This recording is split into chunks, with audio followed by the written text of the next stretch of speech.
Welcome to Get Sleepy, where we listen, we relax, and we get sleepy.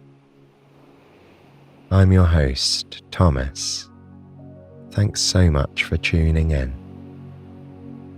Tonight we have a special selection of some of our best loved fairy tales that we've released on the show. They're all stitched together into a long-length episode that you can enjoy for hours on end as you drift into a dreamy sleep.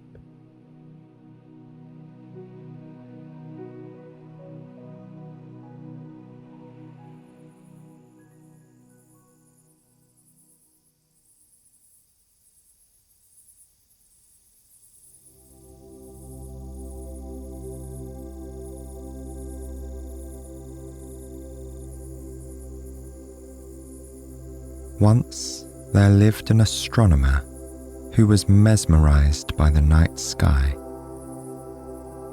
He would stay awake all night, admiring the constellations sparkling in the darkness overhead.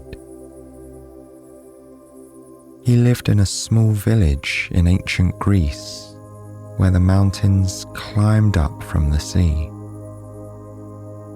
The hillside was dotted with small houses, which formed a constellation of their own.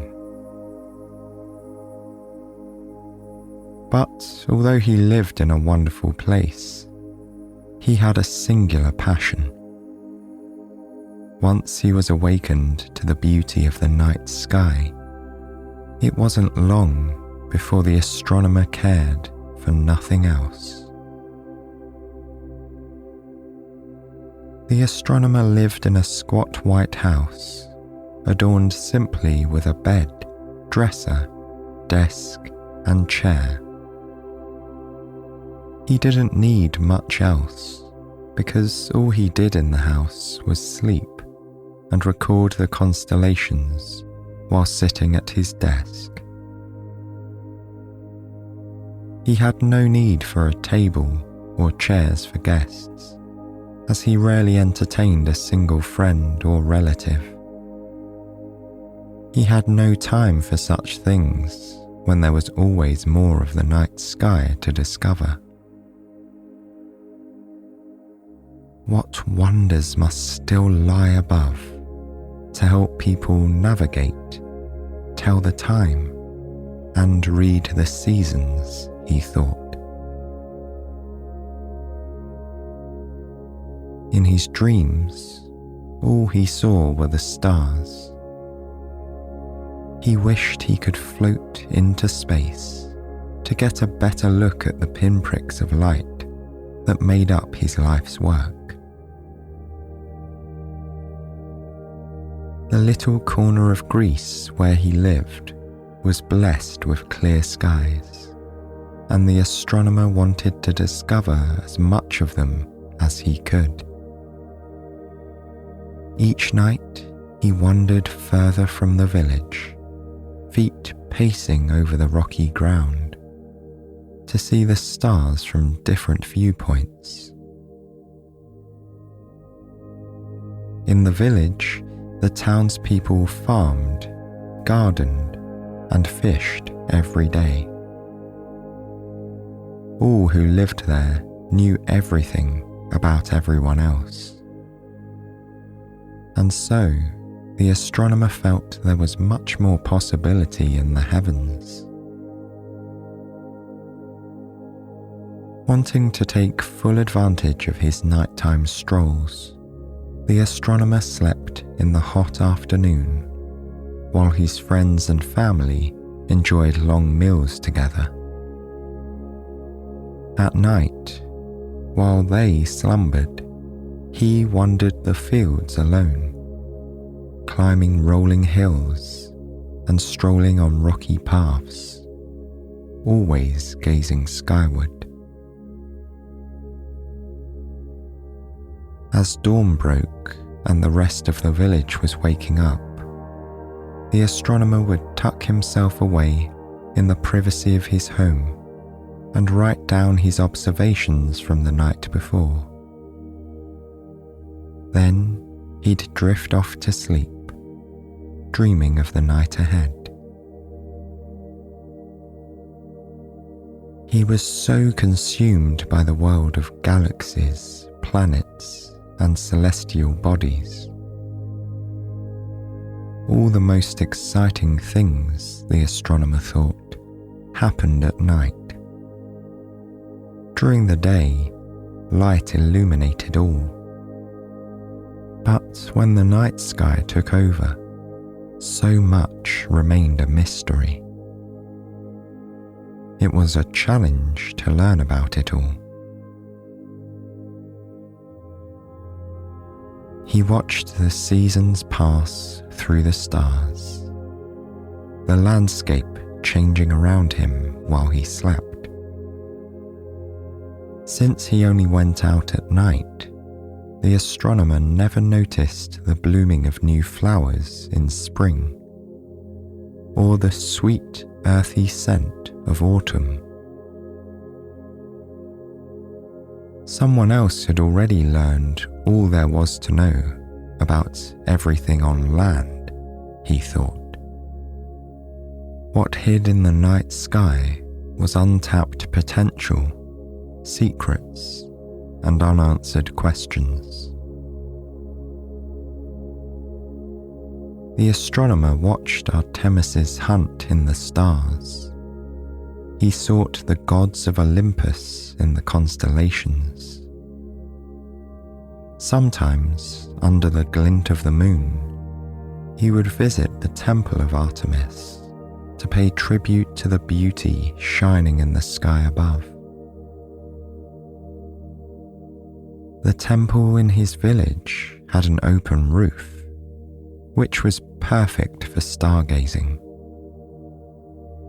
He barely noticed the architect's marble columns or carved statues, as he only cared for the creations above. One night, the astronomer was out for his walk, gazing up at the stars, as he always did. He was admiring the way the Big and Little Dipper fit perfectly together. Not looking where he was going, he tripped over a log and found himself tangled in his robes on the ground. His neighbour happened to hear the commotion and came out to see what had happened. The astronomer chuckled at his clumsiness and gathered himself together. As the neighbour helped him to his feet, he said, "My friend, why do you spend so much time looking at the stars when you fail to see what is right in front of you?" The astronomer laughed. He thought of the beauty in the stars and the night sky, the joy of gazing at worlds so far away from his own. But perhaps his neighbour was right. Maybe he spent too much time looking up at the sky, and not enough time enjoying what was given to him on Earth. The astronomer returned home, and for the first time since he was a child, fell asleep at night. He awoke in the morning to the town coming alive.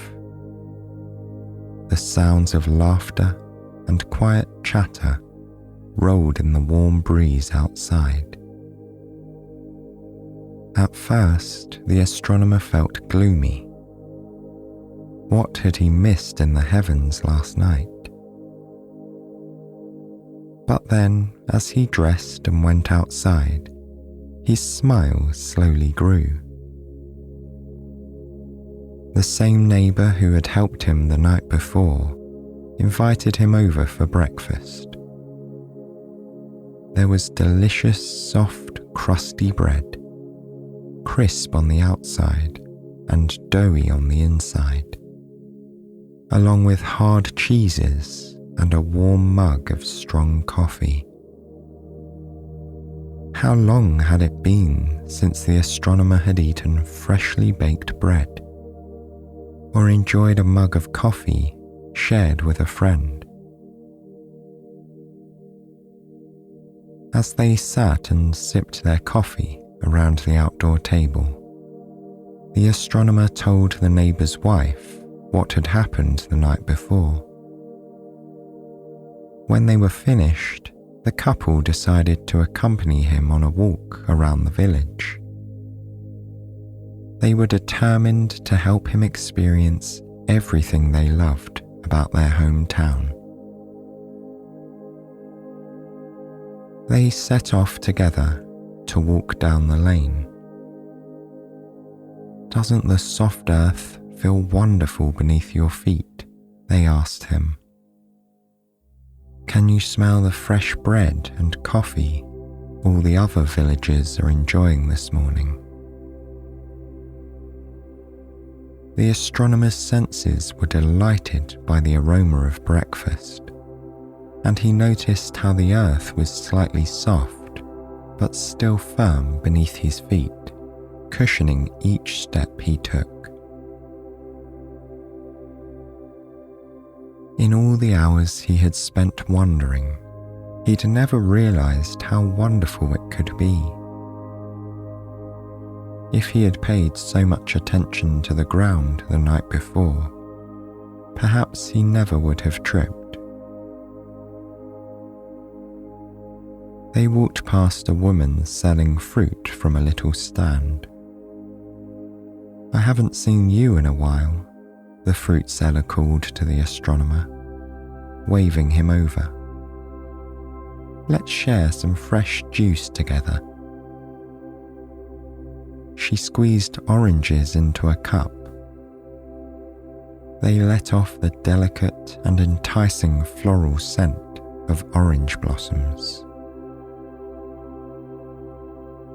When he took his first sip, the cool, sweet taste of the juice filled his mouth. Yes, the stars at night are beautiful, but you can't drink the stars, he mused to himself.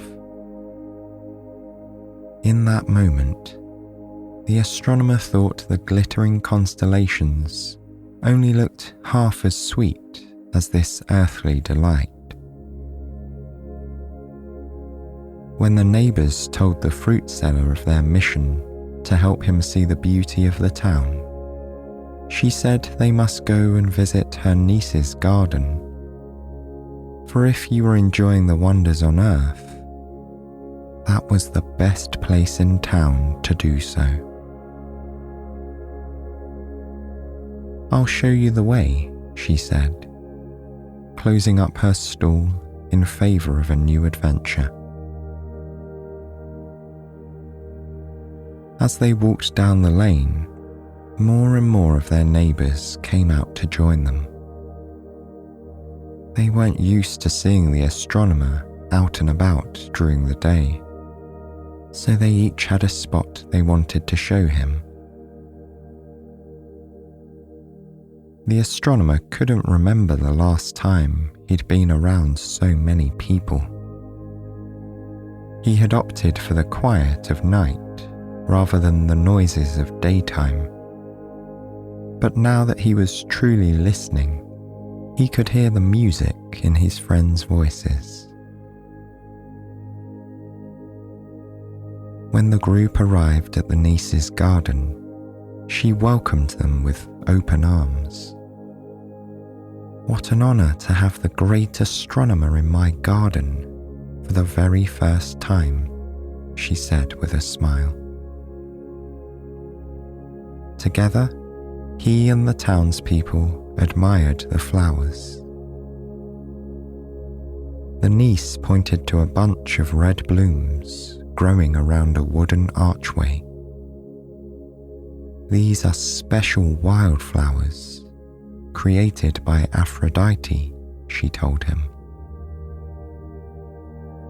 The astronomer stood under the arch, admiring the red and green mixing with the brown wood overhead. The flowers smelt piney and a little sweet. He enjoyed them immensely. Next, they looked at a patch of beautiful purple irises. When the astronomer peered at them closely, he could see the white circles surrounding the yellow center that gave the flower its distinctive name. They gazed at orange lilies and white orchids, immersing themselves in the fresh and fragrant air of the garden. When it was time to leave, the niece decided to join the rest of her neighbours on their walk around the village. Watching the astronomer experiencing these pleasures for the first time was reminding everyone just how wonderful life on Earth could be. The astronomer strolled in the middle of the group as they left the centre of the village and continued down the road to the Temple of Apollo.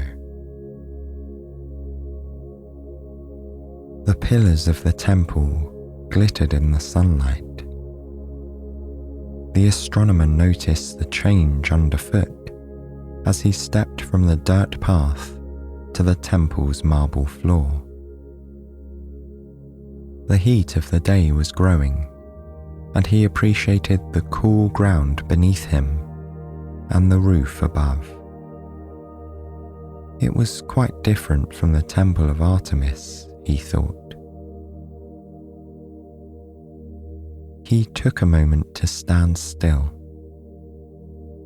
His feet pressed into the marble, and a gentle breeze wound its way through the pillars, keeping him cool in the shade of the temple.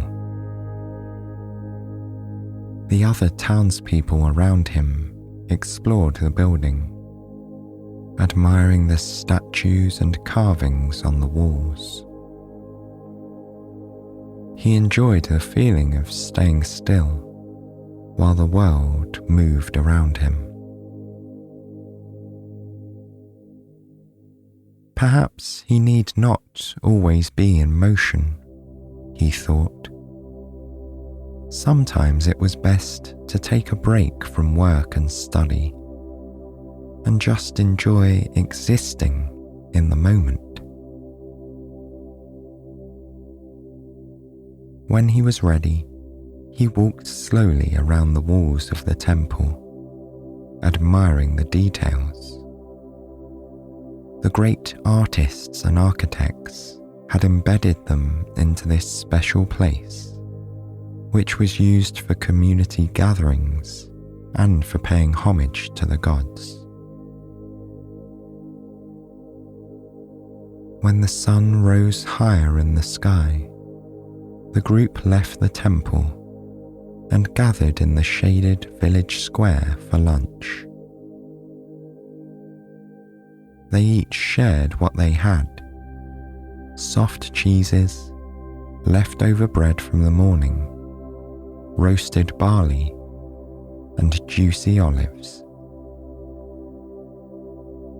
The astronomer relished each burst of flavour in his mouth. Before, he had hurried through meals, stealing bites in between long periods of stargazing. Now, he appreciated taking the time to savour these delicious foods. How have I never taken the time to really experience this before? He wondered. He ate slowly, enjoying the sweet and salty tastes intermingled on his tongue, and noticing how the crunchy barley and soft cheese complemented each other perfectly. When they'd finished the main course, the fruit seller fetched a basket of her produce for dessert. The villagers drizzled the different fruits with honey, making them even sweeter and more decadent. The astronomer took a bite of each, delighting in the rich flavors. After the meal, the people lazily walked back to their homes for a nap. They waved goodbye to each other and promised to visit again soon. Sleep during the day was one thing the astronomer was used to. But when he got home and lay down on his bed, he couldn't fall asleep. Instead, he paid attention to the soft sound of his breath, moving in and out of his body. He listened to the gentle twittering of birds outside, accompanied by the soft buzzing of bees. Through the open window, he smelled the flowers in the garden. A light gust of wind brought in all the delightful aromas of herbs, spices, and greenery. He lay there, resting his body and using his senses to immerse himself in the world around him. As the sun drifted lower in the sky, the astronomer heard a knock at the door. His neighbours had come to fetch him. There was one more thing they wanted to show him this evening. Together, they walked the winding path up the mountain next to the village. The path was narrower here, and the parade of townsfolk carried blankets and baskets on their heads. The evening breeze rustled the shrubs around them, and birds followed along above, wondering where the procession of villagers was going. The astronomer watched the clicking heels of the woman in front of him and heard the footsteps of the man behind. His senses felt alive and heightened in a way he had never experienced before, even at night. When they reached a plateau, they spread out the blankets and unpacked the food. Looking around, he realized everyone had brought all of the finest things in their pantries. The farmer took out fresh vegetables and meats. The fisherman unpacked salted herring and calamari. Boiled eggs were sliced and passed around, and everyone shared wine from an ornate glass jug. The people talked and laughed, but the astronomer sat in silence, taking everything in. He listened to the stories of his new friends' lives that he had so often ignored before. He saw the way the trees swayed in the wind, casting shadows on the rocks dotting the mountainside. He could see the village below and the peak of the mountain above, and he enjoyed the aromas of all the different foods the people had lovingly prepared. Soon, the sun began to paint the sky in vibrant hues. In all the time the astronomer had sought the stars, he had never before appreciated their opening act. He had always waited for the sunset to finish and night to fall. But now that he had slowed down, he could admire each shade of yellow, pink, red, and purple as the sun lowered itself sleepily behind the mountain's peak.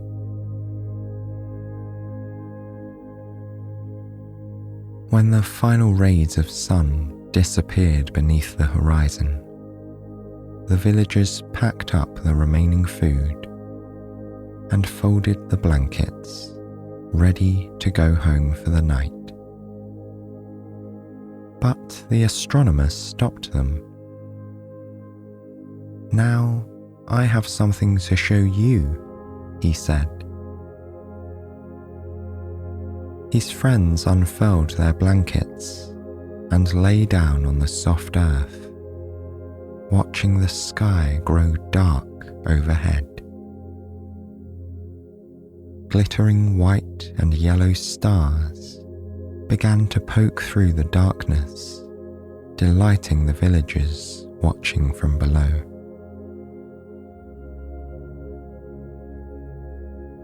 The astronomer had seen the stars many times before, but he'd never noticed how their bright light brought out the shadows of the trees and heightened the contrast of the ground below.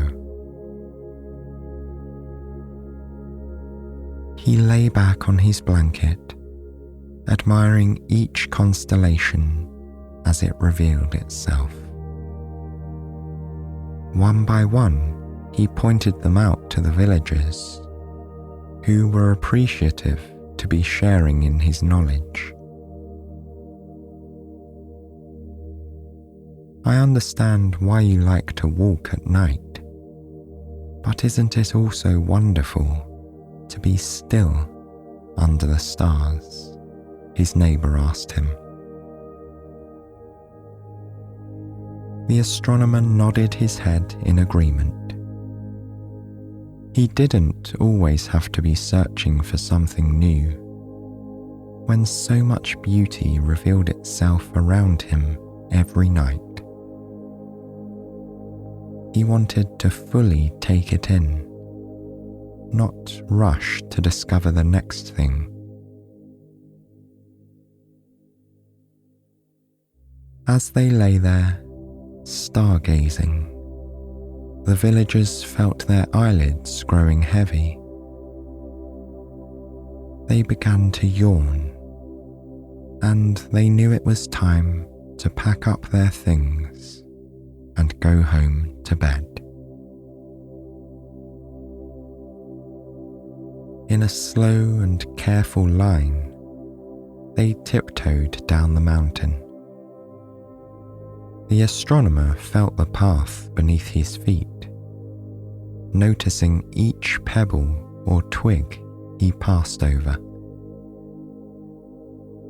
The stars illuminated the way home, and as they walked, the villagers whispered of all they'd seen in the sky above. When they reached the village square, all the townspeople waved goodbye. One after another, they retreated into their homes, finding cozy spots on soft mattresses and under warm blankets. The astronomer, too, went back to his house. But instead of crawling into bed, he brought a pillow and blanket outside. He laid them down on a soft patch of grass and rested his head on the pillow. Tonight, he would dream of stars again. But this time, he would fully realize their beauty. He slowly let his eyes close as the light breeze and gentle hooting of owls lulled him to sleep under the glorious night sky.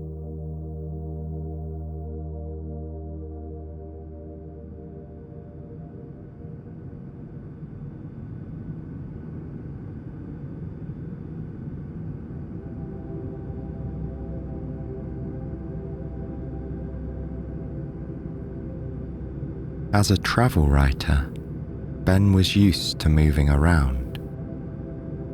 He'd been all over the world.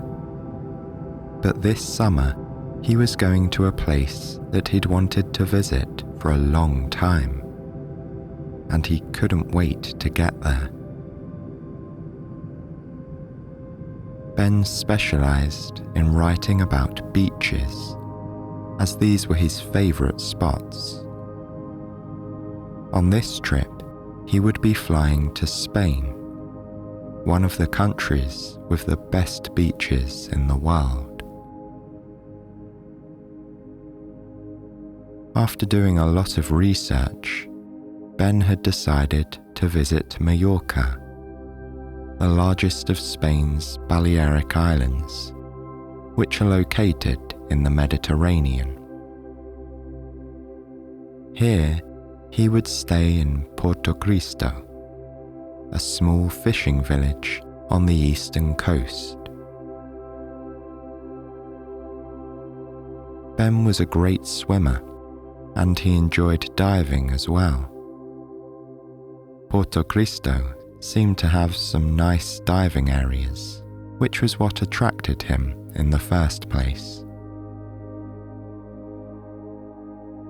When Ben finally boarded the plane, he could barely contain his excitement.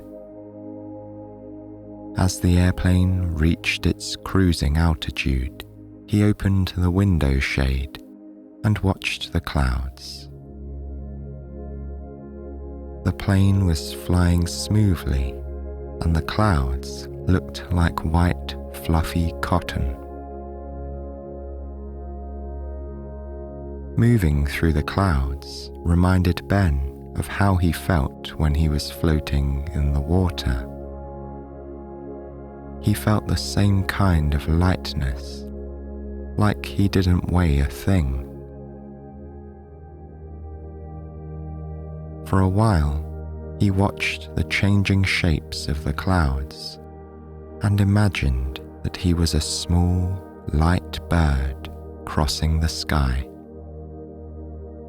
He felt a sense of freedom, imagining that he could go anywhere in the world just by flapping his wings. As he imagined this, Ben felt his body becoming even lighter.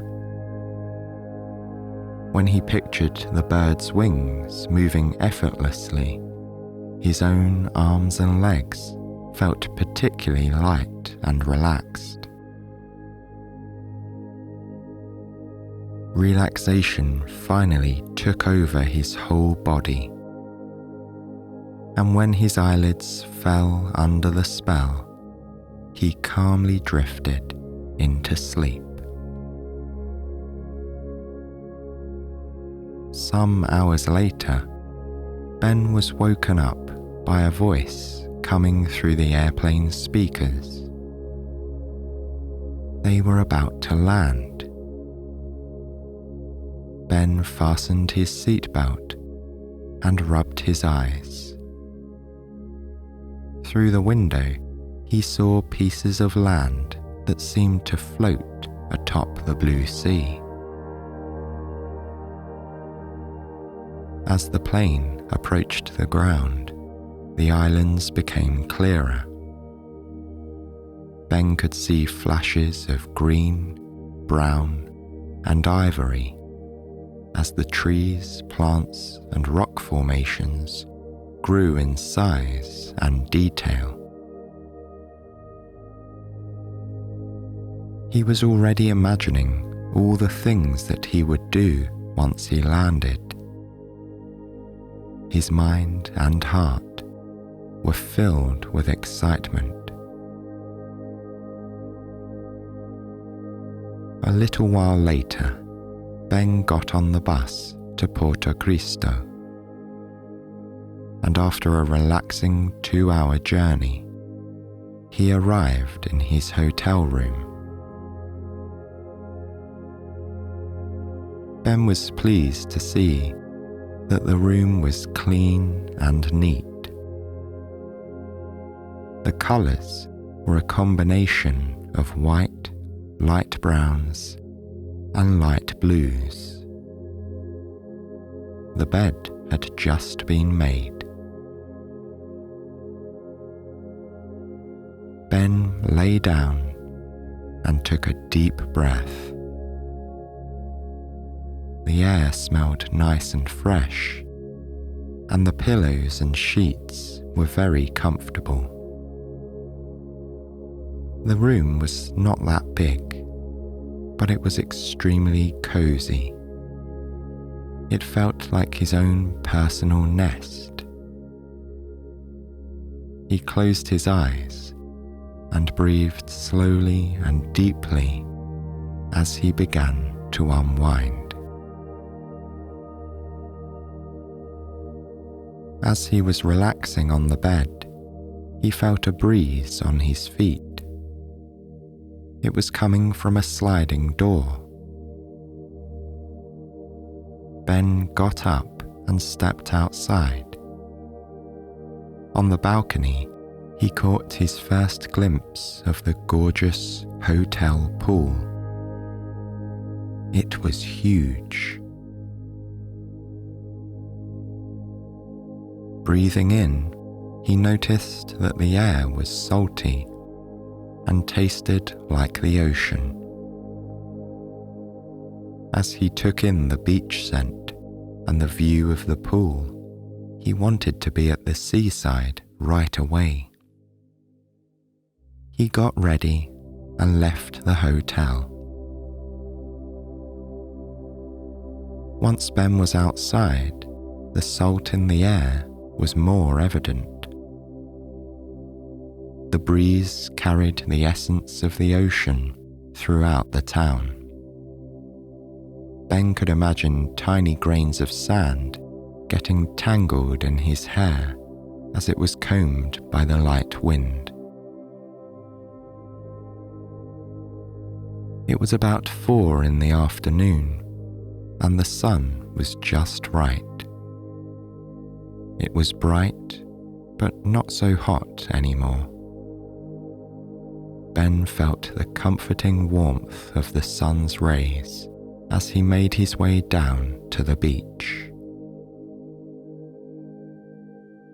The sand was fine and smooth.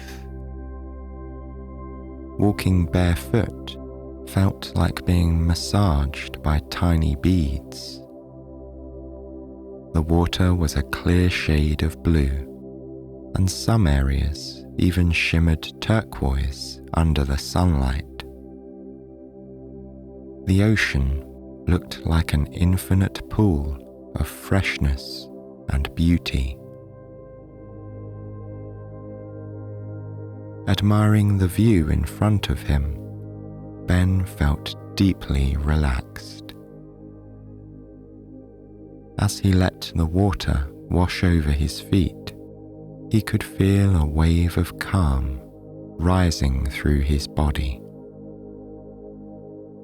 The moment felt so peaceful, he wanted to stay there forever.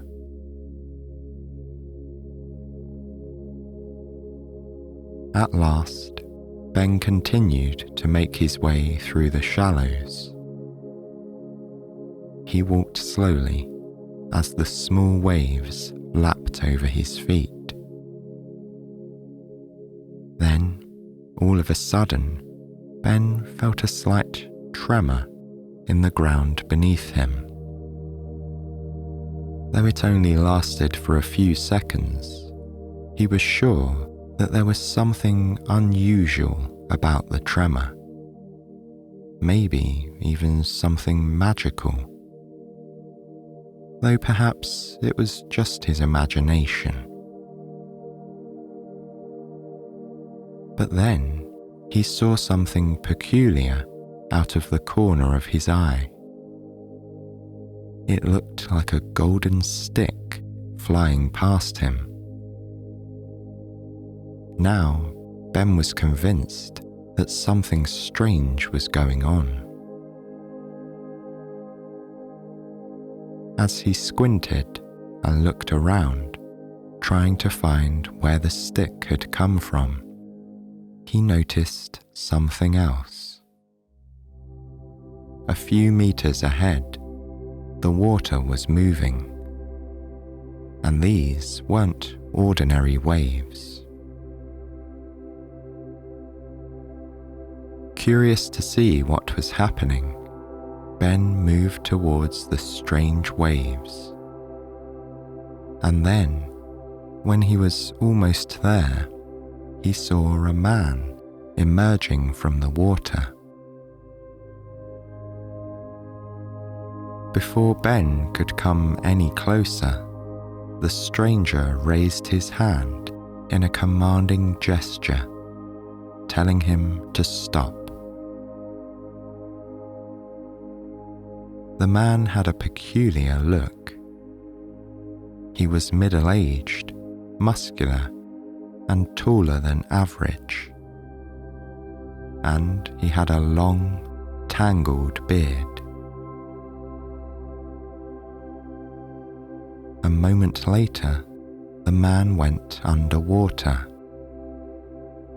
Ben could see the surface churning vigorously. He wanted to get a closer look and see what was going on. But remembering the man's gesture, he continued to keep his distance. After a few seconds, the water began to settle. When it was completely still, the man emerged again and signaled to Ben to come closer. Ben walked forward, and as the sea became gradually deeper, he had to swim to reach the stranger. The water around the man was tranquil, and it also looked somewhat different, like it was glowing slightly. There seemed to be actual ripples forming and vibrating around his presence. Perhaps Ben's eyes were playing a trick on him. But before he could decide, the stranger spoke to him. "I'm in need of your help, young man," the stranger said. His eyes were the color of the ocean. They seemed calm, like the surrounding waters, but his expression looked troubled. "A very important possession of mine has gone missing," the man continued, "and I need you to help me find it. It is my golden trident, my most powerful protection against sea monsters." At first, Ben thought that this was a joke. But then he remembered the golden stick that he had seen flying past him. He asked the stranger why he owned a trident. The man looked him in the eye and replied, "I am Poseidon, god of the sea." Ben gaped in amazement. Here, standing right in front of him, was a man who claimed to be a Greek god. Poseidon explained that as the god of the sea, he had command over water. Every sea creature obeyed him. To prove this, he raised his right arm. As he did this, a column of water emerged from the ocean. Then Poseidon moved his arm in a circular motion. The column followed his movements, and the water formed a ring. When he stopped moving his arm, a perfect hoop of water was floating above the sea. Ben gasped. But that wasn't all. Poseidon then made a peculiar sound. A couple of seconds later, Ben spotted a fin emerging from the water a few meters out. It was a dolphin. The dolphin swam fast, and when it was next to Poseidon, it leaped into the air and through the water hoop. It then remained by Poseidon's side, as though greeting an old friend. As Poseidon stroked the dolphin's head, he explained what it meant to be the god of the sea. One of his duties was to protect people from sea monsters. He had just finished dealing with a group of them. Unfortunately, during this encounter, the trident had flown out of his grasp.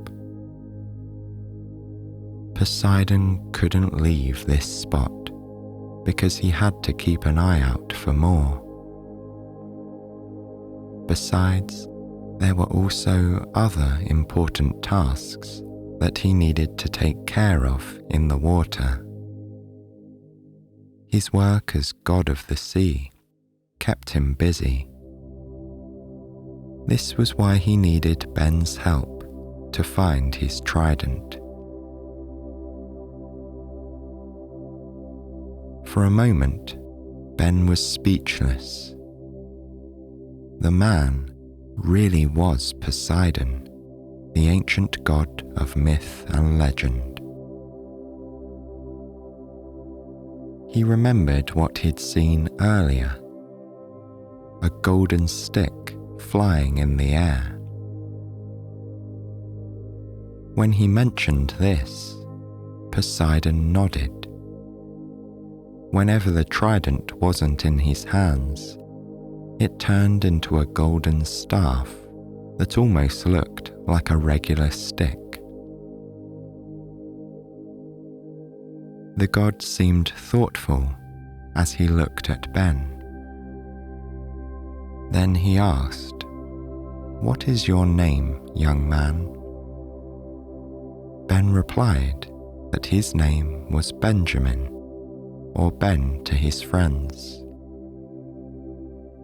Poseidon smiled and said, "Ben, I can offer you something in return for your help.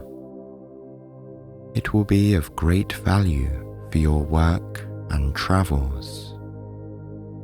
There is a magical parchment that contains a map of this whole planet and its waters. You just need to tap on the specific water that you want to visit, and it will take you there in an instant." Poseidon put his hand in the sea and pulled out the magical map. He told Ben to place the tip of his right index finger wherever he wanted to go. Ben had been to Hawaii several times, so he thought it would be an easy place to confirm the parchment's powers. He carefully tapped his finger on the shores of Honolulu. In an instant, Ben felt his body being smoothly transported to the turquoise waters he knew so well. He had been there so many times that the landscape was unmistakable. Golden sand, palm trees, the rise and fall of lush hills in the distance. Completely awestruck, Ben realized that Poseidon was telling the truth about the parchment. It really did have magical powers. After tapping the map once again, Ben found himself instantly transported back to the beach at Porto Cristo. The journey was so quick and smooth, it was as though he'd never left. Ben thanked Poseidon for offering him this exceptionally valuable gift. It would be so useful for his future travels. And of course, he agreed to help Poseidon with his search for the trident. The god of the sea explained that Ben wouldn't have to do it alone. Because of the importance of the mission, he would be helped by a special creature. Her name was Crystal.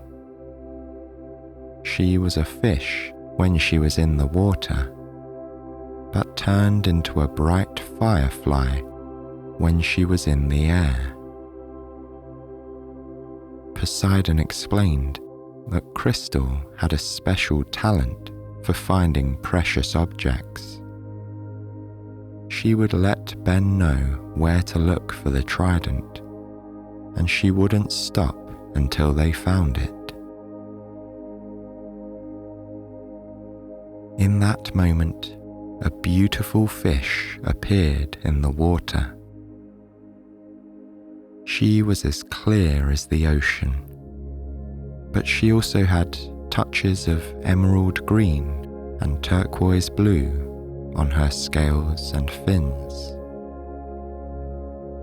Somehow, she even glowed in the water. The beauty of her fish form was hypnotizing.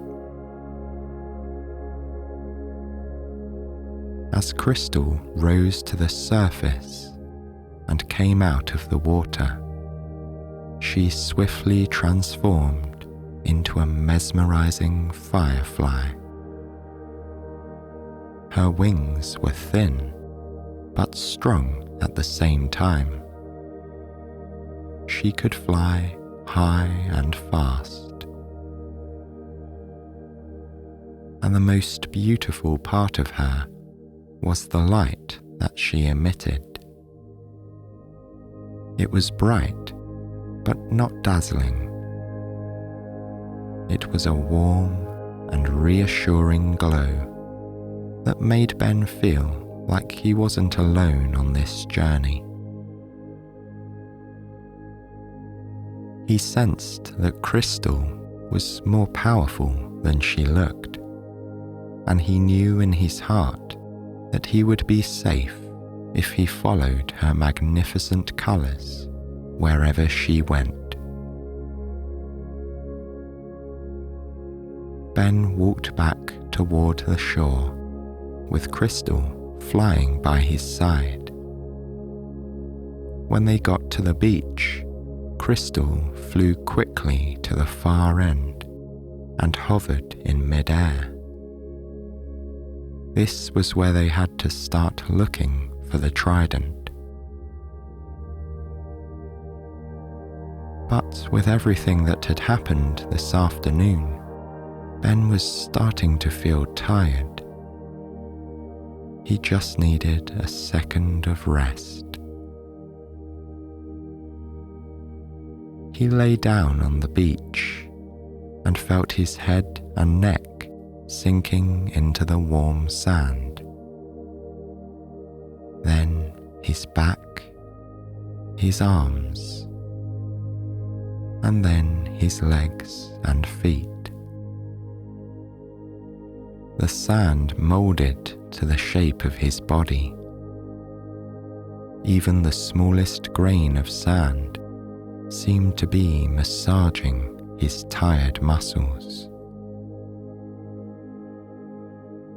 Ben took a deep breath in and let the fresh and salty ocean breeze fill his lungs.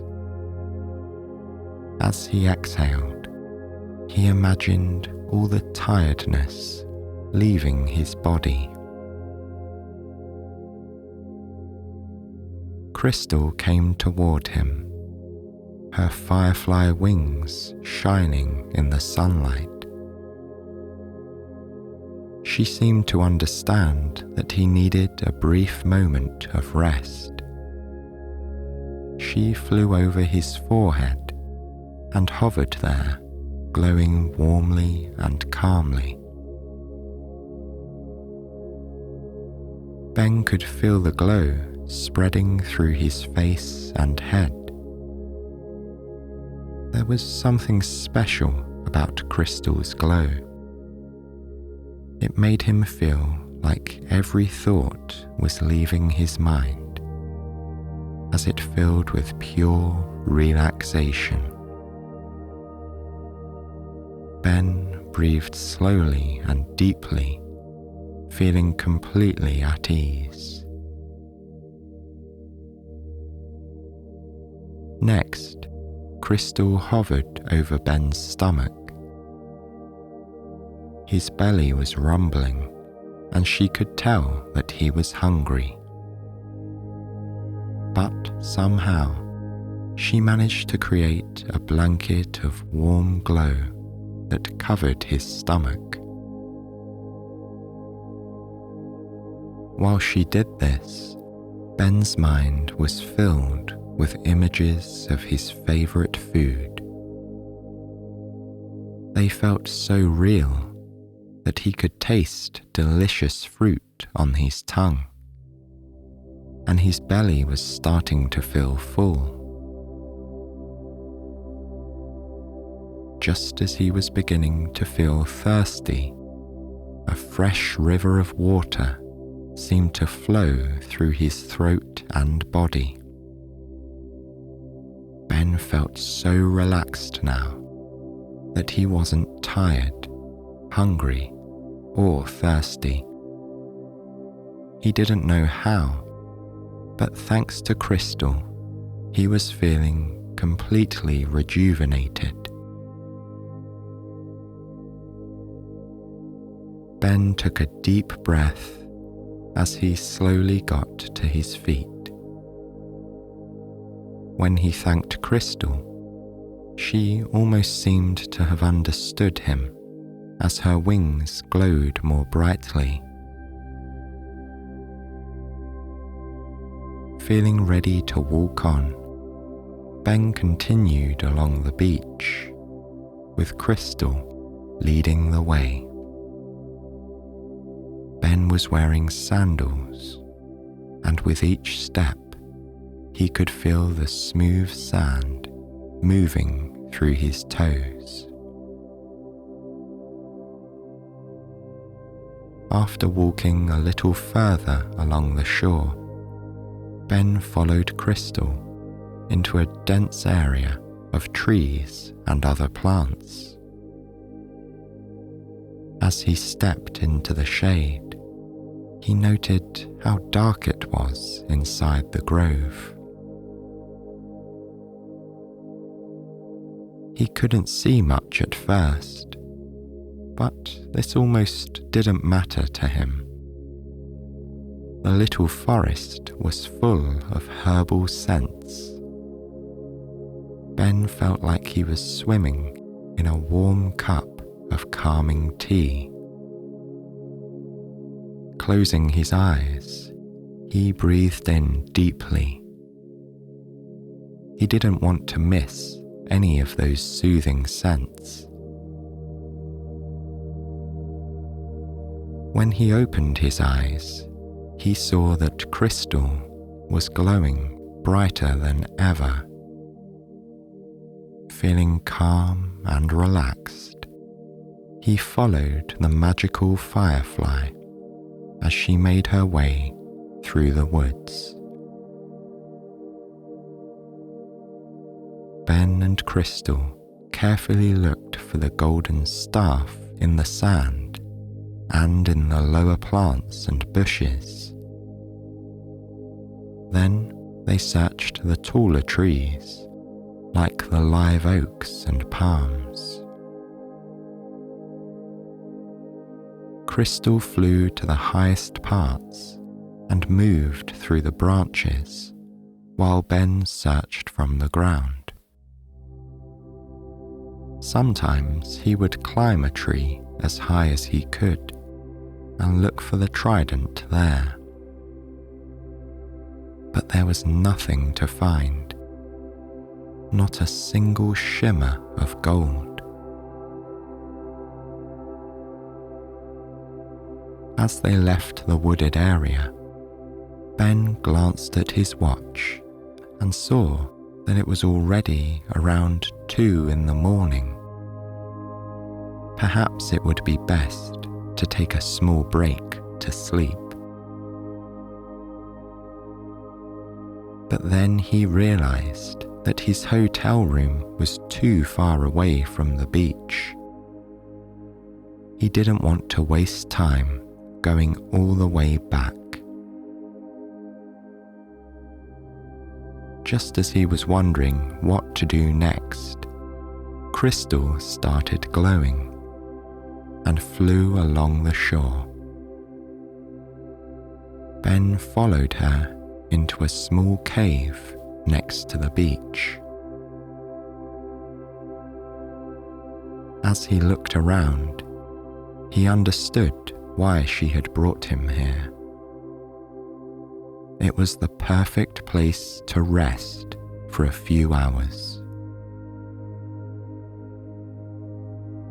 He lay down on the sand, and Crystal emitted her warmest light yet.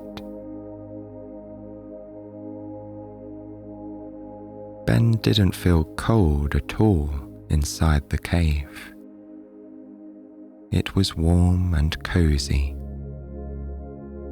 The sand was as comfortable as a bed, and he could feel Crystal's glow blanketing him, just like the soft sheets in his hotel room. After a good night's rest, Ben would be ready to continue his search for the trident. But right now, he was so tired that he could think of nothing but sleep. He closed his eyes and took a deep breath in.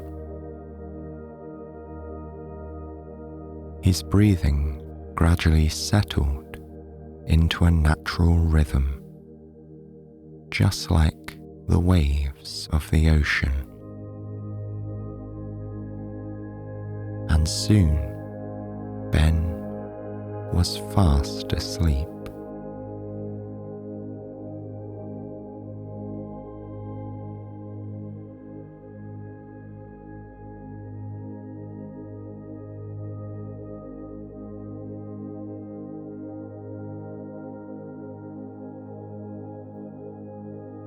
Ben woke up slowly. He could feel the sensation of wings brushing his skin. When he opened his eyes, he saw crystal flying above him in the form of a glowing firefly. The space was gradually filling with light. From this spot, near the cave entrance, Ben could see that the sun was rising. It was time to wake up. To Ben's surprise, he felt very well rested and ready to continue yesterday's search for Poseidon's trident. When Crystal flew out of the cave, Ben got up and followed. As he stepped outside, he saw that the sun wasn't fully risen yet.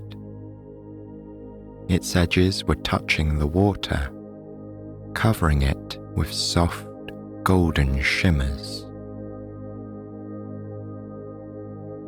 The sky looked like a canvas that had been painted from bottom to top.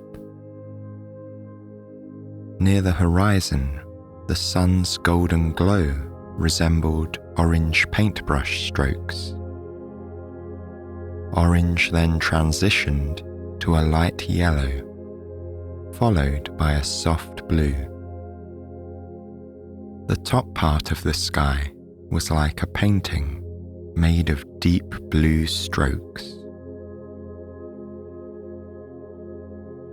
It was a beautiful sunrise, and it filled Ben with the hope that comes with the start of a new day. He felt so calm that he stood there for a moment, admiring the view. Ben also noticed that he was surrounded by a pleasing symphony of birds chirping and distant waves rising and falling. As he enjoyed this relaxing soundscape, he took a deep breath in.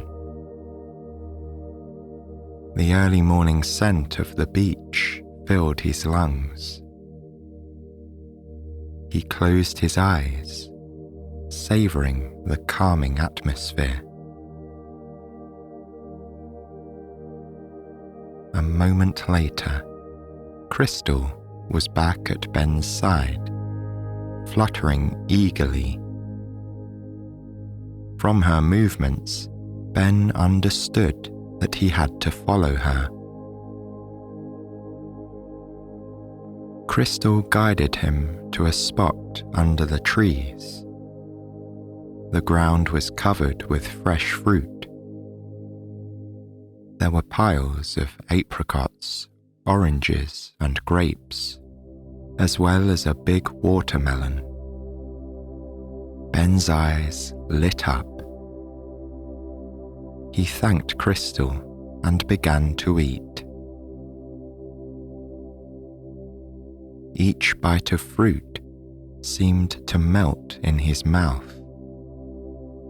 The apricots were deliciously sweet. The oranges were the juiciest ones he had ever tasted.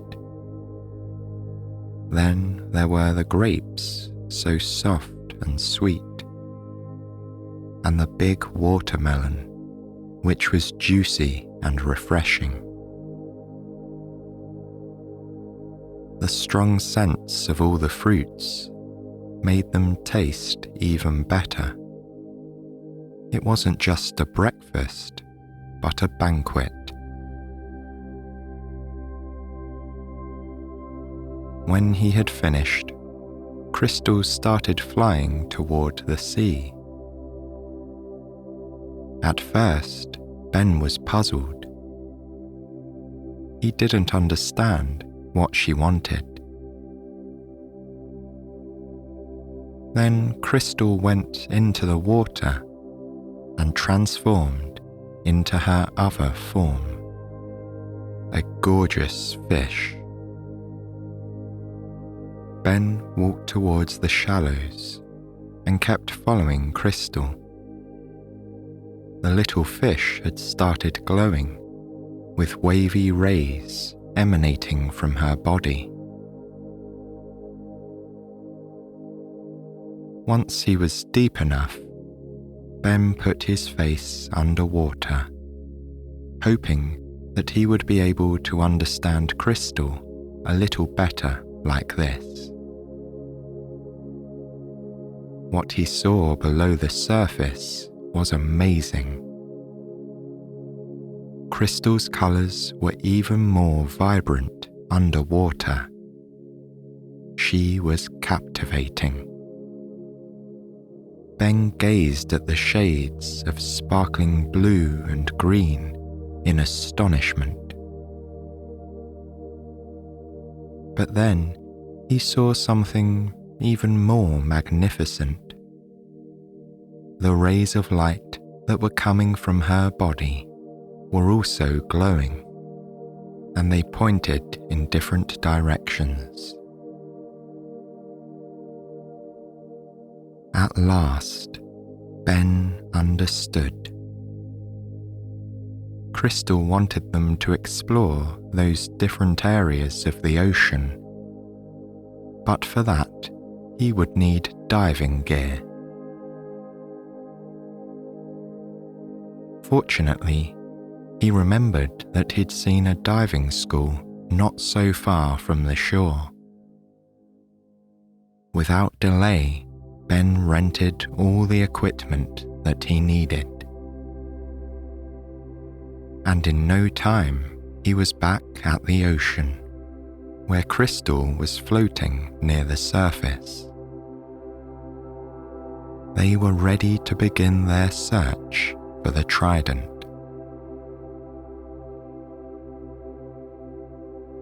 Ben touched one of Crystal's glowing rays to show which direction he thought they should go first. And right away, they were both transported to another spot in the ocean.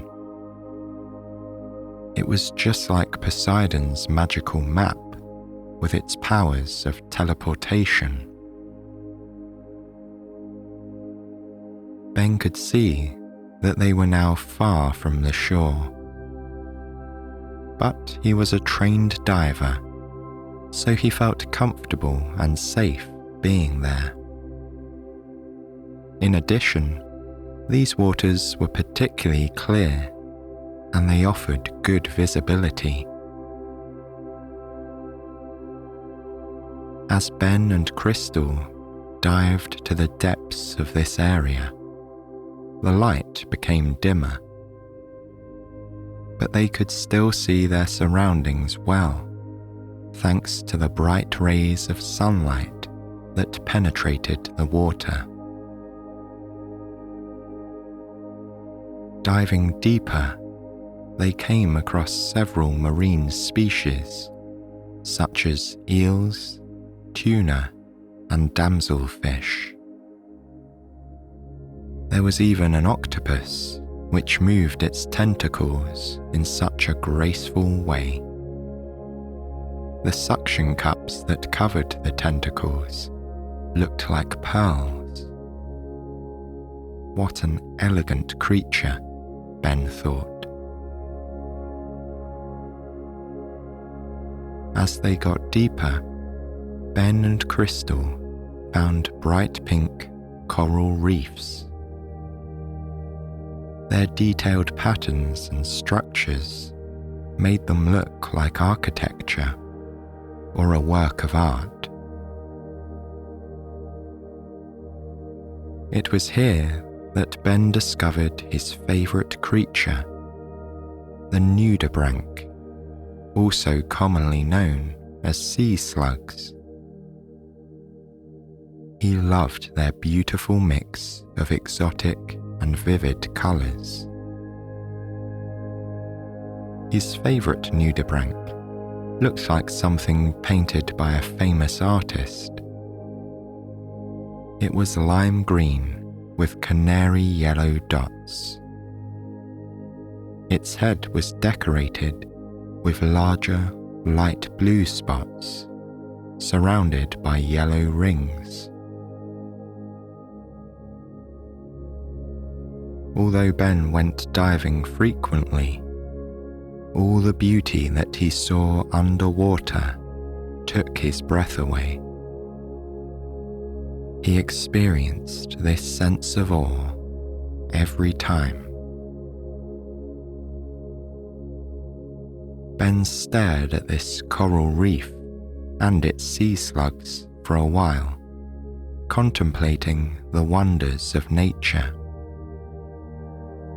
It was only when Crystal approached him that he remembered what they were there for.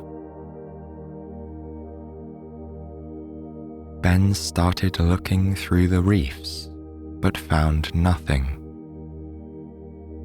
They even dived to the very bottom of the area. But when he dug through the sand, Ben couldn't see any sign of the golden trident at all.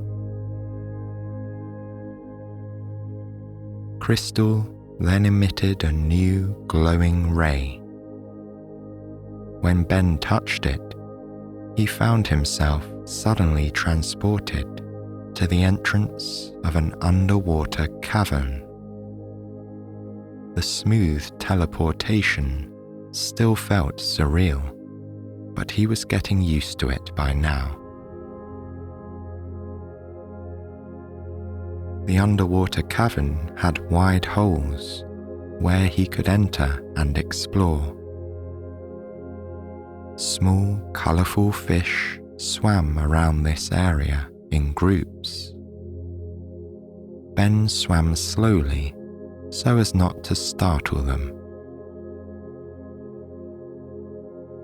Once he was inside the cavern, he started looking around. First, he slid his hands across the walls, both inside and outside. Then he dived to the bottom of the cavern and dug through the sand. But again, there was no trident to be found. Crystal swam towards him and emitted yet another glowing ray. After touching it, Ben was surprised to find himself sitting on the beach. Crystal had turned back into a firefly, but instead of guiding Ben to the next spot, she just hovered beside him, fluttering in mid-air.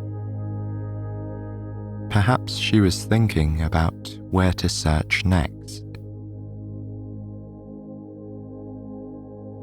In the meantime, Ben took off the diving gear.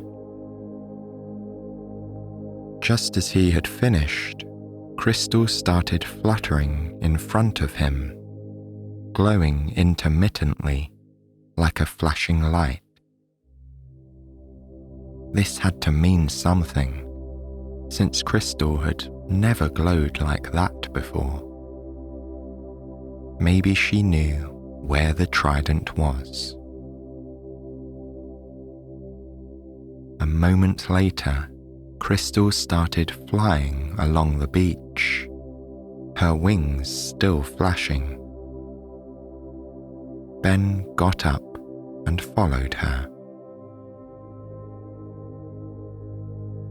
As they headed into the town, Ben wondered where Crystal was taking him. When she finally stopped, hovering in the air, Ben looked around in confusion. Behind him, he could see a parking lot and signs indicating taxis and bus stops. There was also a large building with a ticket stand, as well as souvenirs and food. It looked like a tourist attraction. Then Ben noticed a sign pointing to a set of mysterious caves. Apparently, Crystal wanted him to enter these caves. Ben followed the sign, which indicated that the entrance to the cave was a few steps ahead. Still accompanied by Crystal, he walked down a stone staircase until he came to a short, narrow tunnel. It was a bit dark, but there were handrails that helped Ben walk safely through the tunnel. At the end, he encountered a black metal gate. He tried to open it, but it was locked.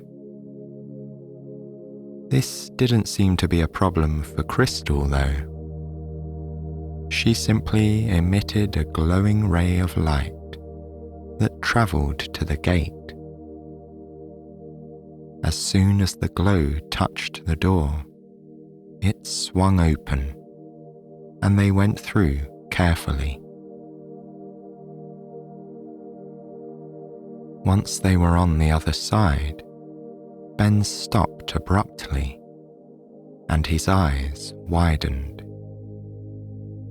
This had to be the most beautiful place he had ever seen.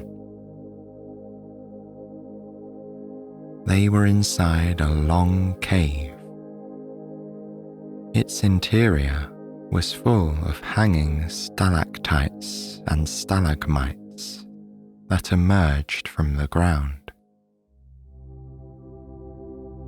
Ben knew that these formations were deposits of different minerals, and that they often looked similar to icicles. But he had never seen them in person. The whole ceiling was covered with ancient stalactites of different widths and lengths. Here, it felt as if time had stood still. There was also a large body of water in the cave. The water was so clear that Ben could see right to the bottom, and the surface reflected the hanging stalactites on the ceiling. The atmosphere was enhanced by the cave's interior lighting, which had been thoughtfully placed to highlight the natural beauty of the space.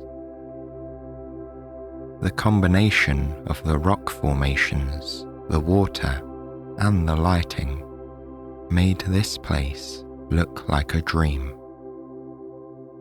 It was mesmerizing. Ben stood there, speechless, as he gazed at his surroundings.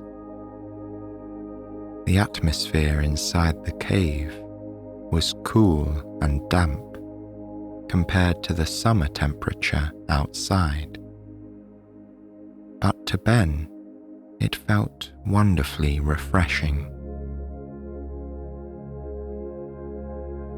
Silence reigned inside the cave, apart from the sound of dripping water. Ben immersed himself in the cave's atmosphere with all of his senses. He felt so comfortable and calm as he savoured the tranquility of this dreamy place. Closing his eyes, he took a deep breath, determined to remember every single detail of this wonderful yet mysterious cavern. Just then, he felt Crystal's wings fluttering by his ear. This brought him back to the reality of why he was standing there. Crystal's glow was still shining intermittently. Her movements suggested that she wanted Ben to start exploring the cave. He walked slowly and ran his hands around the walls. The light brown stone was textured and grooved and a bit damp. He observed the ceiling carefully, trying to detect any golden shimmers. He kept walking and looking around, but he couldn't find anything. When they were deeper inside the cave, Ben noticed that Crystal's intermittent glowing had become quicker. There were shorter pauses between each glow. It seemed to be acting like a radar, detecting the trident's location. This gave Ben an idea. As he moved around, he could observe how Crystal's glow pattern responded. He saw that it became slower in some spots, while it pulsated more quickly in other areas. When Ben got closer to the water, the light flashed even more quickly. This suggested that the trident could very likely be in the water. Ben carefully stepped into the pool. It was clear and shallow. Crystal turned into her fish form and swam next to him. Moving forward through the water, Ben looked for any signs of the golden trident. Crystal's rays were still glowing quickly. As the water got deeper, the cave became a bit wider. It wasn't just a pool, but a magnificent subterranean lake. Ben looked around in amazement. He could never have imagined that the cave would hide such a treasure. Thankfully, the waters were still as clear as before. Beside him, Crystal was glowing, her rays pulsating even faster. Ben was sure that the trident had to be somewhere in this lake. Diving down a few meters, he found that the bottom was mostly covered in marine plants. This made it hard to spot anything that might have sunk to the lake's depths. Some of the plants were short, making it easier to look through them, but the majority were long and leafy. They grew upwards like thin, elongated leaves that danced slowly from side to side. And they were so tall that Ben had to swim through the leaves, using his hands to separate them, and then reaching down to search the bottom of the lake. As much as Ben looked, he couldn't find anything. But Crystal's glow was constant now, and he knew that the trident had to be near. He swam a bit further, moving closer to the center of the lake. Then he took a deep breath and dived to the bottom. Here he saw a bunch of leaves that were tangled around something. He got closer, and as the leaves moved gently with the water's flow, he saw a golden shimmer. Right away, he started untangling the leaves with his fingers. Little by little, a staff made of gold revealed itself. Although it looked like an ordinary stick, it had to be Poseidon's missing trident. Ben grabbed it and swam back to the surface. Crystal's glow was constant now. She examined the trident for a moment, swimming around it in circles. Then she stopped and generated 3 glowing rays that went upwards. They resembled the 3 prongs of a trident. After this, Crystal's glow faded. This could only mean one thing. The staff was indeed Poseidon's golden trident. Ben felt so happy and relieved. Crystal emitted a final glowing ray that pointed in the direction of the sea. When Ben touched it, they were both instantly transported to the spot in the ocean where they had first met. Standing tall in the middle of the waves was Poseidon. He was just as Ben remembered him, an impressive, muscular figure with a long, tangled beard. But this time, Poseidon was smiling. Ben stepped toward him and placed the golden staff in Poseidon's outstretched hands. When it touched the god's fingers, the staff became longer, and a 3-pronged structure with sharp points emerged at one end.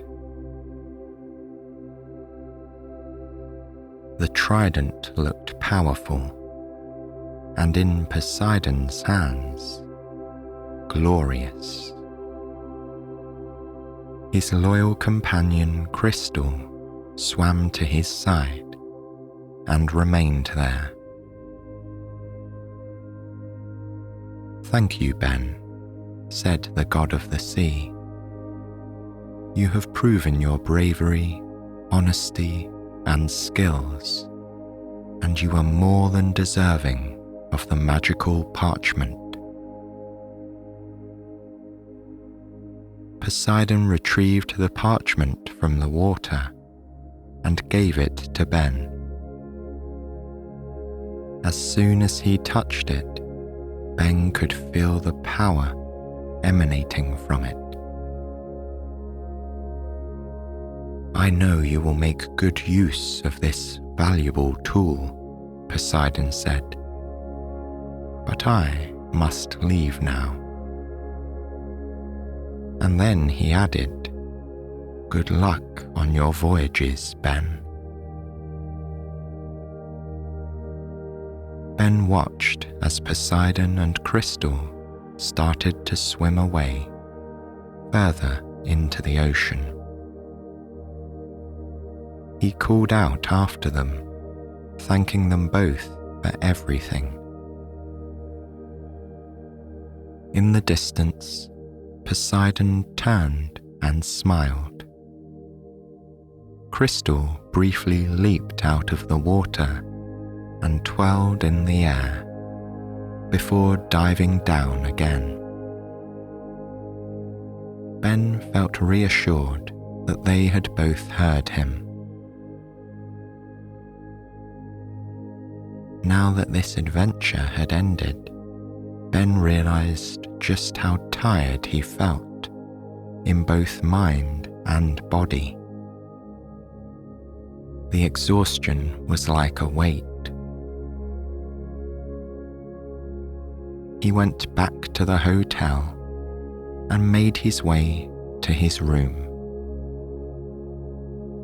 Here, he felt the peace of his cozy little nest again.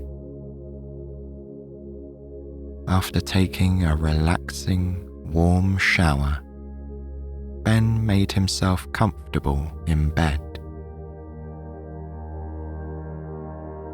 As he sank into the mattress, he stared at the ceiling, reflecting on all the magical things that he had seen during the last couple of days. He felt completely exhausted, but at the same time, he was deeply grateful that he'd had the chance to meet Poseidon and to help him with something so important. He was also grateful for the time that he had spent with such a magnificent creature as Crystal.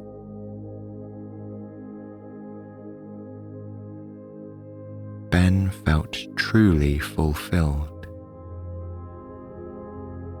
A feeling of deep relaxation ran through his body. As he thought of the magical parchment, Ben imagined all the adventures that he would be able to experience with its help. Traveling from one ocean to another. And little by little,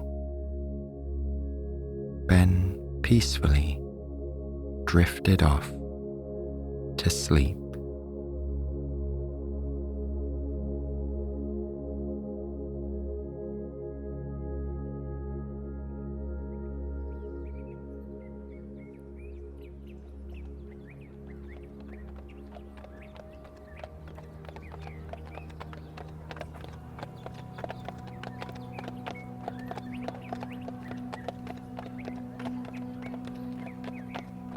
To begin with, let's look at the streets and buildings where everyday people live. Lots of houses are joined together in long rows, with little yards and gardens behind them. Built with sand-coloured stone and topped with golden roof tiles, they shine like treasure in the daylight. It's a beautiful day, and at the time we see it, in late afternoon, the sun glows warm and bright in a clear blue sky. The light shines on the people below, who wander about the stone paths and cobbled roads. Here we see townsfolk going about their day, dressed in plain, old-fashioned clothing. There's a friendly-faced woman out walking her dog, and coming towards her from the opposite direction, a group of merry children walks home from school with books in hand.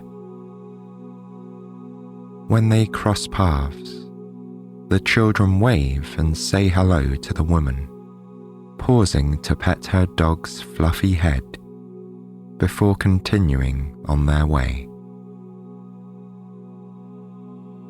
On a different street, other people are still at work, pushing wooden carts along the road, filled with goods of every kind. One man sells flowers, and his cart is bursting with colour. The smell of those pretty blooms trails behind him everywhere he goes, filling the air with the most wonderfully sweet perfume. It travels with him past the golden houses where parents and children are beginning to return home, and into the high street where the town's best shops are clustered together. Soon he arrives at his own shop, where he pulls up his cart. The few flowers that he still has will go back inside to be sold tomorrow, except for a bouquet of bright red roses that he will take home for his wife. As he packs everything away for the evening, he makes happy chit-chat with the baker next door. She too is out at the shop front, readying her horses and cart for her final delivery before heading home. Her last stop of the day is where she'll take her largest order.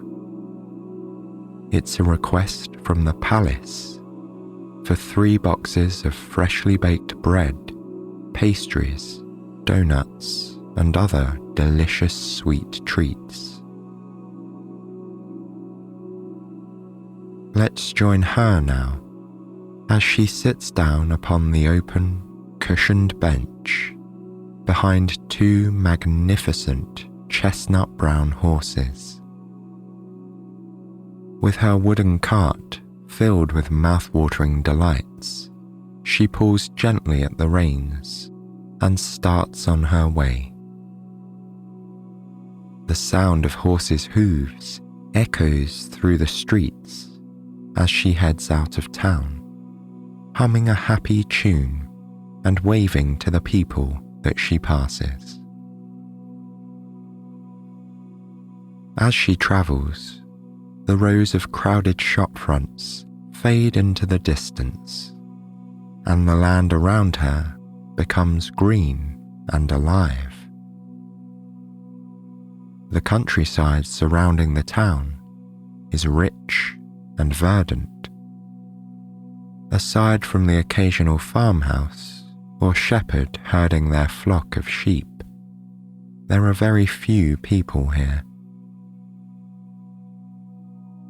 It's wonderfully peaceful, and the air smells fresh and clean. Even more so as the road curves uphill, where a lush forest borders it on both sides.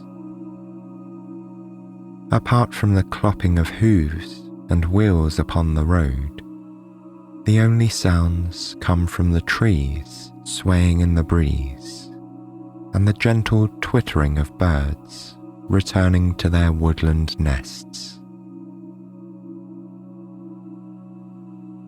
Eventually, the road straightens out and the forest opens up, revealing the royal palace at the top of the hill. It's exactly what you'd expect from a fairy tale castle. A colossal fortress of white walls and pinkish grey roofs, with a huge silver gate at its front. At either side of the gate stand 2 guardsmen, wearing pristine uniforms of silver and purple. They look very official and a little bit serious, until they see the familiar face of the baker approaching. Immediately, their expressions change, and they wave to her cheerfully. Then they open the gate and allow her through. Once inside, the horses follow a neat pathway surrounded by the beautiful royal gardens. There are plants and flowers of every colour, and stunning trees reaching up towards the sky. At the front of the castle is a handsome white fountain with water spraying from the mouth of an elegant marble statue.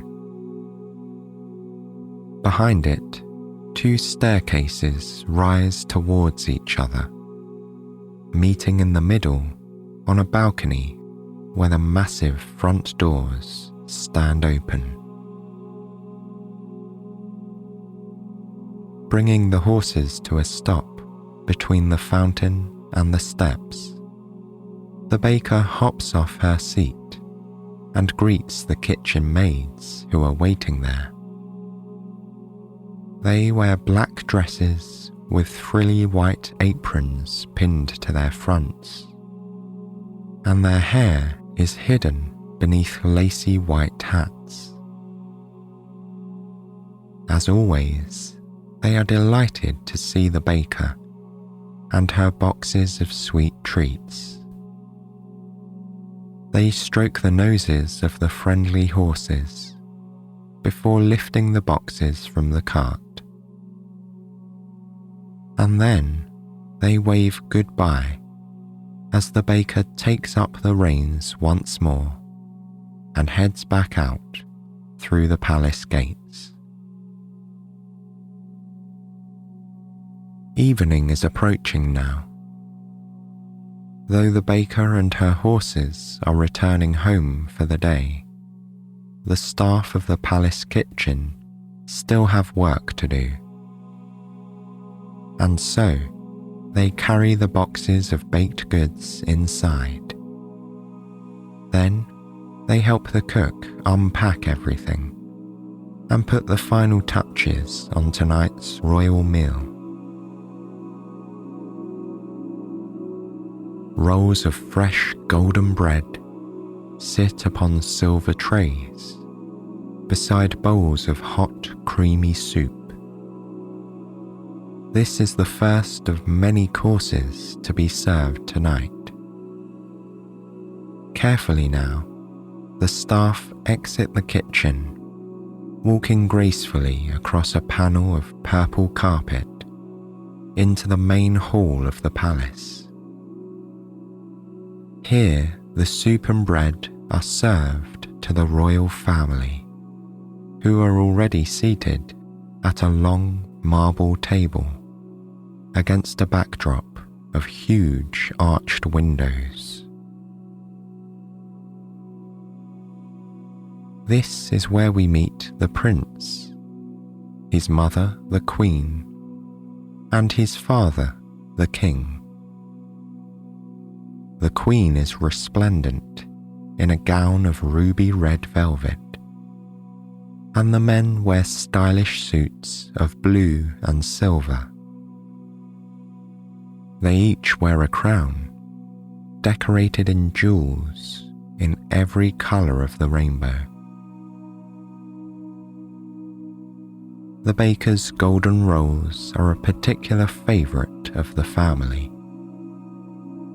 In fact, though it's not really proper table etiquette, all three of them like to dip the buttered, crispy bread into their soup.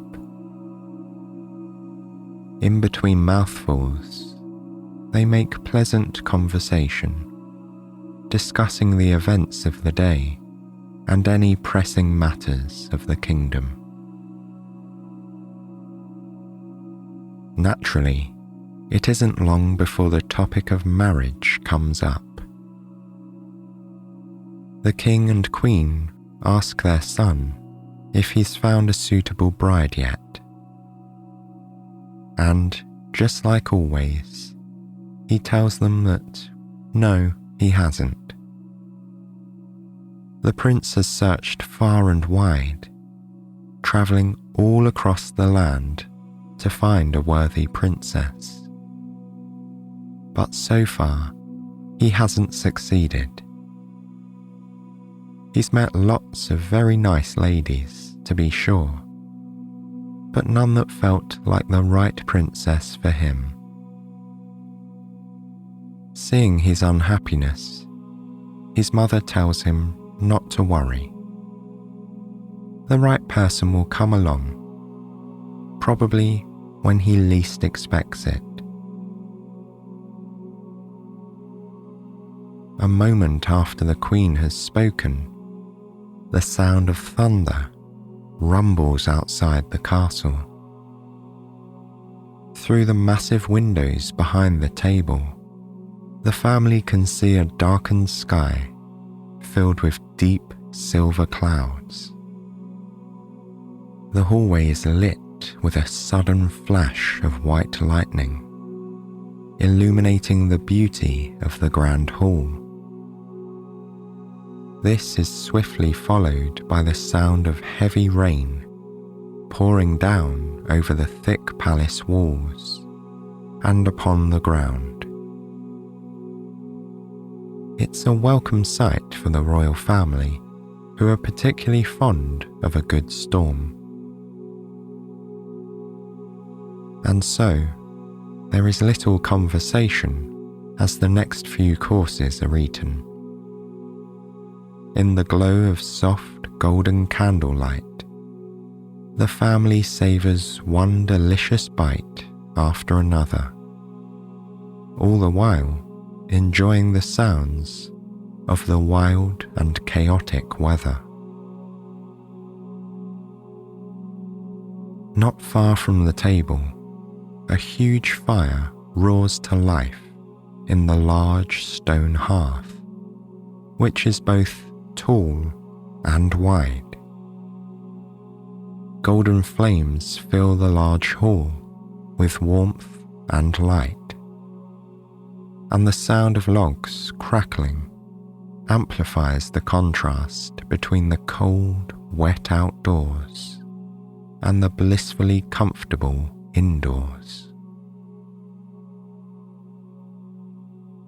By the time dessert arrives, a treacle sponge pudding soaked in hot yellow custard, their spirits are high.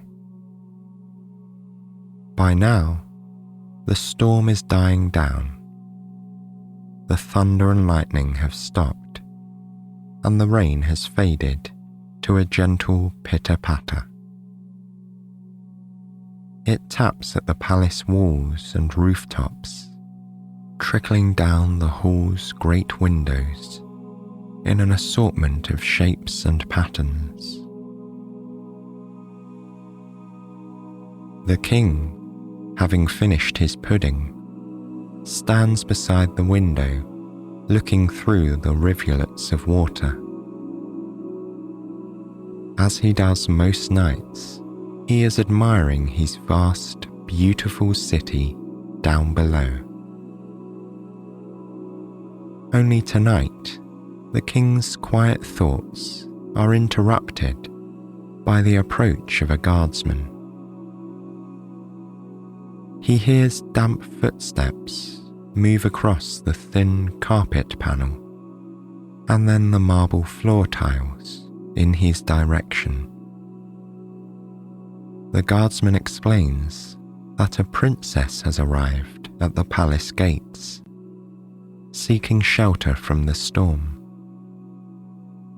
The king beckons him to invite her inside. When she comes in, he offers her his own seat nearest the fireplace and asks that food be brought to her at once. The woman that enters the hall is drenched from head to toe. Her hair is a mess of wet tangles, and raindrops drip from her nose to her cloak. To the royal family, she looks very little like a princess. though all are impressed by her manners, as she thanks them repeatedly for their kindness and generosity.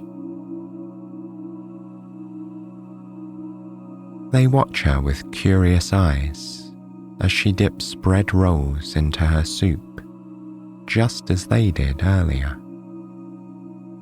She only pauses to comment on how tasty the rolls are, and to gush about how beautiful the storm was, though it's clear she would rather have seen it from inside the palace. And then, as she sits drying by the fireplace, she seems to become more lovely and princess-like with each passing minute. The prince is charmed.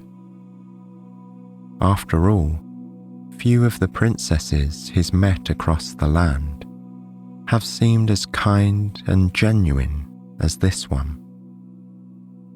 And none, he thinks, would be so adventurous as to go out walking such a distance in the rain. There's something about this woman that seems different and special. His mother, however, isn't so sure. She is accustomed to meeting princesses at balls and dinners, you see, when they're dressed in their finest gowns. Usually, they have tiaras on their heads and a gaggle of royal relatives by their sides. But this girl arrived alone, with no tiara or crown on her wet, messy hair, and dripping water all over the palace floors and carpets. Certainly, she has the manners and graciousness of a princess, and her son seems to have taken an instant liking to the young woman. But for all they know, this stranger might be an imposter, an actress simply pretending to be royal. In order to test whether the princess is really who she claims to be, the queen concocts a plan. Before bedtime, when everyone else is sipping hot cocoa with marshmallows around the fireplace, she sets her plan into motion. Following her instructions, the maids collect mattresses and duvets from 19 of the other guest rooms and bring them to the one where the young woman will be staying. The queen meets them there in the very grand room, holding in her hand a single green pea. Watch now as she places the pea in the middle of the mattress, and then steps back as the 19 other mattresses are placed on top, followed by 20 duvets and several fluffy pillows. What a sight this is! A bed so high it almost touches the ceiling of this grand bedroom. It's so high, in fact, that before her plan is complete, the queen asks for a ladder to be placed beside it. Without one, the young woman won't be able to climb into bed. With everything now in place, the king, queen, and prince all go to their rooms, looking forward to a long and restful sleep. Their visitor is escorted to the beautiful guest room, where her mouth drops open at the sight of the incredible bed. She stands beside it in her silky white pyjamas that she borrowed from the Queen, and counts up the number of mattresses and duvets that rise above her. 20 of each in total. What a treat this will be, she whispers to herself dreamily. Then she climbs up the ladder beside the bed and crawls in at the very top, snuggling into the warm, cozy blankets and closing her eyes.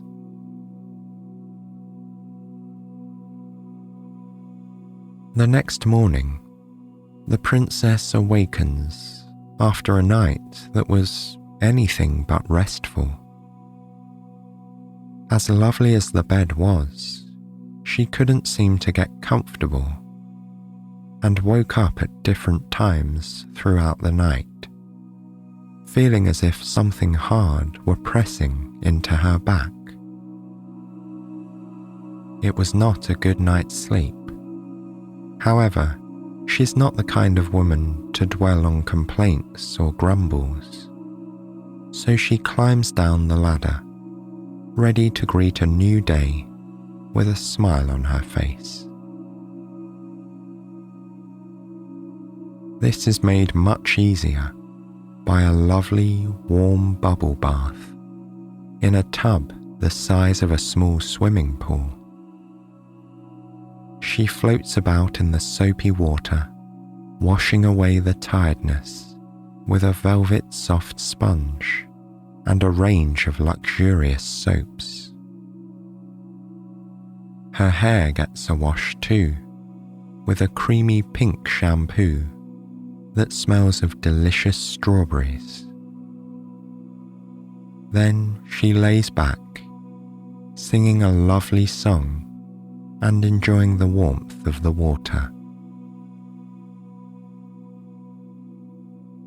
By the time she steps out of the bath and into a fluffy robe, her sleepless night is all but forgotten. Returning to her bedroom, she finds that her outfit from yesterday has been washed, dried, and ironed, and hung up ready to wear on the wardrobe door. She pulls it on, one piece at a time, delighting in the softness of the fresh, dry fabric against her skin. It's a lovely dress, reaching just above the floor and sea blue in colour, a perfect match for its owner's eyes. The fabric is a rich velvet that's pulled in at the waist, where silver-coloured silk is tied. It puffs out at the sleeves, and a silver thread decorates the edges in a wave-like pattern. Clean and dry, in her elegant dress, the princess feels much more like herself. And once a maid has kindly dried and styled her hair, pinning it up with pearl-tipped clips, she looks every bit the princess that she is.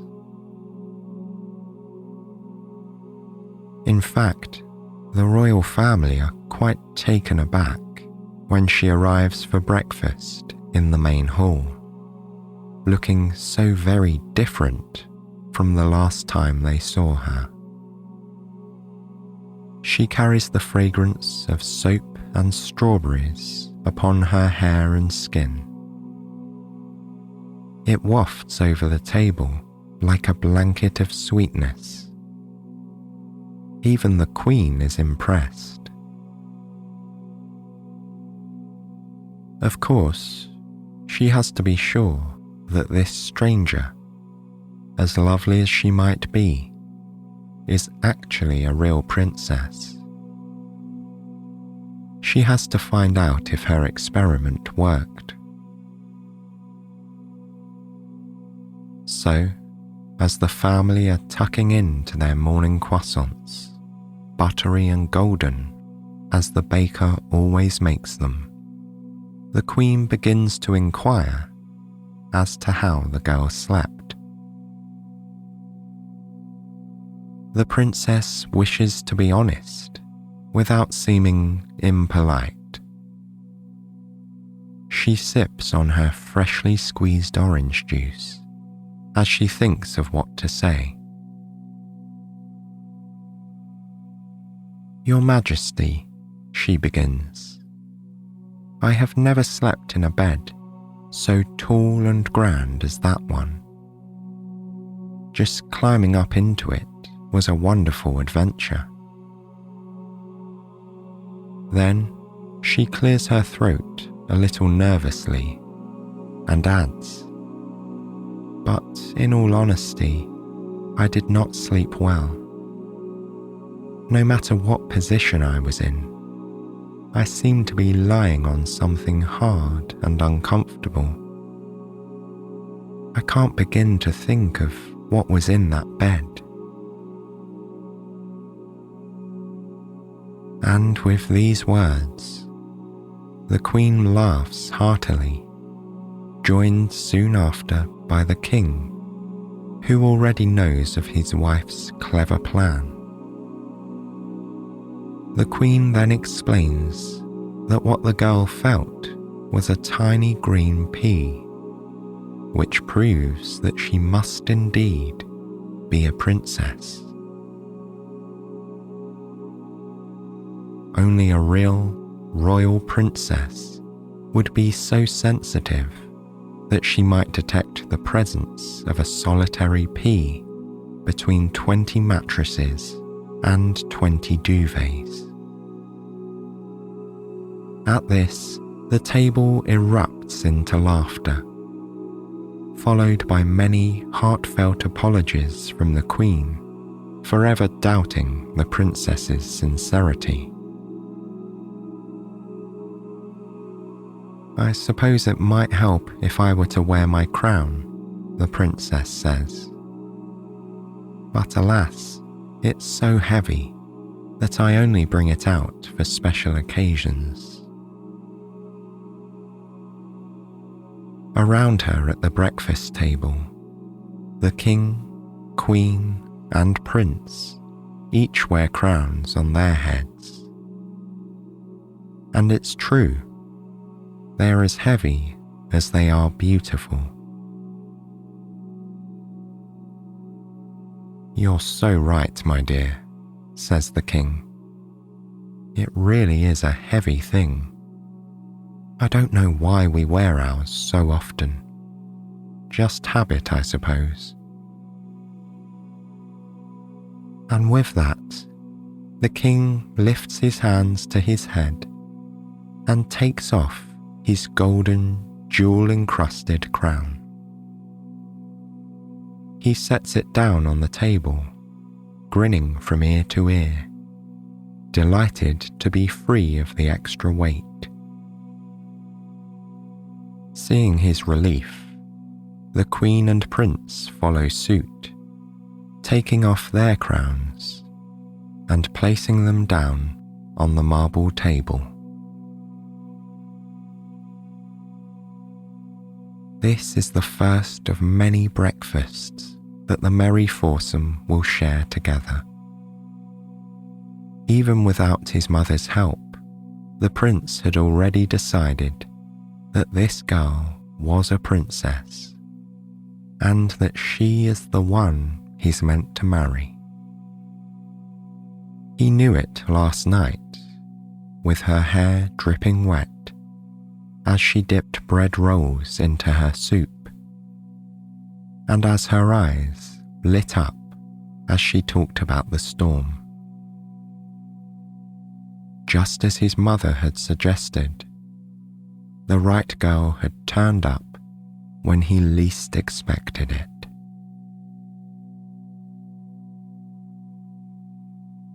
And this is where our story ends, though it's only the beginning for the young prince and princess.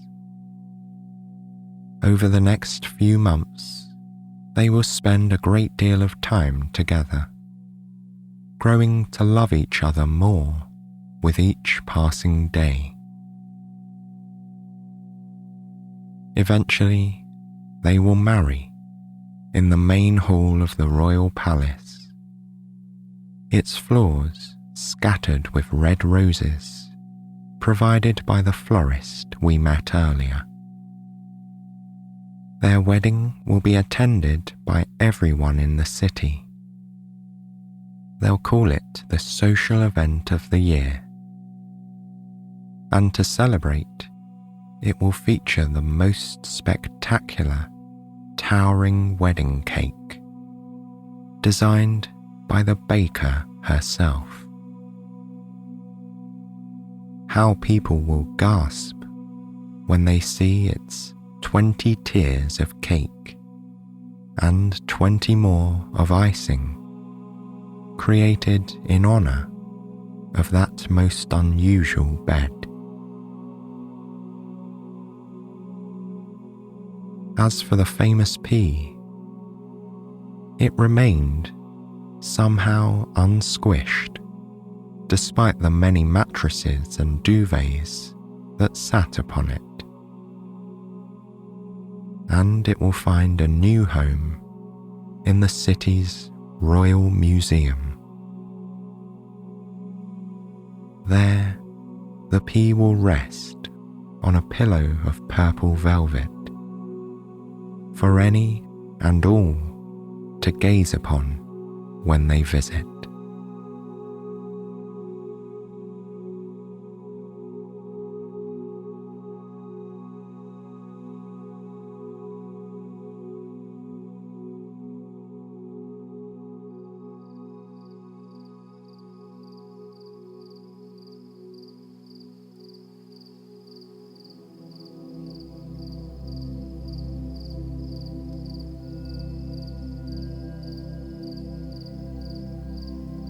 Long ago, in a faraway city, lived a boy named Idris.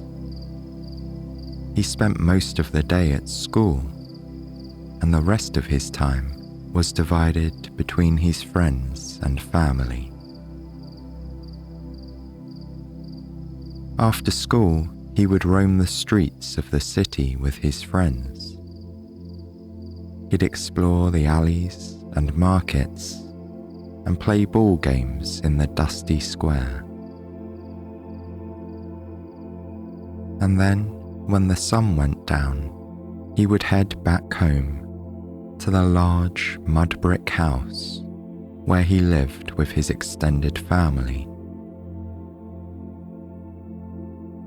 On the top floor was the bedroom Idris shared with his two older brothers. Downstairs were his parents' bedrooms and the rooms belonging to his aunt and grandparents. The ground floor was the largest and the area where the family spent most of their time. This was the location of the store and the workshop. For generations, Idris's family had made and sold the most exquisite carpets in the city. People would come from across the land to commission a decorative carpet or to choose from those on display. They came in all sizes, colours and designs. There were small prayer mats in green and gold. Displayed on the walls of the shop were scarlet rugs with gorgeous swirling patterns made from metallic thread. And at the back, rolled up tightly, were the heavy, expensive carpets that were too big to put on display. When unrolled, they showed dazzling floral designs and patterns within patterns. When Idris returned home, he liked to walk through the shop, greeting his aunt who worked at the counter. Then, after passing through this treasure trove of carpets, he would go through the beaded curtain doorway at the back of the room. He liked the cool, ticklish sensation of the beads on his skin and the musical sound that the curtain made as he passed through. The room at the back was the workshop. This was where his parents and elder brothers were hard at work right now, sitting at the looms. They were so focused on their work, it was as if they were under a spell. Idris sometimes felt reluctant to interrupt their trance. He would stand and watch them for a while, admiring their skill.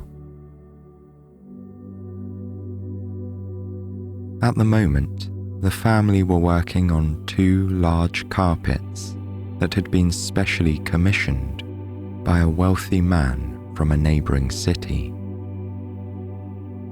They would take months to complete. Idris's parents worked at one loom, while his brothers sat at another. Both looms were vertical, and the 4 family members sat cross-legged on floor cushions, weaving by hand. As their fingers moved swiftly between the long strands of wool, it looked as though they were playing a stringed instrument. Their movements were so graceful, and Idris found himself mesmerized. He knew from experience how difficult the work was, requiring patience, creativity, and painstaking attention to detail. It also called for a certain kind of dexterity, which Idris didn't have. He tried to learn many times, sitting at the loom while his parents, grandparents, or brothers patiently tried to teach him. Idris had already accepted that he was unlikely to become a carpet maker. When he grew up, he would do something else. He wasn't sure what, as his ideas changed from one day to the next. Sometimes he daydreamed about life as a traveling merchant, riding a horse from city to city through mountains and deserts. Or he would imagine a career as an astronomer, studying the planets and discovering the secrets of the universe. Or perhaps he would simply stay here with his family, selling the beautiful carpets that they created. That could be nice too, he thought, remaining in the place he loved and with the people he loved. But the future still seemed far away. He had plenty of time to work out what he wanted to do when he grew up. In the meantime, he was happy to watch his family at work and to drift from room to room as he waited for dinner. Tonight, his grandmother was preparing his favorite rice dish with spices and vegetables. While his parents and brothers put the finishing touches to the day's work, Idris passed through the rattling bead curtain once again. He always enjoyed wandering up and down the densely packed aisles of the carpet shop, gazing at the products that were ready for sale. There were so many of them, and they were all so beautiful. He ran his finger over the soft wool, tracing the maze-like patterns from the edge to the center. It felt soothing, following the curving line all the way to the middle. When Idris touched the carpets, he sometimes thought that the varying colors and patterns felt different to each other. Of course, they were almost all the same material. The yarn was made from sheep's wool and dyed with natural colorings, like roots and berries. But when he brushed his finger over a rug, he felt different sensations depending on the part he touched. As his finger moved from crimson to indigo, or petal to vine, something changed. He felt a pleasant shiver running through him, like a cool breeze on a warm night. There was something magical about these carpets. His eye was always drawn to one carpet in particular. Hanging on the back wall was a large rectangular rug. The plush background was a deep burgundy red, but the carpet seemed to feature all the colours of the rainbow: emerald green, saffron yellow, and so many others. Certain details shimmered in silver, gold, and pearlescent white. It looked as though a single moonbeam had woven its way through the carpet, making the patterns shine. The carpet's central design depicted the tree of life, a beautiful golden tree with countless shining branches, dripping with fruit. In each of the four corners was a small, richly detailed garden, contained by a decorative wall. What Idris loved most about this carpet was that each garden was slightly different.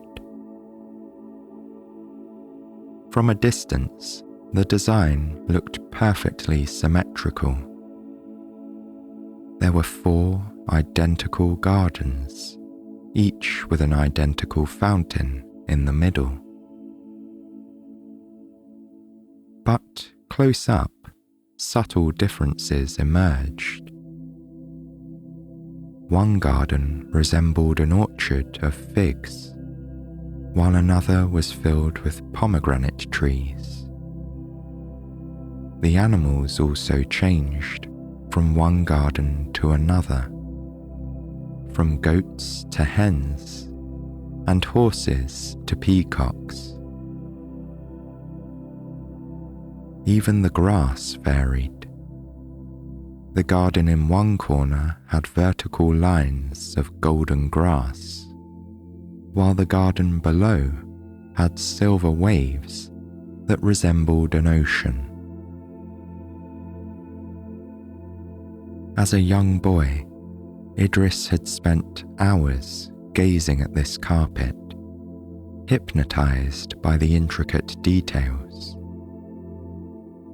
As his gaze drifted from one garden to the next, he wondered which was his favorite. One day, when he grew up, perhaps he would have his very own garden, with a fountain, peacocks, and pomegranate trees. Now that he was a little older, Idris still liked to daydream about the gardens. But he also found himself thinking about the person who had woven them, his great-grandmother. According to family legend, she had created this masterpiece single-handedly in just a few months, after the inspiration came to her in a dream. Idris had never met his great-grandmother, but when he admired her creation, he felt a sense of connection to her. Even though he didn't share her talent, he felt proud to be related to someone who could create a thing of such beauty. Unlike the other carpets on display, the garden rug was not for sale. It was priceless, a precious family heirloom. Even if a wealthy customer came to the shop offering all the gold in the kingdom, they would never part with it.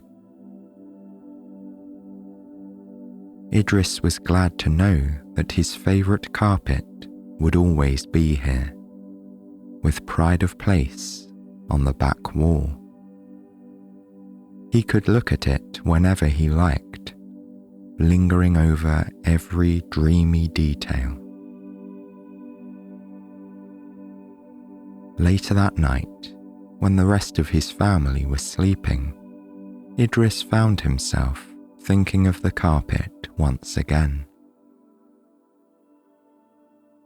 Random images from the day drifted through his mind.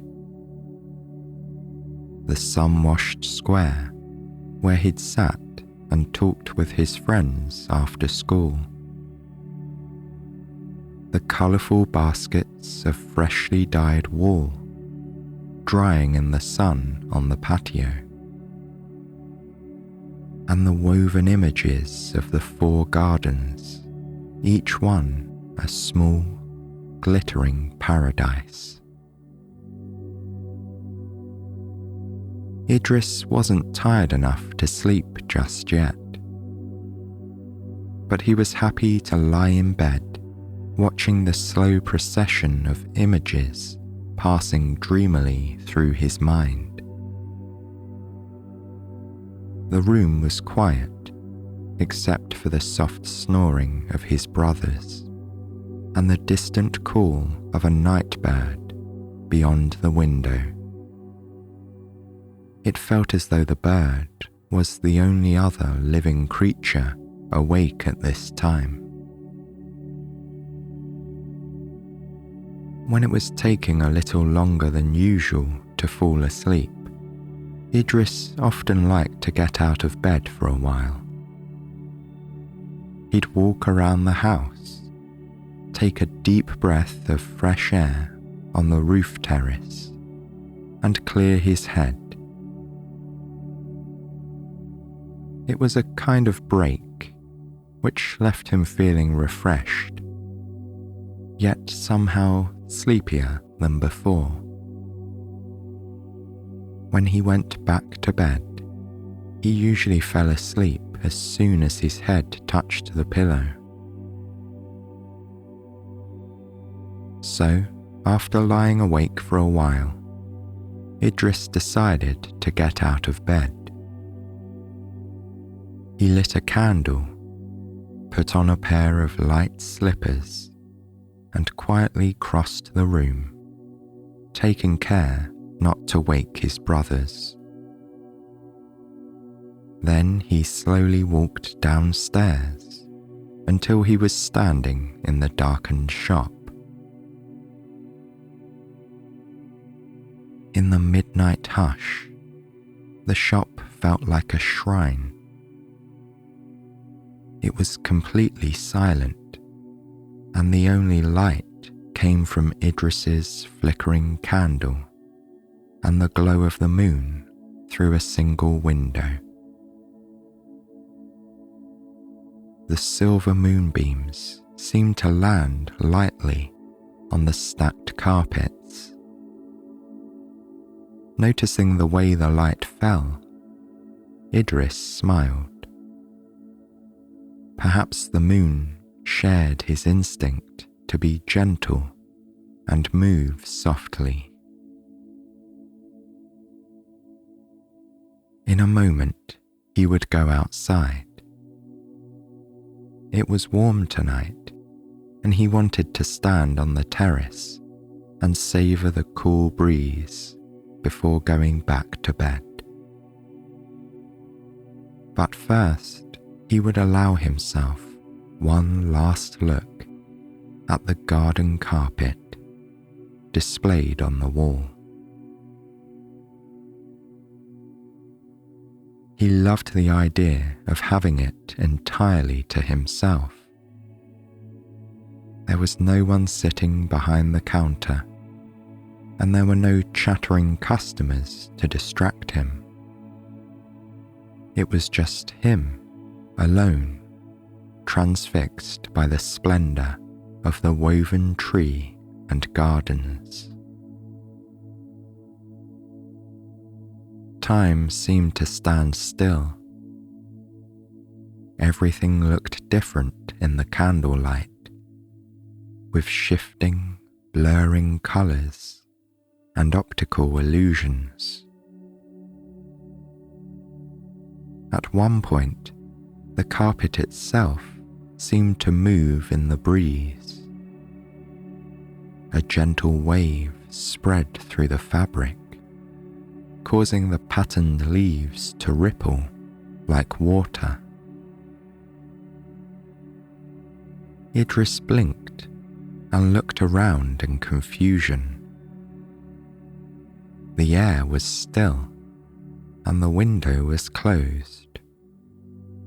Besides, it seemed unlikely that a gentle night breeze could move a heavy carpet like this one. He must have been sleepier than he'd realised to imagine such a thing. Time to go to bed, he told himself. But when Idris looked at the carpet once more, he was sure that it was moving, gently rippling, then billowing out from the wall. He stepped back and watched in amazement as the carpet moved smoothly and silently away from the wall. Now it was floating right in front of him, hovering mid-air. Idris blinked and rubbed his eyes. He must be dreaming. But there it was, right in front of him. He reached out to touch the soft, familiar fibres of the carpet and realised it was really happening. The carpet was floating, flying. Now it was moving towards the stairs. It looked like a vast butterfly or strange sea creature, swimming through the air in slow motion. Although Idris knew it couldn't be alive, in that moment, the carpet seemed to be sentient. It was moving with purpose, somehow guiding him. Idris followed, still feeling like he was dreaming or in a waking trance.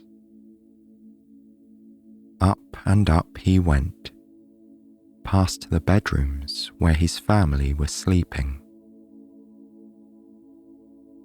Following right behind the carpet, he went all the way to the top of the stairs until he was standing outside on the roof terrace. It was a beautiful starry night.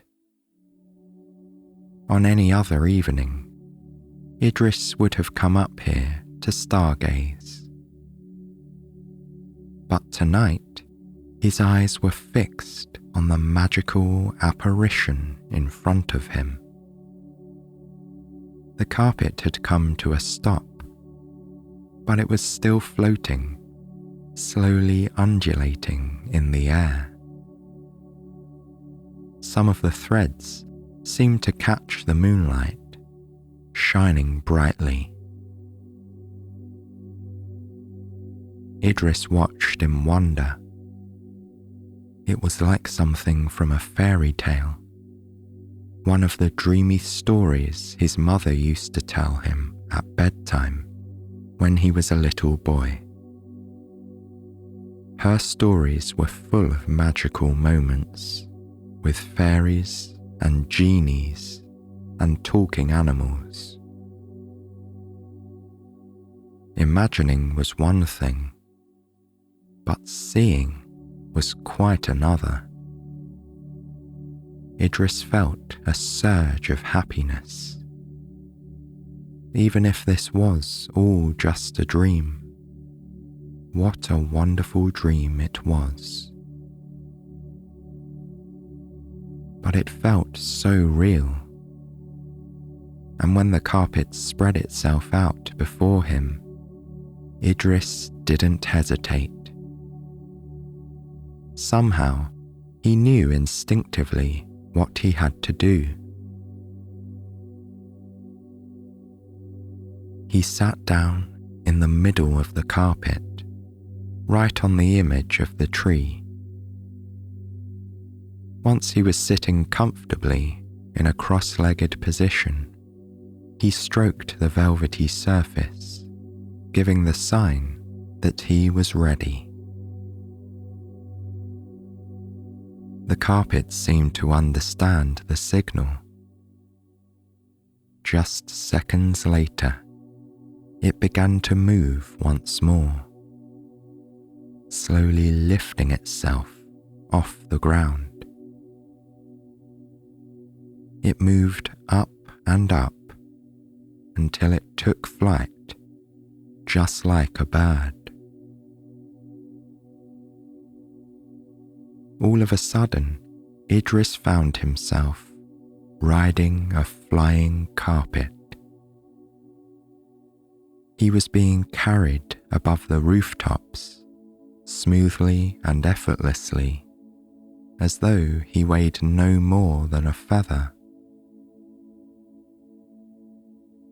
Idris looked around in awe, peering over the edge of the carpet. He was already so high up, it felt as though he were riding on the back of a bird or a winged horse. The carpet moved confidently, fluidly, just like a living creature. It was strange just how natural it felt, sitting on a flying carpet. Idris felt comfortable and supported, trusting that it would carry him safely. As the carpet glided slowly onwards, Idris enjoyed the bird's-eye view of the city. He knew these streets so well, yet they looked completely different from up here. Gazing down at the rooftops, he hardly recognized where he was. Of course, at this time of night, the city was shrouded in darkness. Nearly everyone was sleeping. The only light came from flaming lanterns in the street and the occasional candle burning in a window. The moonlight didn't illuminate the details, but it cast everything in a soft silver glow. The shining rooftops seemed to have been polished, burnished like a precious metal. Idris imagined that a magical nighttime transformation was taking place. After midnight, the moon carried out a mysterious ritual, shining on each house in turn. Meanwhile, the residents slept peacefully, unaware of the magic above their heads. Idris smiled. He felt lucky to be the only one awake to witness this special moment. But as the carpet drifted east towards the river, he realized that he was not alone after all. There was at least one other person in the city who was still awake at this hour, enjoying the tranquility of the night. Near the river was the grand university building with its tall brick tower, and at the top of the tower was a man looking through a telescope. Idris knew that there were astronomers in the city, but he'd never seen one at work before. As he flew towards the tower, Idris peered curiously over the edge of the carpet. To his surprise, he saw that the astronomer was a young man. For some reason, Idris had expected to see someone who looked like a wizard. But this astronomer was just an ordinary man. He might have been one of Idris's brothers or cousins. The astronomer was so focused on his stargazing that for a moment Idris thought he would fly past unnoticed. But just then, the astronomer stepped back from the telescope and looked up right at Idris and the flying carpet. Idris and the astronomer were now separated by just a few meters of air. They stared at each other in silence, in mutual wonder. And then, not sure what else to do, Idris waved shyly. After a moment's hesitation, the awestruck astronomer waved back. Just like Idris, he was probably wondering if he was dreaming. And if not, it was time to pack away his telescope and go to bed. The carpet flew on, drifting parallel to the river. Now that he was feeling more at ease, Idris decided to lie down. The soft wool of the carpet felt as comfortable as his bed. Lying on his back, Idris was in the perfect position for stargazing. He didn't have a telescope like the astronomer, but he could still appreciate the beauty of the stars. They were so far away, and yet their light had travelled all the way here, shining in the sky over his city and over his house. From here, he could see nothing but stars. It was as if he was being carried up into the sky, lifted by the night breeze like a floating leaf. The wind felt so soft on his skin, blowing lightly through his clothes. After the heat and humidity of the day, it felt wonderfully refreshing, like a cool bath or a dip in the river. Idris could smell the river too, its strong scent carried by the same breeze that was carrying him. Breathing in deeply, he recognized other aromas, the distinctive smell of the dusty earth and the fragrant trees in the gardens below. Idris was now feeling so deeply relaxed, lulled by the gentle motion of the carpet, he could have almost fallen asleep right there. He imagined himself drifting off as the carpet followed the winding river, on and on, until he reached the distant sea. But the carpet seemed to sense that Idris was ready to go to bed. It changed direction, and when Idris peered over the edge, he recognized this part of the sleeping city. There was the dome of his local temple, and nearby, the square where he played with his friends. And now, he was floating above the roof terrace, in the place where his adventure had begun. The carpet had taken him home.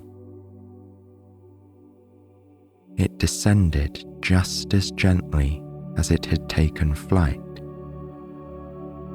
Idris found himself being lowered so gradually, so softly, that he hardly felt the landing. After stepping off the carpet, he began to head downstairs towards his bedroom. This time, the carpet followed behind like a loyal pet. When Idris got into bed, the carpet settled on the floor beside him.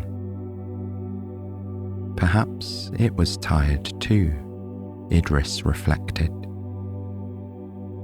After the long journey, they were both sleepy and ready to rest.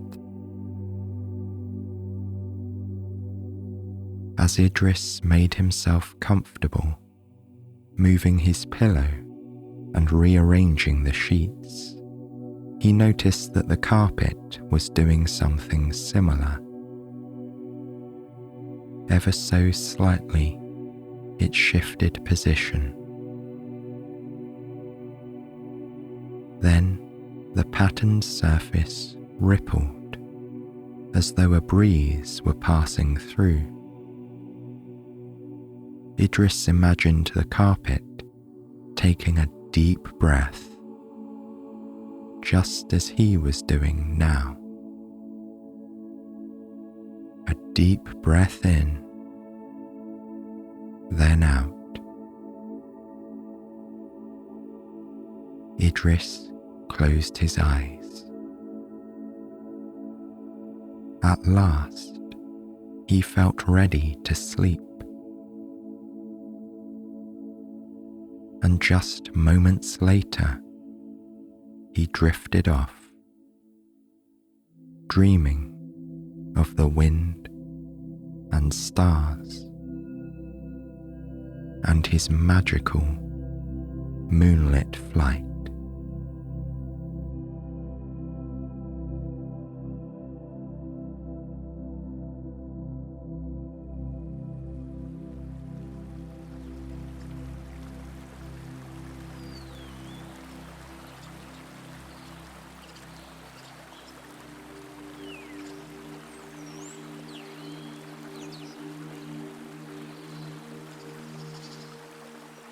Thoth, the Egyptian god of the moon and magic, likes to write at night. His pen always moves more easily under the light of the moon and stars.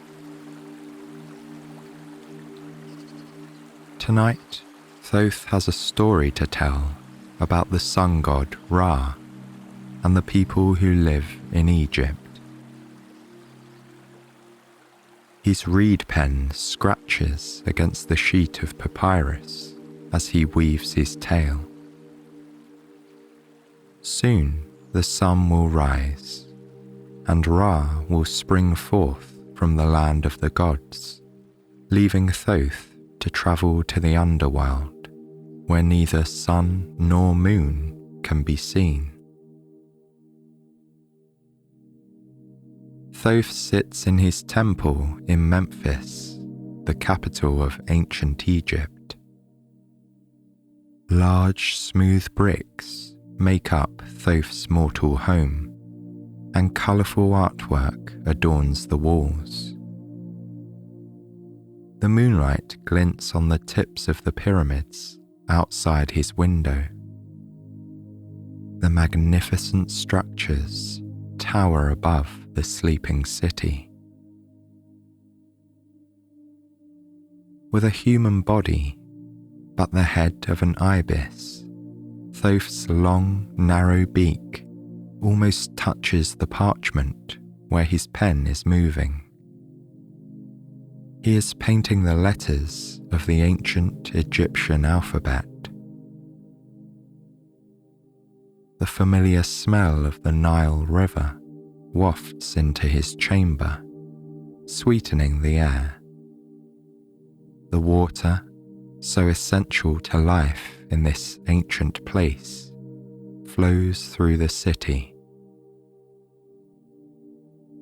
A gentle breeze rustles the palm trees, and the stars glitter in the sky, looking down upon the great sphinxes.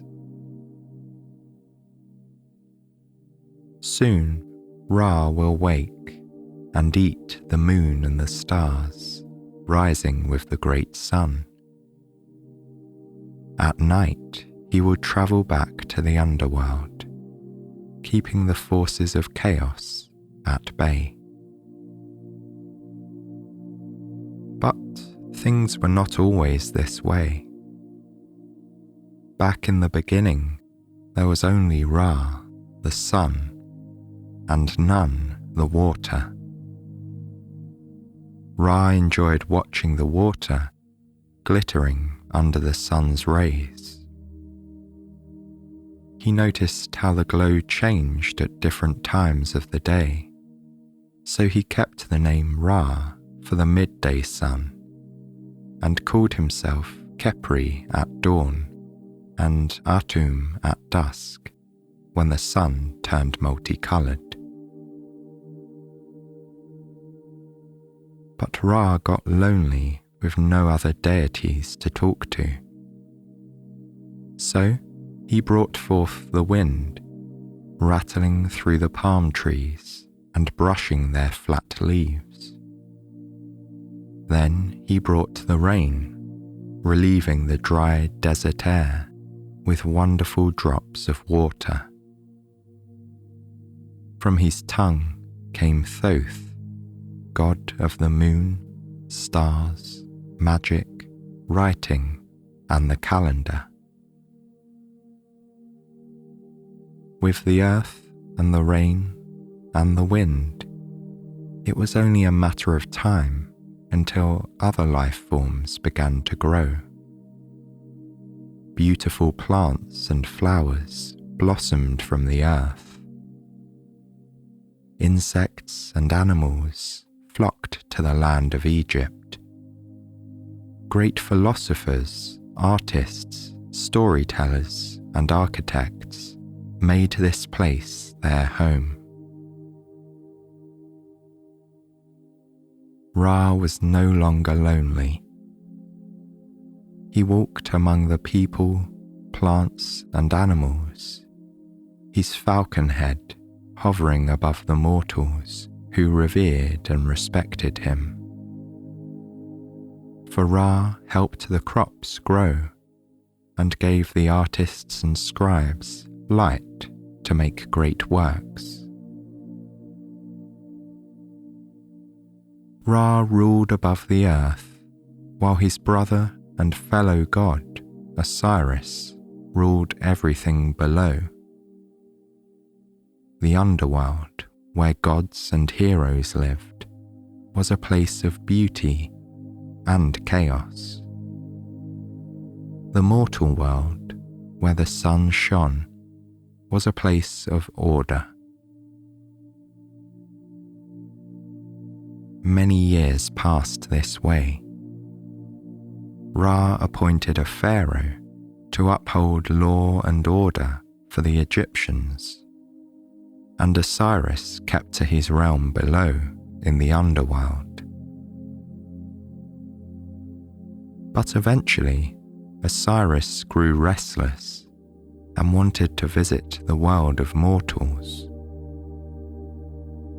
As the days went by, the chaos of the underworld slowly began to seep into the earth above. Because of this, the men and women of Egypt no longer respected Ra or visited his temple. But Ra was not deterred. He knew there was a way to restore order to the world. Ra called Thoth to him and said, "You have always assisted me in maintaining order. You have created the calendar and managed the seasons. Now I have a new job for you. You must keep watch on earth in the night." Ra explained that he would visit the underworld at night, making sure Osiris stayed there. But in the day, Ra has work to do on earth. Every morning at dawn, he begins his daily journey, moving through the sky. His pink, rosy fingers reach up from the east, bringing the light of day. In his great mouth, he swallows the moon.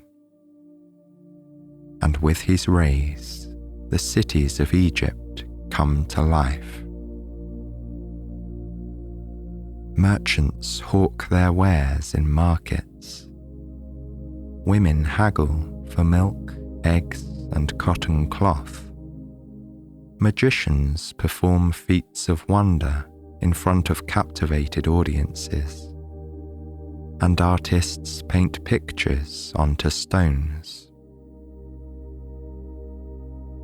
In the fields, farmers sow their crops: wheat, barley, flax, and vines. And in the towns, children visit tutors who teach them to read and write. As midday approaches, Ra sits high in the sky. The blazing heat pushes the farmers and merchants indoors to rest. Fresh fruit grown in the fertile ground near the Nile helps keep the people cool and refreshed. Even Ra snacks on succulent figs and sweet grapes as he enjoys the glow of the afternoon sunlight. Meanwhile, under the sun's heat, pharaohs wander through grand palaces, ordering the construction of temples, pyramids, and tombs. The architects of ancient Egypt are skilled craftsmen, utilizing a large workforce and expensive resources to build outstanding cities. And the Egyptians are also one of the earliest civilizations to adopt a writing system. During the long, hot afternoons, scribes chisel hieroglyphs into stone tablets and brush soft letters onto papyrus scrolls. Hieroglyphs are words in picture form, beautiful phonetic shapes. They're carved into tablets and painted on walls. Difficult to create, hieroglyphic writing is reserved for priests and politicians. Rather than reading from right to left or left to right, hieroglyphs are always read in the direction that the figure is facing. The figure is often a bird, so this is a fact that Thoth, with his bird's head, particularly enjoys.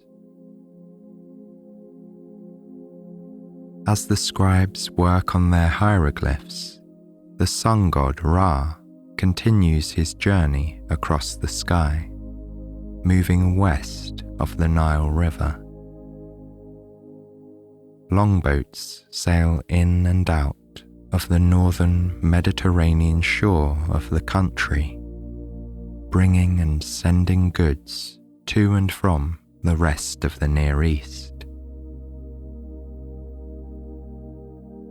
Beyond the Nile, Ra looks down at the sand dunes below, where golden dust rides on gusts of wind. Shu, the god of air and wind, smiles at Ra, and specks of sand glint in the breeze. Ra, travelling west, starts to sink lower in the sky. Back in the city of Memphis, golden rays brush the roofs of houses as families gather for their evening meals. Scribes, magicians, merchants, and farmers return home for dinner. Ra watches the families, from farmers to pharaohs, laying dishes across small and long tables. There are green vegetables cooked with garlic, spiced lentils, eggs and bread. Across the land, honey-flavoured drinks wash down the hearty food, accompanied by shared stories and laughter. Ra starts to turn the sky pink, purple, and red. It's almost time for him to descend to the underworld. While the people sleep and dream, resting for the next day, Ra descends to watch Osiris keeping order in the world. His bright colours flashing across the sky, Ra heads to the horizon to meet Mayat. She is the wife of Thoth and the goddess of truth and justice. Together with her husband, Mayat regulates the stars and the seasons. She uses truth and justice to keep the cosmic balance in order. During the day, Mayat guards Ra's boat, which waits on the border of the realm of mortals. In the evening, she watches him sail away into the underworld. Now, stars poke through the night sky. The moon is rising, signalling to Ra it is time to leave for the day. He climbs into his boat, and then, with a grin and a wave to Mayet, he paddles down to the realm below.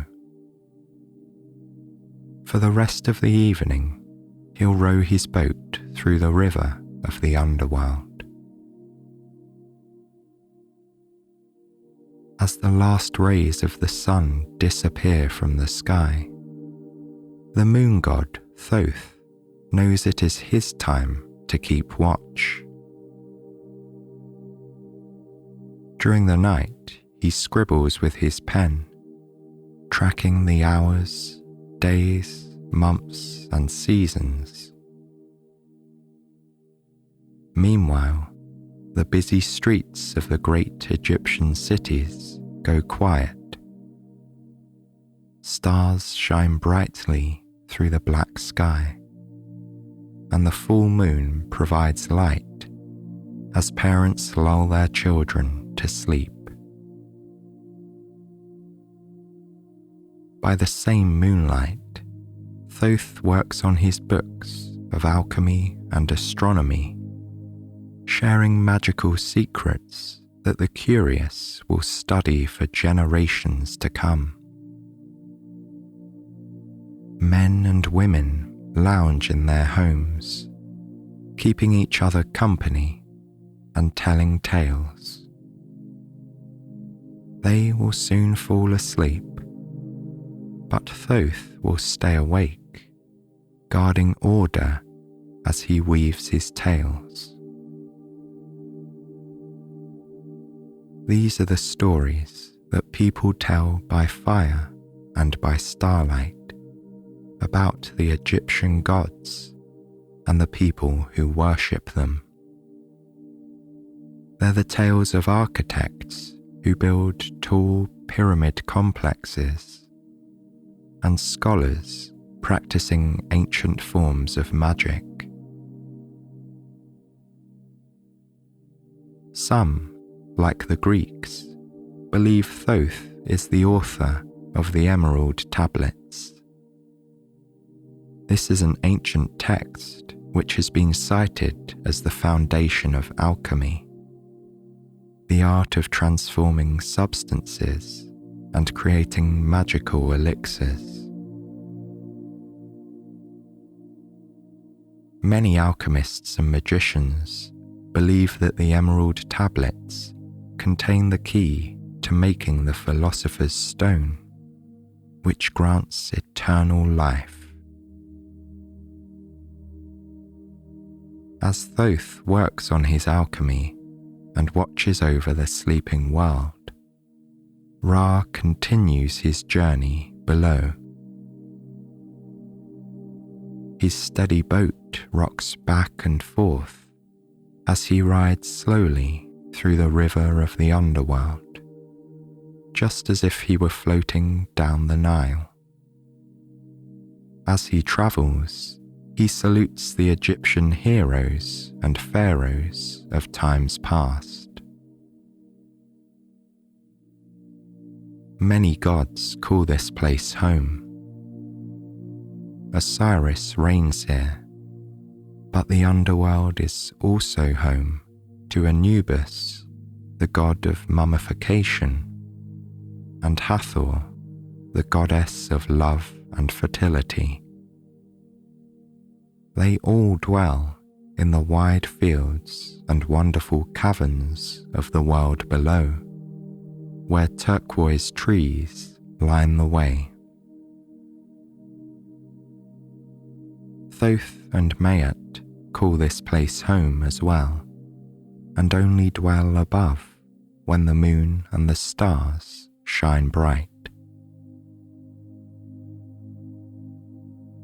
Up above, the people fall deeper into slumber. They sleep peacefully, knowing that Ra is keeping order below, and Thoth and Mayat are standing guard above. Thoth knows that when the sun starts to rise, he'll trade places with Ra.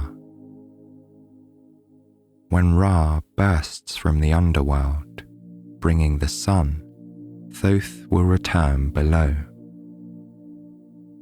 They repeat this cycle every 24 hours. But for now, Thoth enjoys the peaceful night. He looks out across the great city of Memphis, the ancient capital of Egypt.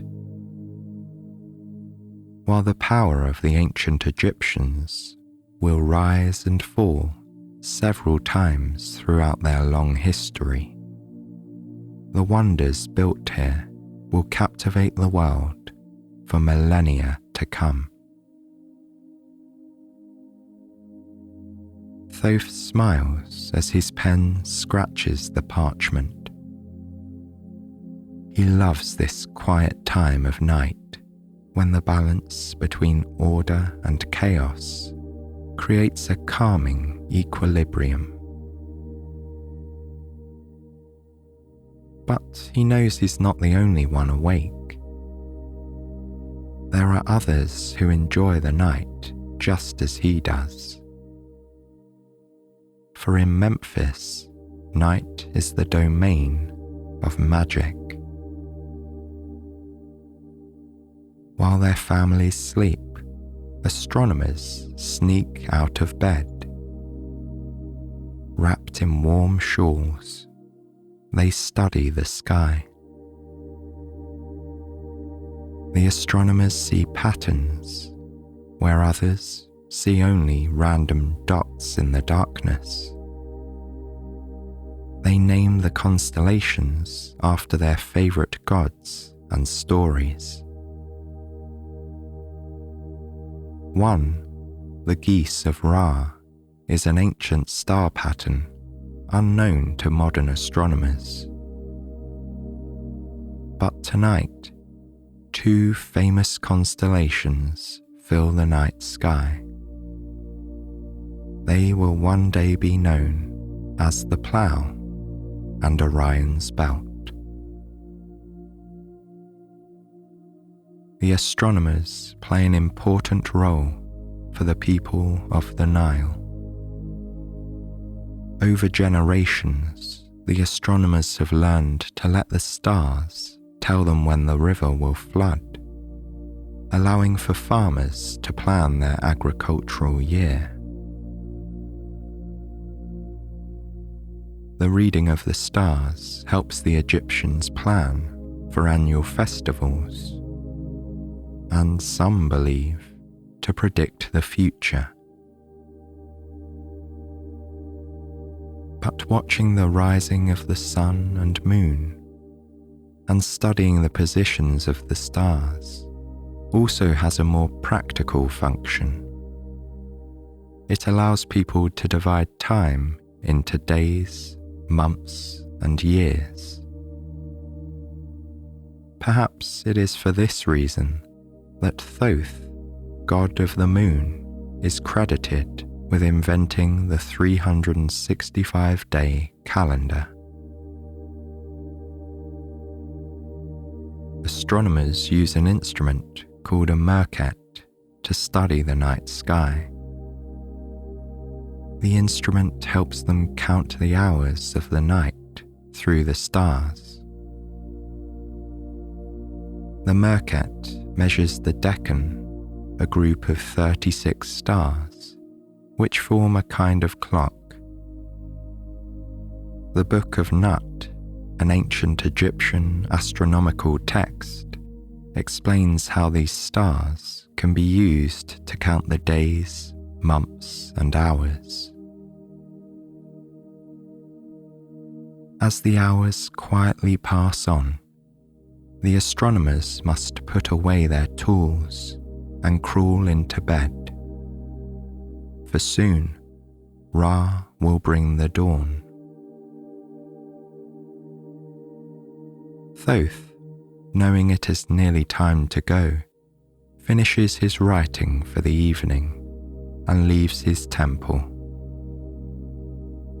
As he walks along the Nile, he imagines Ra floating below in the river, in the world of the gods.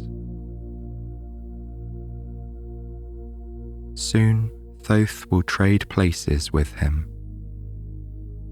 In the underworld, he'll wander through caverns and see lakes of fire and turquoise trees. But Thoth enjoys his nights in the mortal world too, with wide open spaces glittering under the magnificent moon. He marvels at the city the people have built. Large, smooth bricks rise into pyramids, details of past pharaohs chiseled intricately into stone. The Nile bubbles and chatters as it passes over rocks, mud, and earth.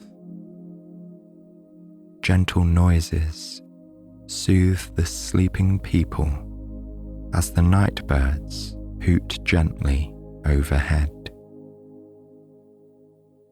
Thoth's beak glistens in the starlight as he walks, marvelling at the magnificent place he gets to call home. There are so many treasures, large tombs, pyramids, and sphinxes, as well as mummies and magic. Then there's the Egyptian language, art, and mythology. The civilization of ancient Egypt will one day fall, but the culture will live on for millennia. Finally, the last decan of the night ends, bringing with it the rays of dawn. Ra slowly ascends from the world below. It is time for Thoth to go down to the land of the gods for the day, walking by the river below instead of the Nile. This is how the days and nights pass. Ra circles in the sky above, descending below at dusk.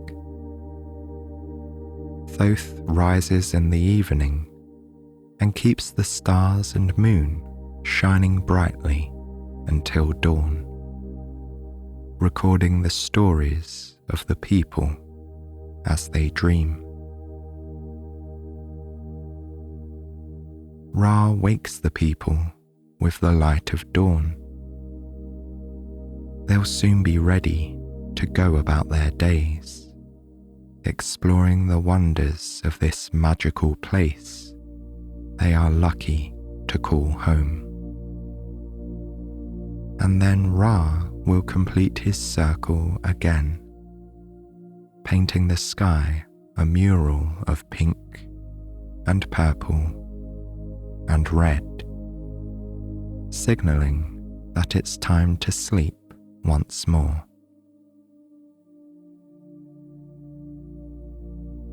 As we end our tale, allow the stories of Thoth and Ra, the wind, the river, the stars and the moon, to fill your mind.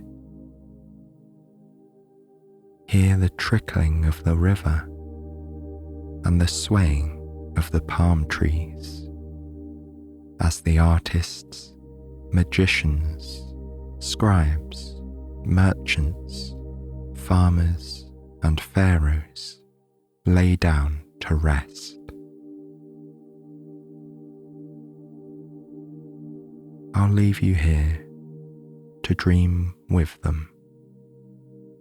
The magic of the stars and the stories of Thoth, weaving in and out of your dreams.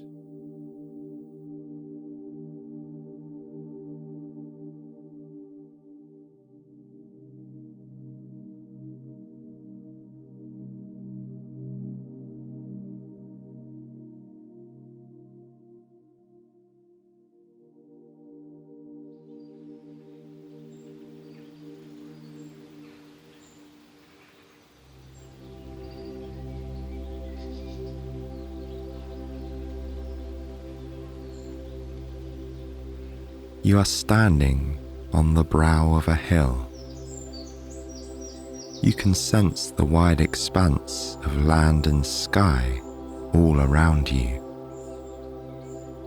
There's a cool but welcoming breeze on your skin, and you can hear the gentle sound of lilting birdsong.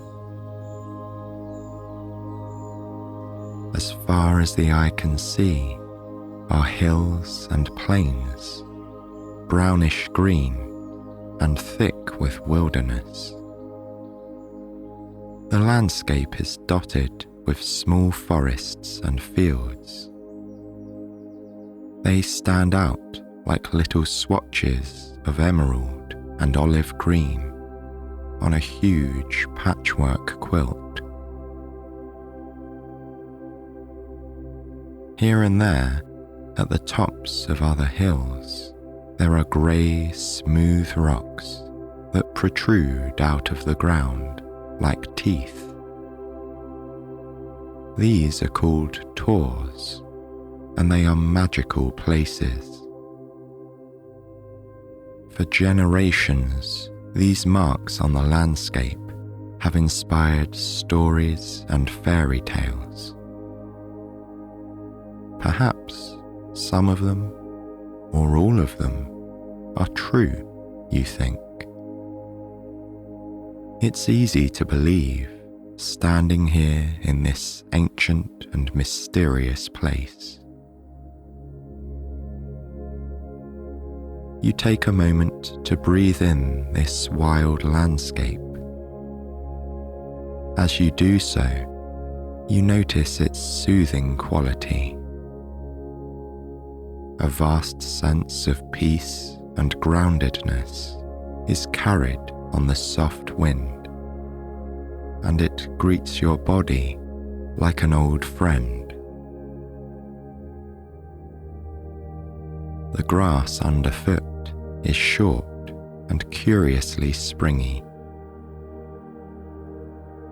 In front of you lies a tor. It is made up of large, rounded rocks. But although they are mostly round in shape, they still look rough and rugged on the surface. They are piled up on top of each other, held together by nature and creeping moss. The tor rises above you invitingly and majestically. You gently pad towards it and extend your hand. Your palm brushes the granite of the rock, and you sense the lingering warmth of today's sun baked into it. You take a moment to feel the solid, dependable quality of this ancient material and allow your body to absorb it. What feels like a whisper on the wind prompts you to turn your head to the left.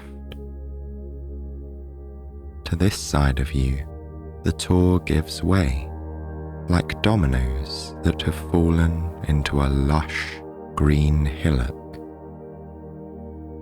The land is level and rich with long grasses, coiled ferns, and clumps of reedy growth. Rising out of this green land is a cluster of bushes. Not much taller than your shoulder, they carry green spiked leaves and are crowned with small, bright yellow flowers that look similar to sweet peas or orchids. This is gorse, and it grows abundantly on the moor. You notice that there are 2 mossy boulders hidden in the gorse. The ground is clear around them, and there is a perfect gap between them. It's as if a portal lies there that is warmly inviting you to go through it. You make your way to the gorse, noticing the curious scent of coconut that the flowers emit. You approach the boulders in quiet reverence. This place seems to reassure you that what it has to show you is peaceful and wondrous. You know instinctively that this is the start of your journey, and that Dartmoor will hold you gently in its embrace. Lightly, evenly, you move towards the space between the boulders. You feel a deep sense of peace sweep over you, and feel your body tug you into a more relaxed state. You notice a gentle shimmering in the air. Could this really be a portal, you wonder? As you enter the shimmering air, it's as if you are passing through a cool sheet of relaxation. You close your eyes as you move your face through it. When you open them again, you realize that you have been lovingly transported to an ancient, beautiful woodland. For a moment, you pause to take in the mystical sight around you. Hundreds of curiously stunted oak trees, adorned in silvery lichen and frilly, deep green moss, surround you. The air is peaceful and heavy with a sense of history and wisdom. This is Wistman's Wood, and it is the last remains of the old forest that once covered much of Dartmoor thousands of years ago.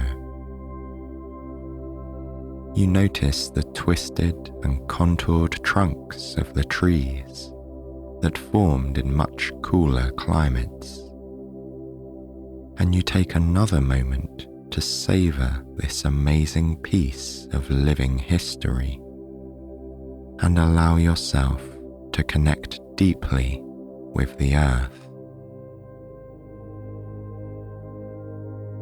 You quietly move through this astounding forest, seeing more and more of the lichen that hang from the branches of each tree, like old beards on wise men. As you make your way through it, you notice how any tension in your body is being gently absorbed by your surroundings.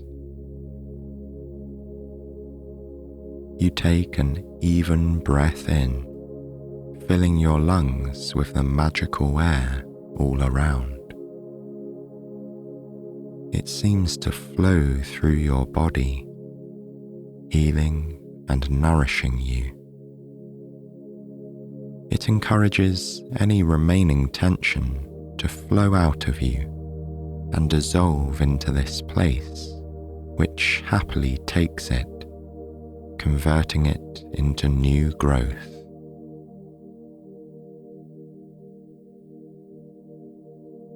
You continue on through Wistman's Wood. Soon, you sense that you are being pulled towards the fringes of the wood, where it meets with open moorland. You allow yourself to move that way, watching the shade of the wood thinning out as you reach its perimeter.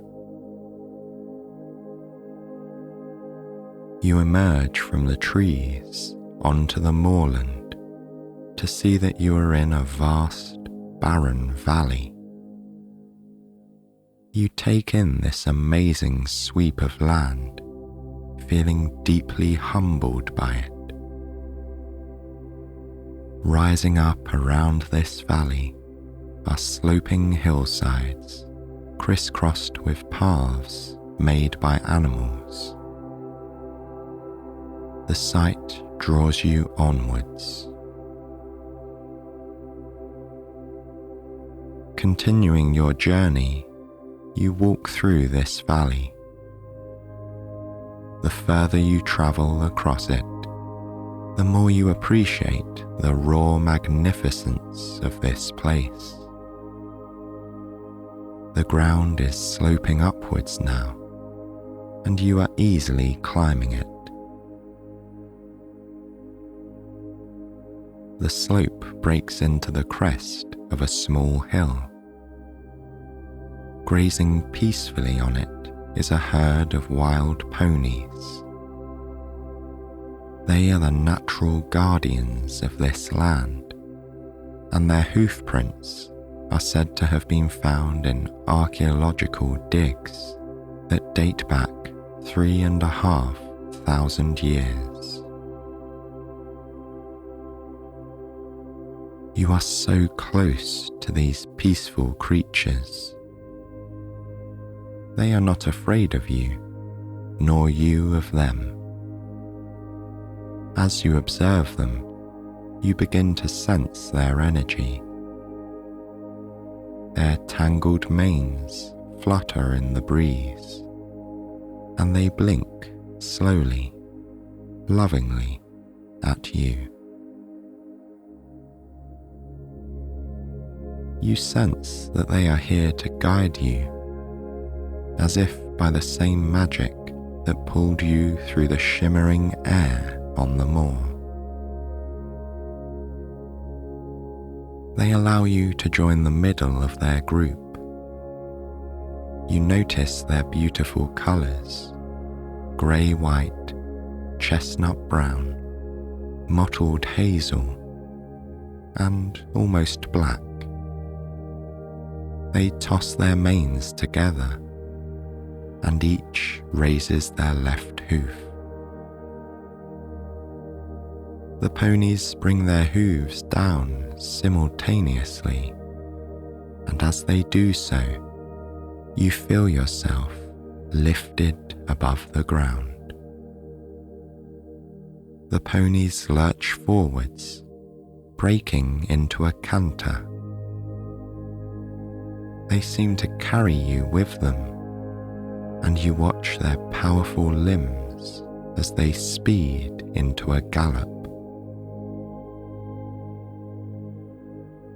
You are galloping with these wild creatures across the moorland. A heart-opening sense of freedom and joy blooms in your chest.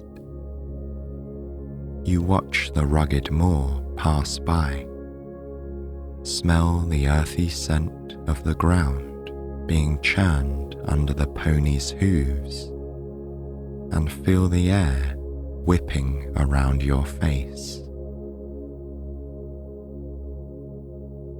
The landscape begins to change. You notice a different kind of forest up ahead.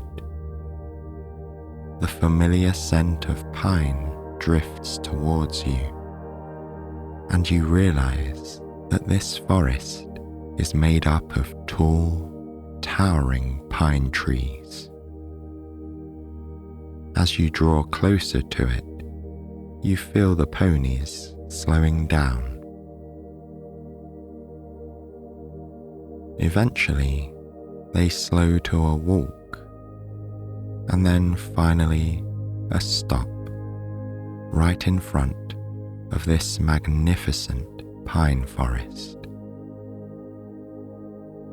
You thank your guides calmly and begin to move into the trees. This forest is cool and shady. The trees climb high above you, and the ground is carpeted with deep green mosses. You notice the shafts of gentle sunlight that filter through the branches. It is quiet and still here, after the joyous expanse of the moor.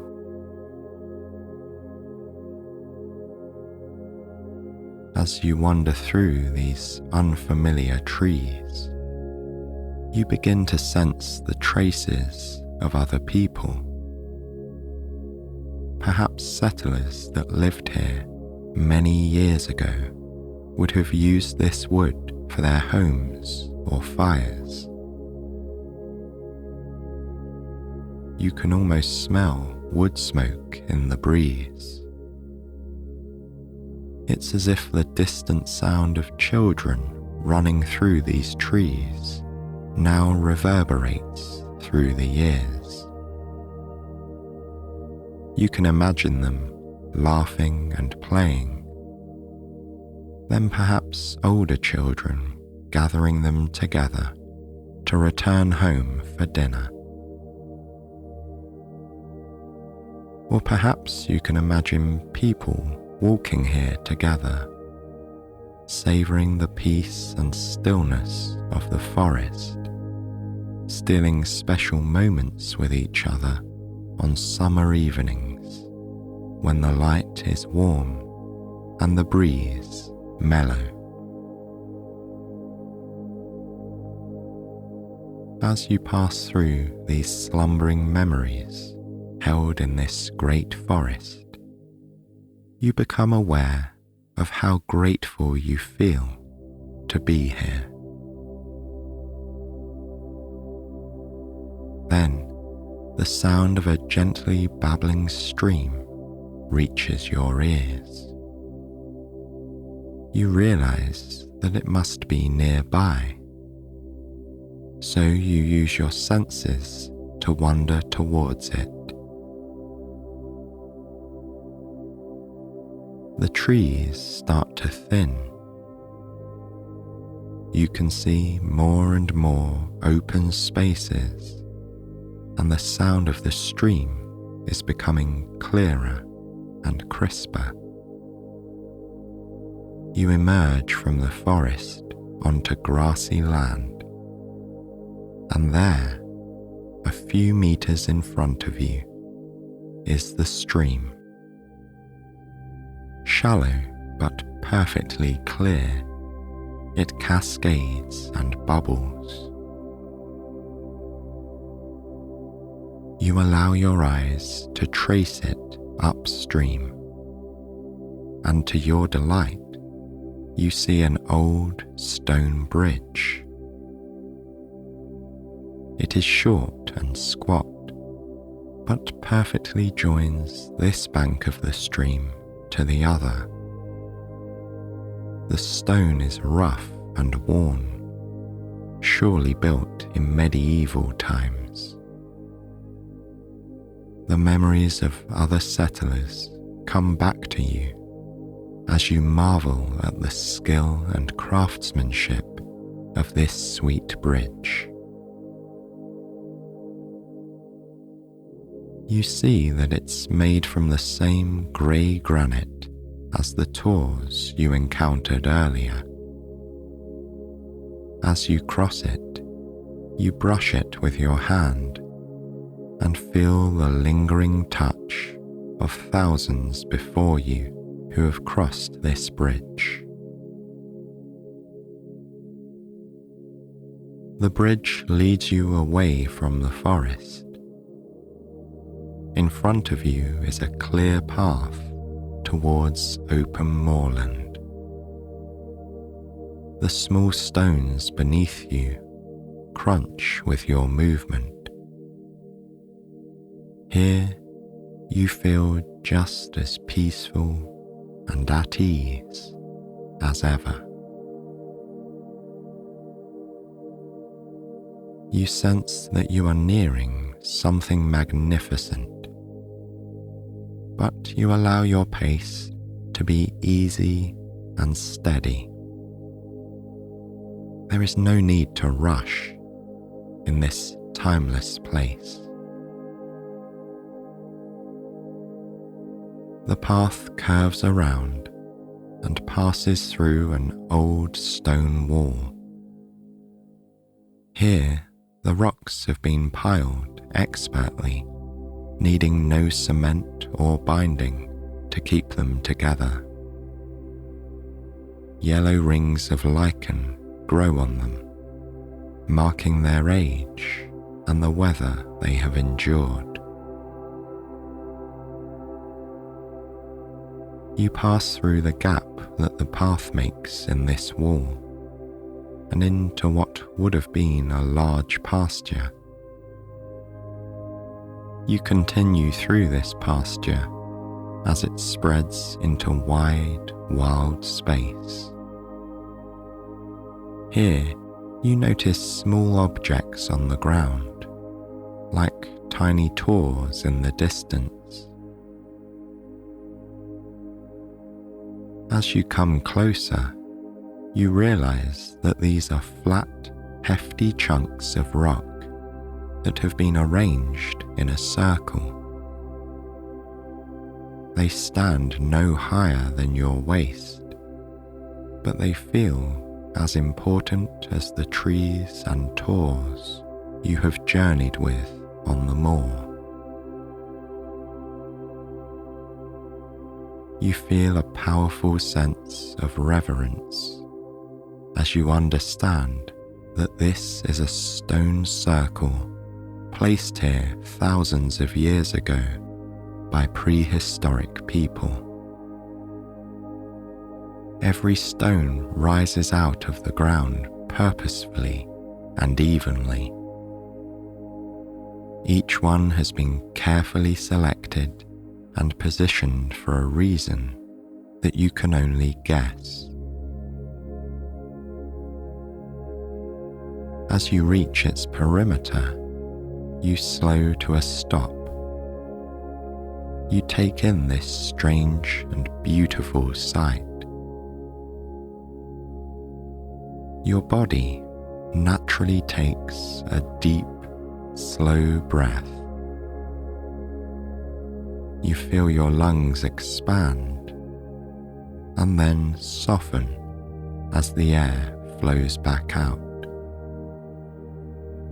For some time, you relish the profound comfort that it brings.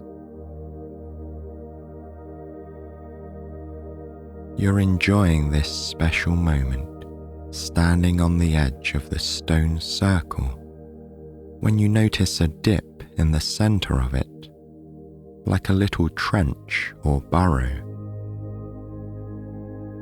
You move instinctively towards it, passing through the stone circle. Then you realize something wonderful. Nestled in this impression in the earth is a beautiful bed. It is held on smooth oak branches and luscious moss surrounds it. The mattress is made from soft, natural material and clothed in green cotton sheets. The pillows are plump and the covers are fluffy and inviting. You become aware that your body is heavy, tired, and ready to sleep. So you climb down into this beautiful bed, housed in this impression in the earth. And as you rest your body on the mattress, you give thanks for its support and comfort.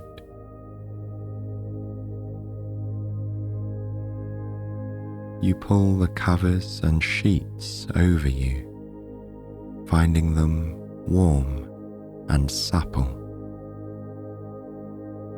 You feel incredibly safe in this special place.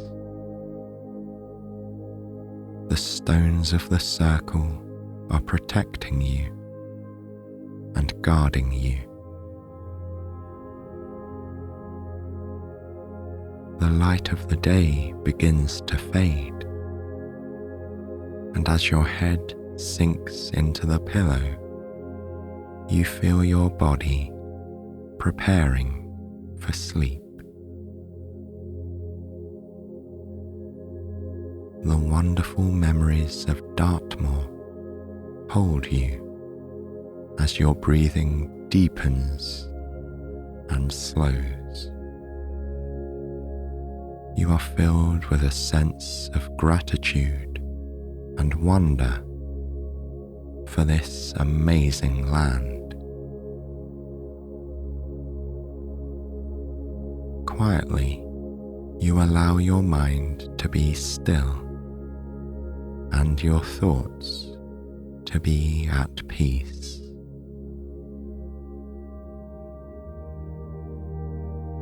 You know that the gifts of this journey will still be with you in the morning.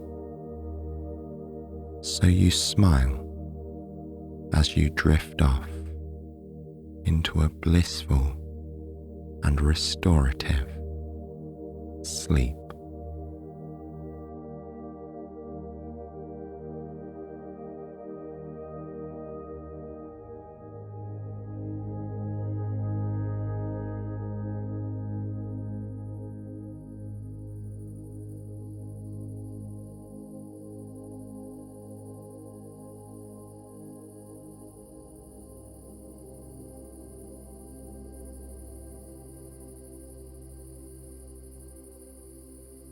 Long, long ago, at a time before human memory, the world looked very different. Yes, all of the familiar features of the earth and sky were there. However, they did not divide themselves in the way they do now. The brown and green land did not isolate itself from the water, at least not all the time.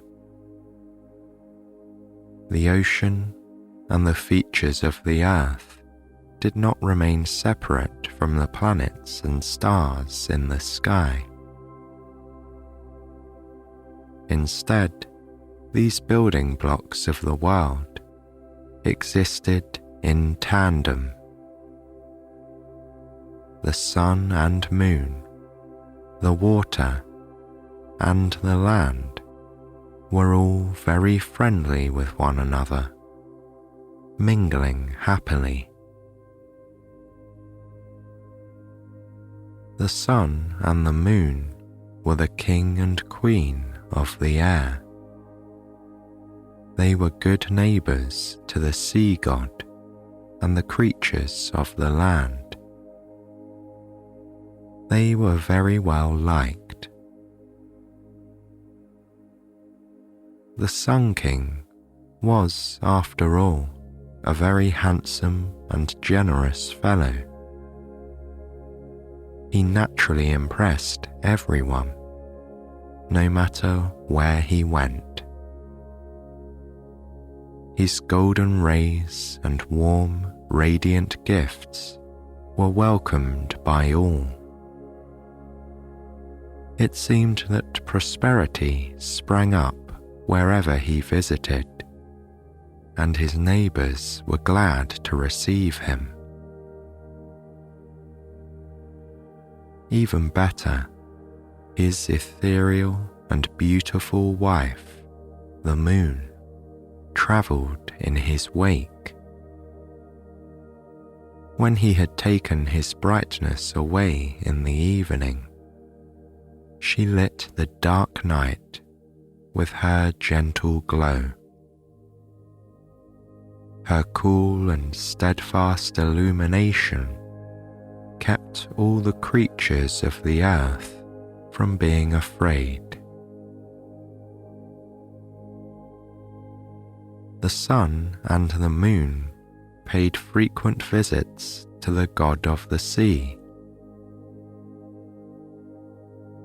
Although the sea god's many subjects were happily accustomed to the chill and the moody depths of the ocean, they welcomed the Sun King's brilliant sunbeams at times. For what use was the colourful beauty of the undersea world without a little bit of light to show it off? When the Sun King or the Moon Queen lit the waters, the dolphins and other fish would leap gladly into the air. Then they would plunge ecstatically back into their watery home. These moments in the sun brought them joy. The sun and moon were very social, and they often paid visits. However, after countless years of being guests of the sea god, they began to wonder why he did not come to see them. The sun and the moon began to ask each other what the reason for that could be. The Sun King suggested perhaps the sea god feared that their home would be too warm for him. In response, the Moon Queen wondered if it was too bright. After considering various possibilities, they agreed that the sea god might just be very polite and that he was waiting to be invited. After all, they had never thought such a formality would be necessary, and they had not suggested a visit. Determined to remedy the situation, they prepared to pay the ocean waters a visit. The sun put on his shining gold travelling coat, which sparkled brilliantly. It created a halo of light around him. The moon put on her most beautiful gown. It was a gauzy alabaster white robe that seemed illuminated from within. Whenever she moved, tiny stars twinkled from the folds of her skirt. Attired in their best, the royal couple ventured forth to the water's edge. Once there, they called out to the little creatures who played in the surf, asking them to summon the sea god. Feeling very important, the tiny crabs, the shining fishes, and the wispy jellyfish floated downward into the heart of the ocean, happy to tell their ruler that his friends were near. While the sun and moon waited, They enjoyed watching the colourful underwater creatures who surfaced to bask in their brilliant aura. Their presence set the water dancing with light, as if diamonds floated on the waves.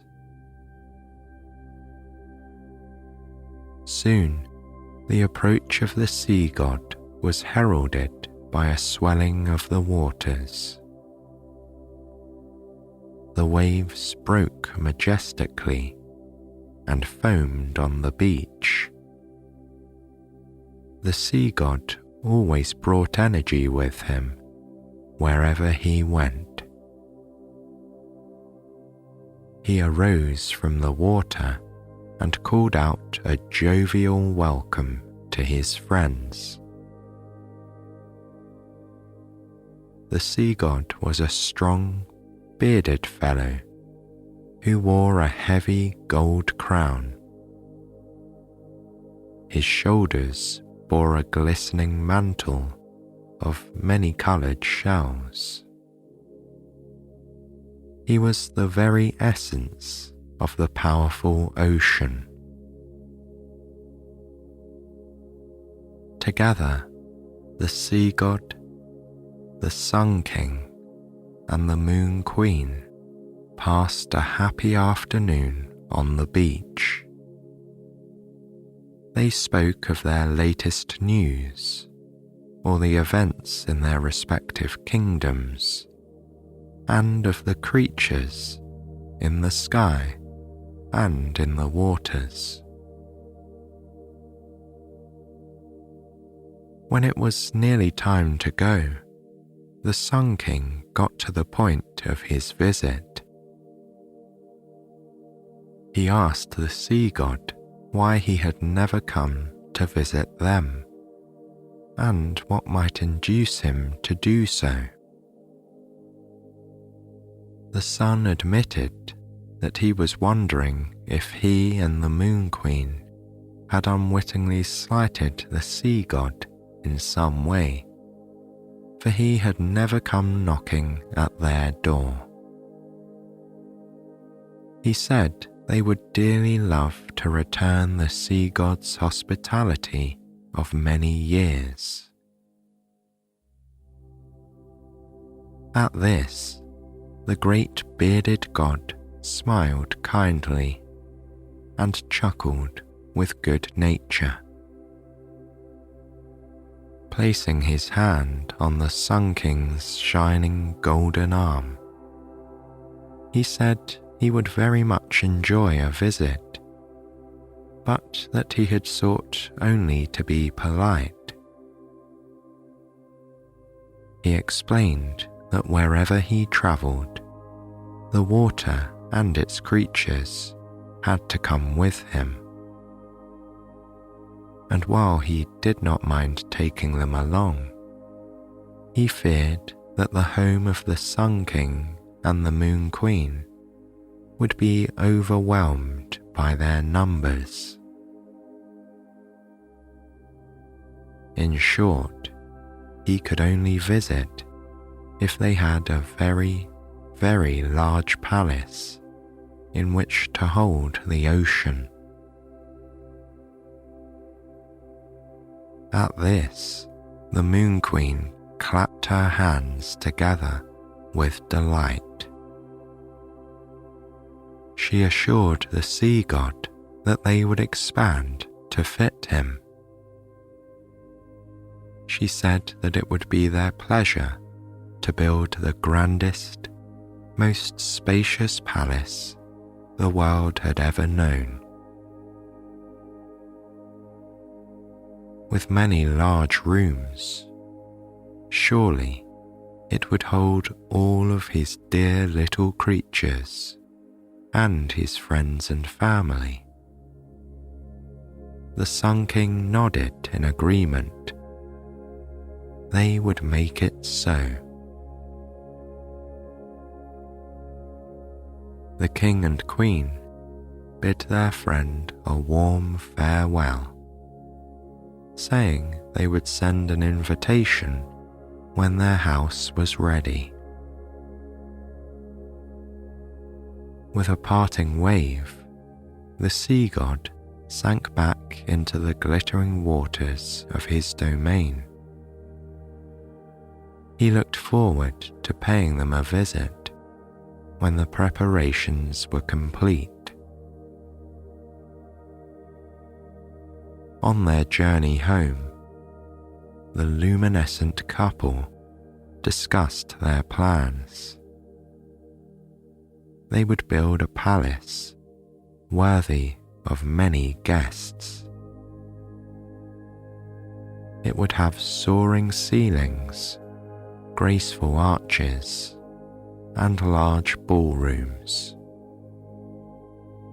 There would be countless bedrooms with enormous windows.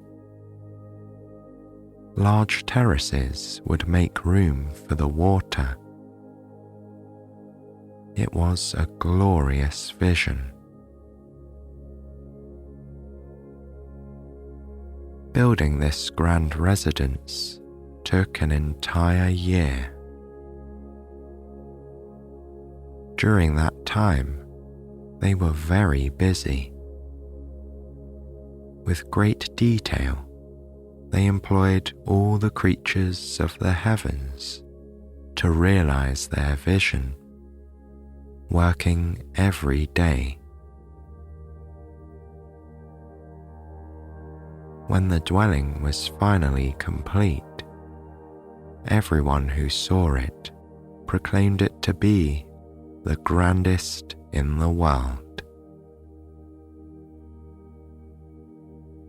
The front doors of the palace were 2 stories tall. The ceilings of the reception rooms, the hallways, and the ballroom almost seemed to disappear into the sky. The Moon Queen had decreed that murals should be painted on them, mimicking the clouds in the heavens. Fresh breezes floated through the hallways, entering through elegant open windows. Rich chandeliers graced each room, twinkling as if they were made of stars. The king and queen felt confident they had built a home that was fit to receive their ocean-dwelling friend and all his people. When they were ready, the royal couple summoned an eagle and asked him if he would deliver an invitation to the god of the sea. The noble bird gladly agreed. They wrote their missive on a scroll and tied it with a glittering gold ribbon. Then the eagle took the pretty thing in his talons and disappeared into the sky. Flapping his powerful wings, he rose over the trees like a kite. The bird travelled quickly. When he reached the water, he cried out to the ocean dwellers below. A dolphin popped its nose out of the water, nodding joyfully. The giant eagle soared gracefully downward and deposited the scroll in its open jaw. The dolphin then leapt smoothly back into the waters, and the bird soared upwards and disappeared again, returning to the skies over the land. Meanwhile, the sun god received his elegant invitation with delight. He dispatched a massive school of shining fish to spread the word. The sea would be travelling to the palace of the sun and the moon, he told his subjects. All were invited. Wriggling with anticipation, the countless tiny fishes dispersed in little schools. They spread the news quickly and efficiently to all the diverse creatures of the sea. The mighty ruler of the waters attired himself in his most dazzling robe and polished his trident to a high shine. When he was ready, he led the way towards the new palace of the Sun King and the Moon Queen, following instructions they had shared in the scroll. First, he made his way over the sugary white and yellow sands of the beach. Then he ventured through the shady glens of the ancient forests. In doing so, he took the waters with him. He caused them to swell up and over the powdery sands, flowing over land that had scarcely seen the tide before. Then he channeled the rushing sea through the wide paths of the forest. As he did, he floated on his back, marveling at the swaying trees that danced above his head, playing tricks with the light. He was fascinated by this journey because he had never travelled this far onto the land before.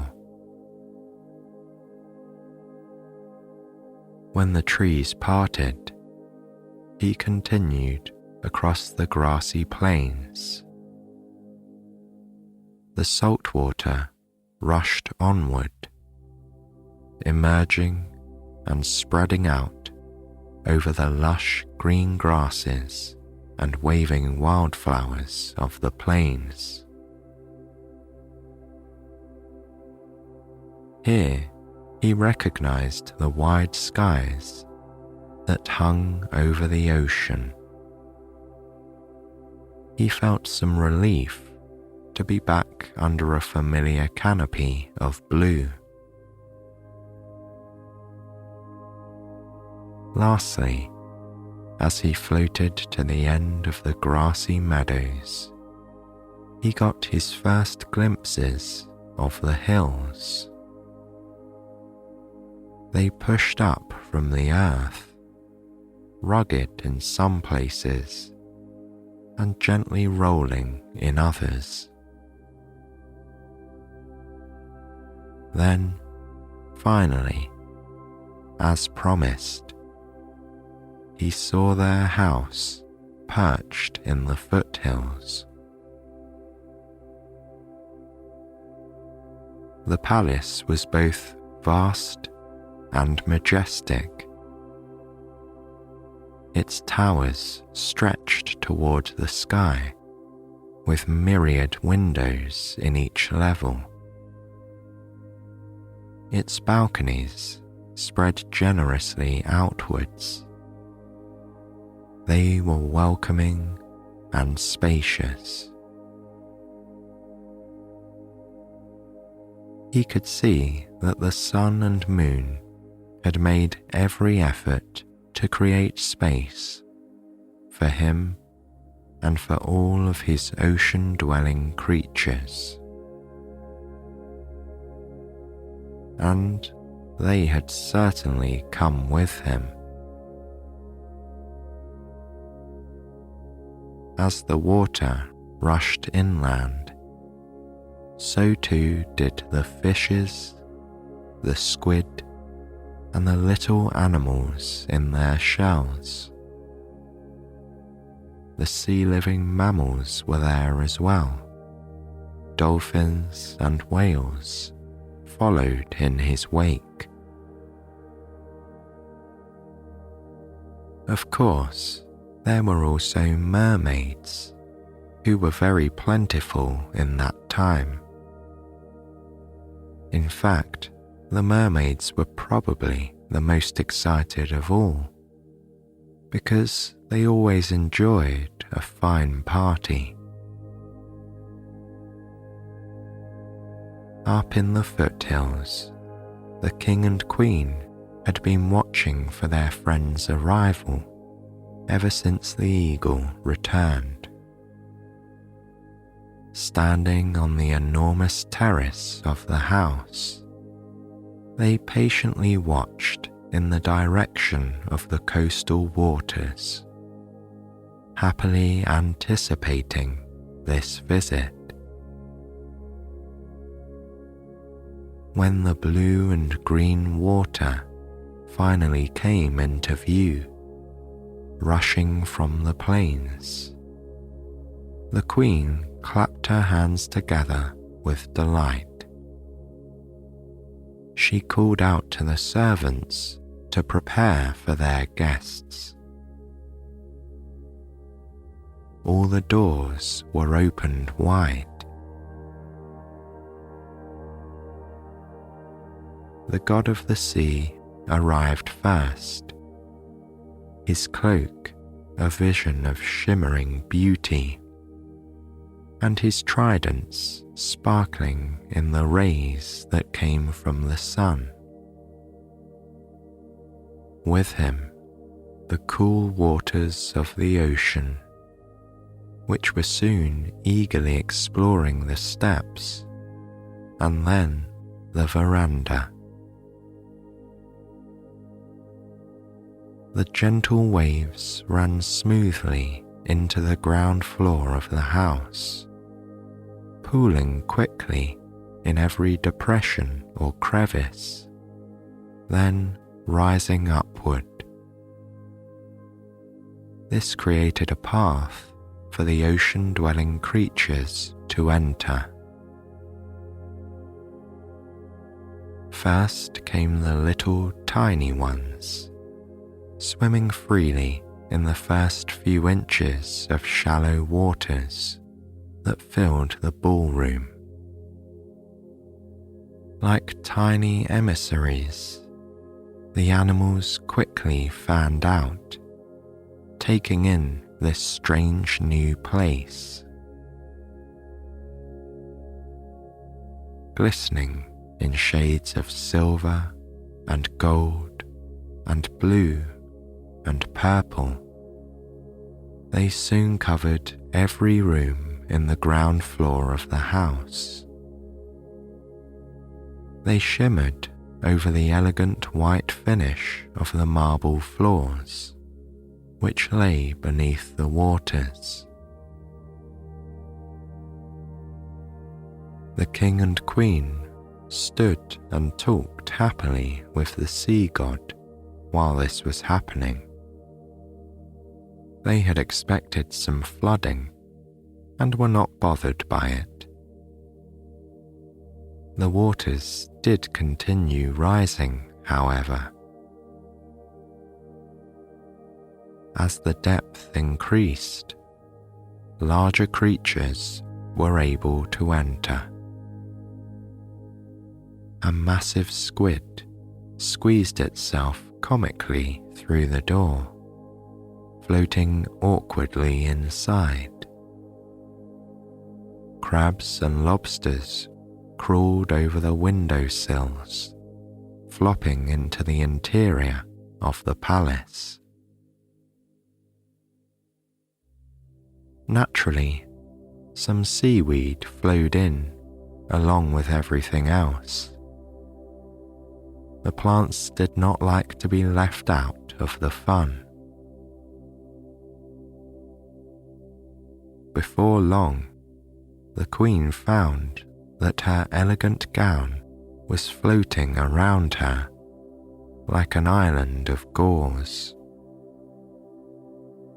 Being extremely well-mannered, she acted like nothing was amiss. However, it concerned her a little bit that the water was already more than waist high. The sea god couldn't help noting her discomfort. He asked if he should stop his people from coming in. But the Queen dismissed this notion. She told him all his creatures were welcome and that the house was quite sure to be big enough in the end. Taking her at her word, he continued to allow the water to flow inside. Now that it was shoulder deep on the King and Queen, the array of swimming guests became truly impressive. The dolphins splashed playfully into the ballroom and engaged in a boisterous dance. The sharks slid gracefully through the flooded windows, circling the room like crafty wallflowers. Most beautiful, however, were the mermaids. With their multi-hued scales glittering in the sun, they swam gracefully onto the terrace. Like dancers, they dipped and splashed, some perching on the railing and others floating and sunning themselves. Looking around, the Sun King found himself wondering how any additional sea creatures could possibly exist. It seemed they were all here in his house. The water continued to rise though. Soon, the god of the sea asked if they should perhaps move to the second floor of the house. Or, he added, should he stop his people from coming now? Ever gracious, the King and Queen again assured him that there was no need to limit the guests. They did, however, agree that it would be easier to continue socializing from an upper floor. Alas, this solution was short-lived. The royal couple soon found themselves waist-deep in water on the second floor as well. While they continued to insist that their house had room for everyone, they found it necessary to rise upward again, this time to the uppermost floor of the house. At this point, the god of the sea politely excused himself. He had noticed a commotion coming from the ballroom, and he suspected that there was a squabble happening between the jellyfish and the sea urchins, both of which tended to be rather impatient and territorial. Excusing himself, he dove down through the waters to the submerged ground floor and disappeared. The Sun King and the Moon Queen tried to wait for him, but they found themselves treading water and retreated to one of the tall towers that jutted skyward out of the house. Slowly climbing the spiral staircase of the turret, they were only ever a few steps ahead of the rushing waves. Finally alone, they looked at each other with a rueful smile. It was obvious to both of them that, despite their hopes, their enormous house had not been big enough to receive the entire population of the sea. Peeking out the window at the top of the turret, they could see the party in full swing down below. As far as they could see, from their house to the distant beach, there was water covering every surface.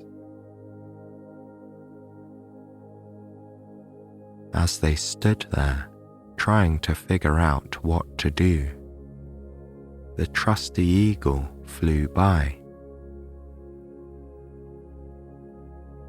The Moon Queen called out to him and asked him if he might be able to rescue them from their predicament.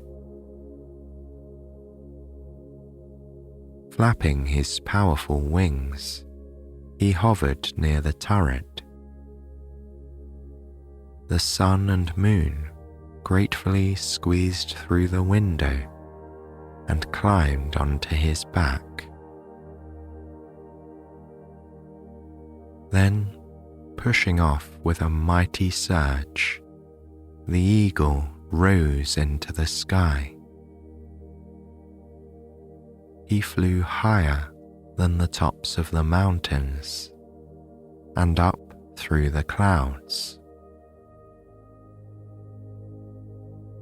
As they climbed in altitude, the Sun King and the Moon Queen glanced below them at their palace, which was now just another part of the ocean. Then they both laughed and shook their heads. Looking at each other with a shrug, they sprang from the eagle's back and waved goodbye to him, floating up into the sky. As much as they had enjoyed meeting the creatures of the sea, they were so relieved to once again be where it was quiet and dry. All around them, the stars glittered peacefully with excitement at their arrival. So it was that they decided to stay. After that time, the sun and moon still generously shared their light day and night with the land and the sea. But they chose to do it from a safe distance. Forevermore, they made the sky their home, while the god of the sea spread out over his own watery domain. And that is how the world has happily remained to this day.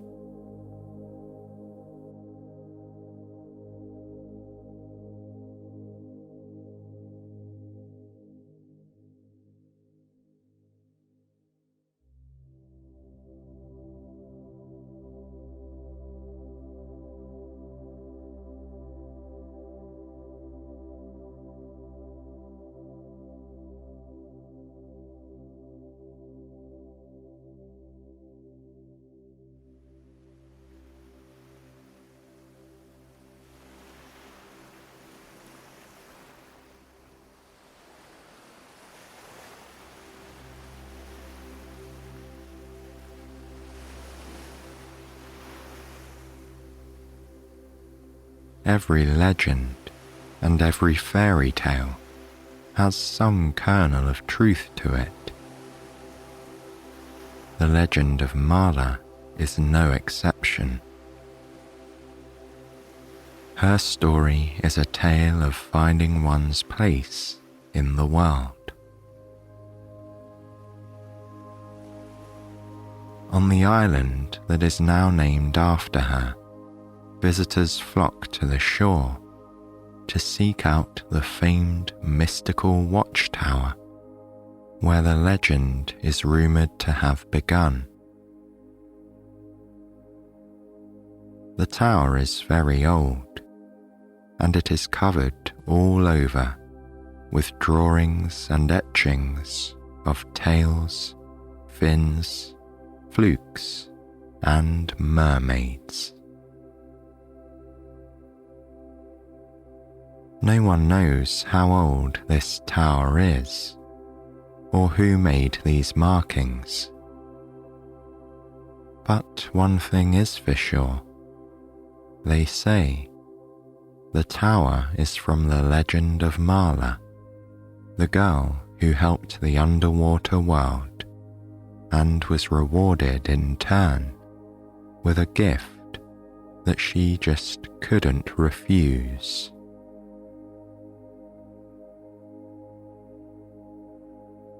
Marla was a young girl when she first felt the call of the ocean. She couldn't explain it. It was like some invisible force, some tether physically pulled her towards the water's edge, where she'd stand, mesmerized. More than any other feeling in the world, that tug was consistent. She simply believed it to be her wonder and joy at the majestic blue expanse of the ocean, and her inexplicable love for swimming and exploring. Believing that every other child felt that same pull, Marla never really questioned it. She grew up in a small cottage in the southern isles of the continent and was raised by a local healer named Louise. Most of the time, Marla was content. And yet, she always felt a little out of place, except when she was on the beach, near the water which called to her. She would feel that unseen tether pulling her to the shore at all hours of the day and night. And she would go to the water by the mysterious tower on the beach. It was set within the rocky cliffs that angled their way around the western side of the small island. Marla visited the secluded beach so many times as a child. Her guardian, Louise, chalked it up to a curiosity about nature. And so, as Marla grew older, Louise granted her more and more freedom to explore.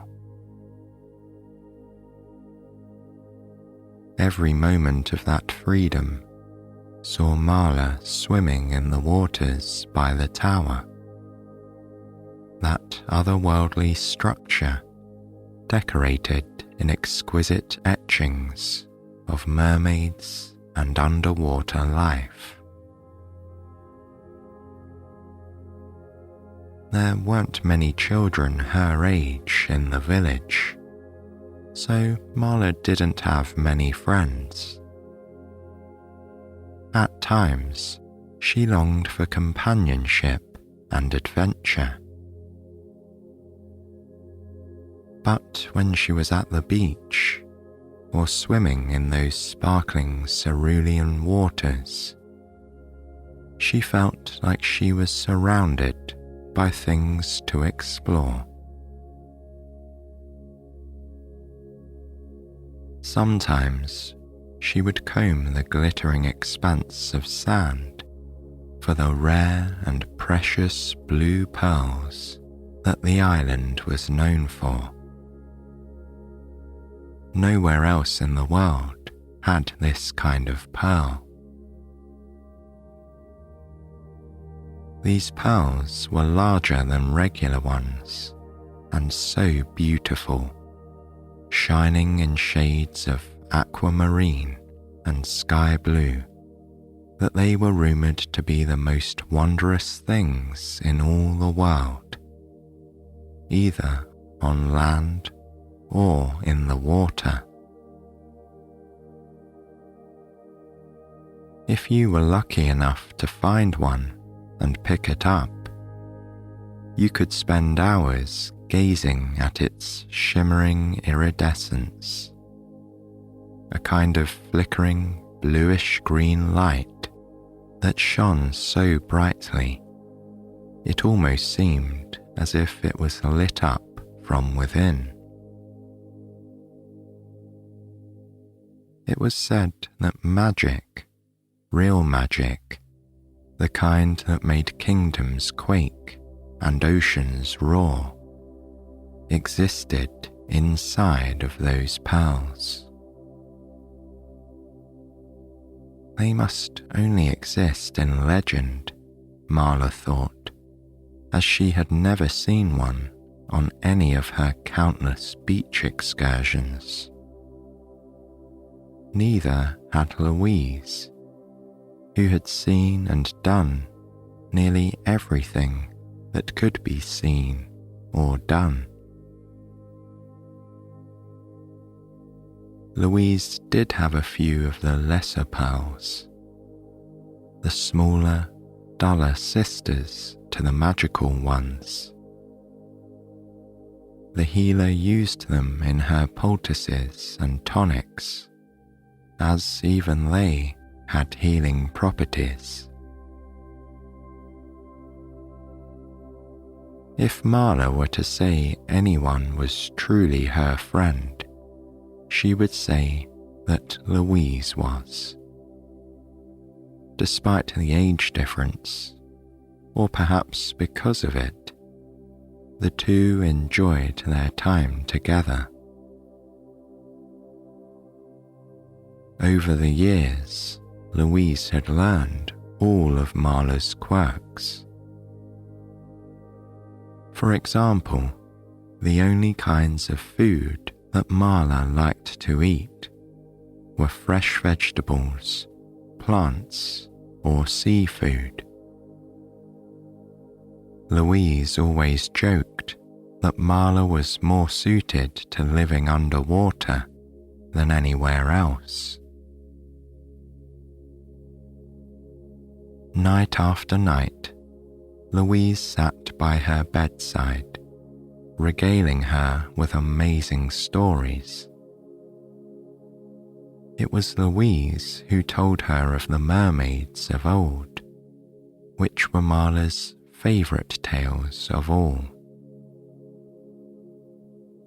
Perhaps it was those stories that instilled in Marla a belief in the creatures of the deep blue sea, the ones that were also etched on the ancient stone tower that she loved to explore. The ocean was vast, almost endless. Who knew what truly existed beneath the waves? It would be no surprise that these mermaids Louise spoke of loved, cared, wished, and dreamed, just as the humans on land did.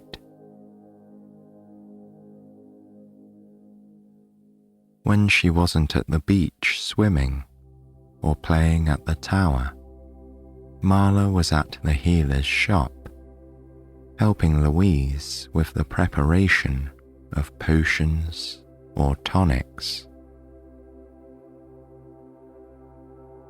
She would often stay long into the evening to listen to every story the older woman shared with her.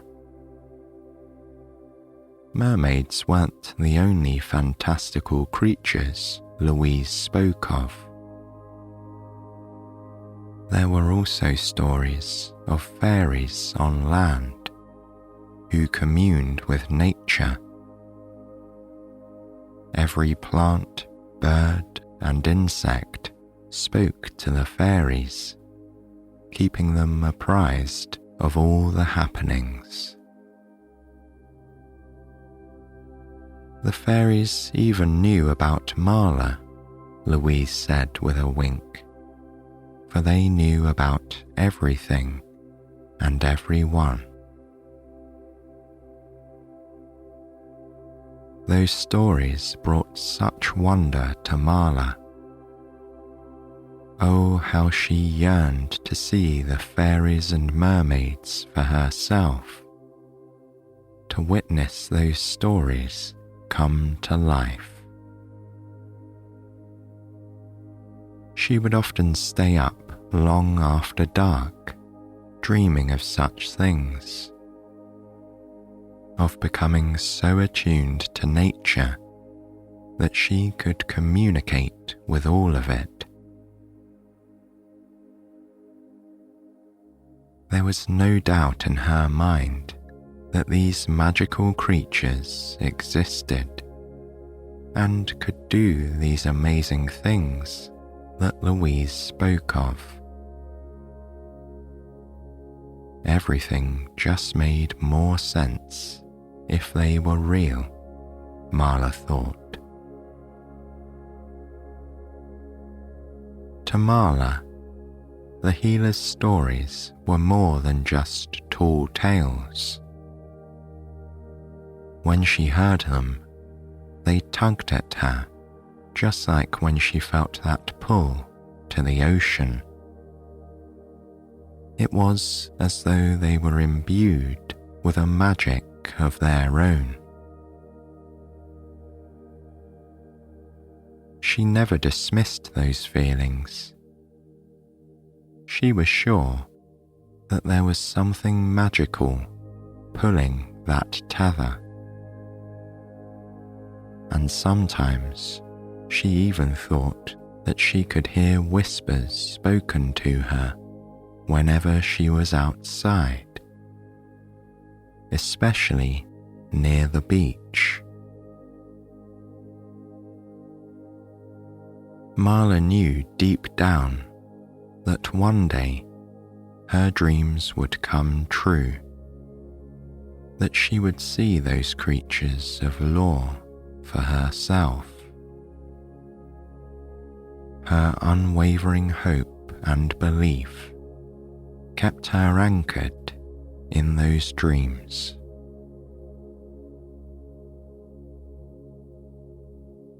According to the legend, those dreams came true the day Marla felt the most earnest tug she'd ever felt.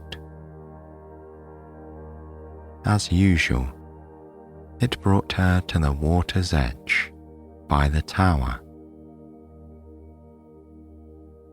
Marla had been helping Louise plant flowers in her garden when it happened. She put everything down and left, making her excuses to Louise, who smiled yet said nothing as the girl rushed across town towards the water. Marla was standing on the rocky shore right by the tower when the moment she'd been waiting for finally arrived. She saw a girl's head slowly rise above the water's surface. But this was no ordinary girl. A swirl of purple, blue, and green hair pooled around her, and a set of bright emerald green eyes stared into her own.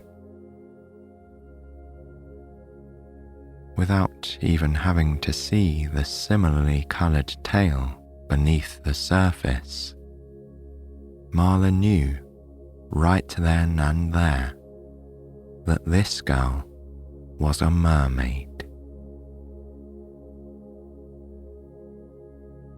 Transfixed, Marla stared back until the mermaid waved her webbed hand, motioning for Marla to come towards her.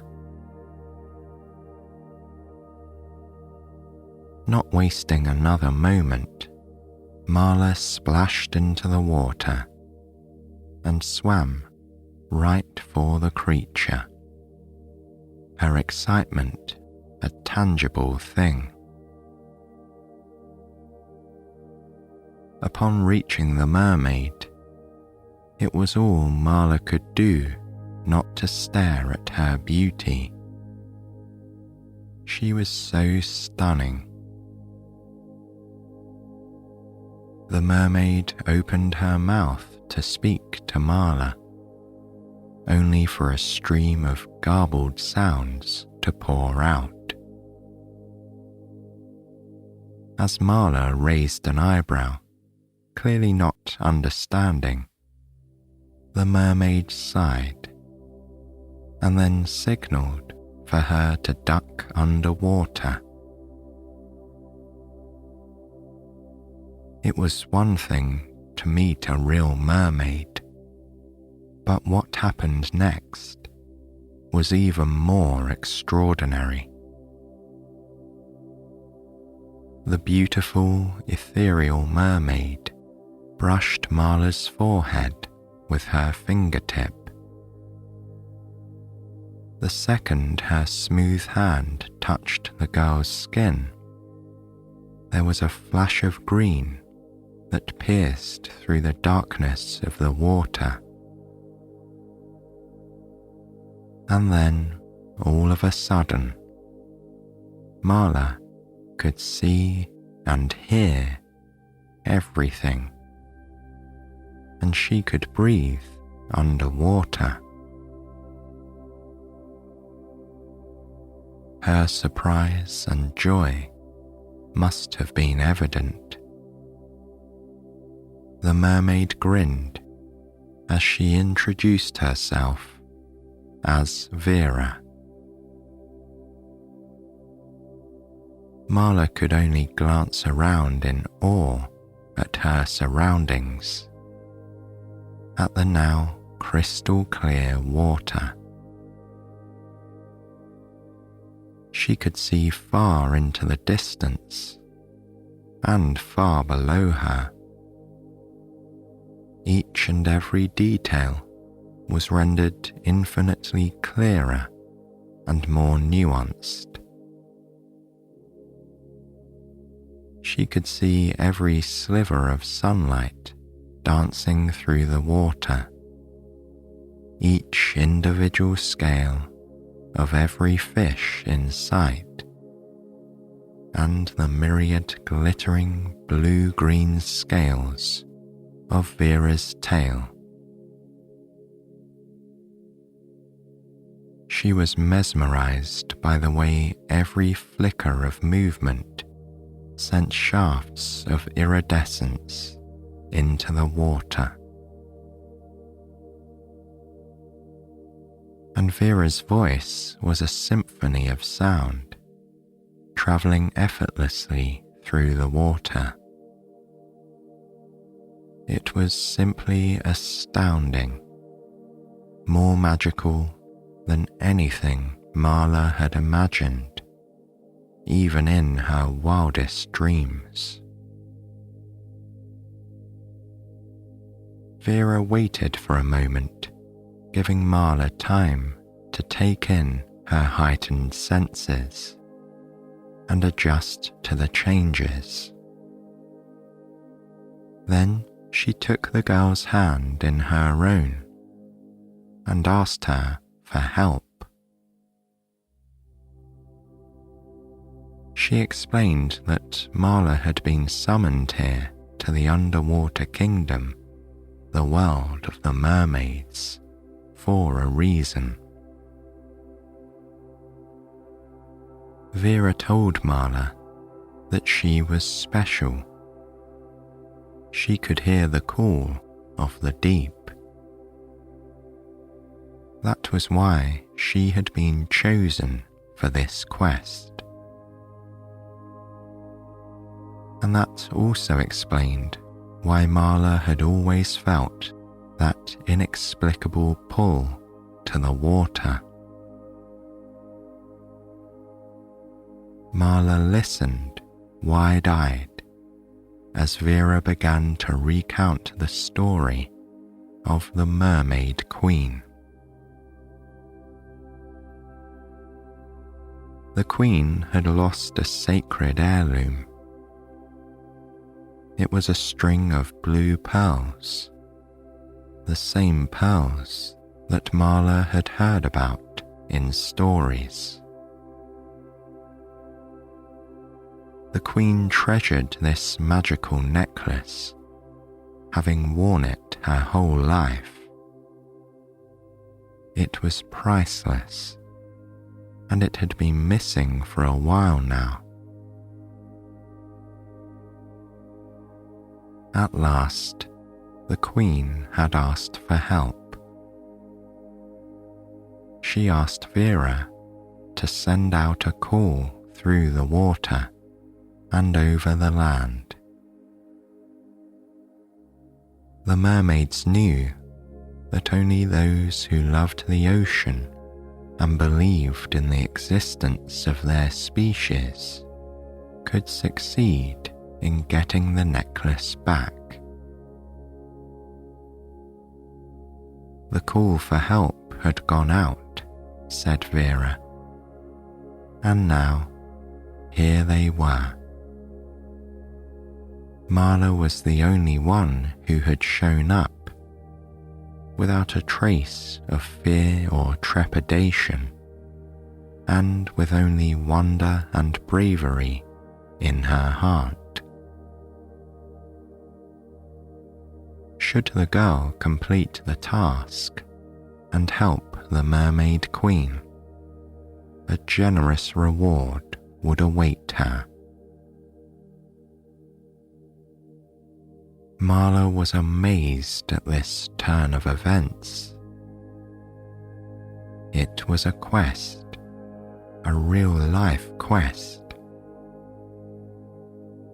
She could hardly believe that she had been chosen for such an honor. She squeezed Vera's hand and beamed at her, telling her that, of course, she would help the mermaids. Besides, she knew the island like the back of her hand. Vera hugged Marla's neck, her tail swishing through the water as she wrapped around the girl in an embrace.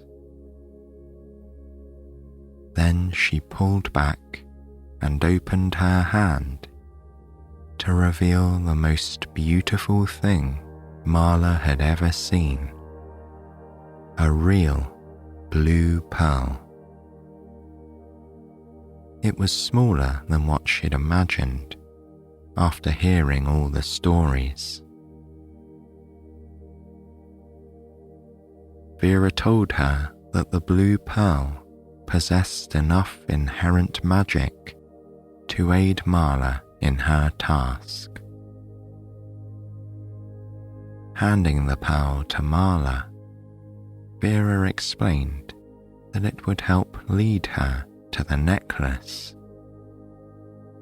Like calls to like, she said, as is the way of all things. Marla clung to the pearl and nodded, telling the mermaid that she would do her best. After retrieving the pearl, said Vera, Marla should go to the tower on the shore. By the base of the tower was a small niche in which a bell hung. It had always been ignored, viewed as part of the tower's enigma, but Marla learned that it was there for a reason. The mermaids would hear the bell, and Vera would know to come for her. The two embraced again, and Vera once more extended out her palm to rest on Marla's forehead, removing her magic so that Marla could return to the land and begin her quest. As Marla felt the magic leave and her body and senses return to normal, she swam to the shore. When she reached it, she waded through the surf, all the while gazing intently at the blue pearl in her hand. It was faintly pulsing with power.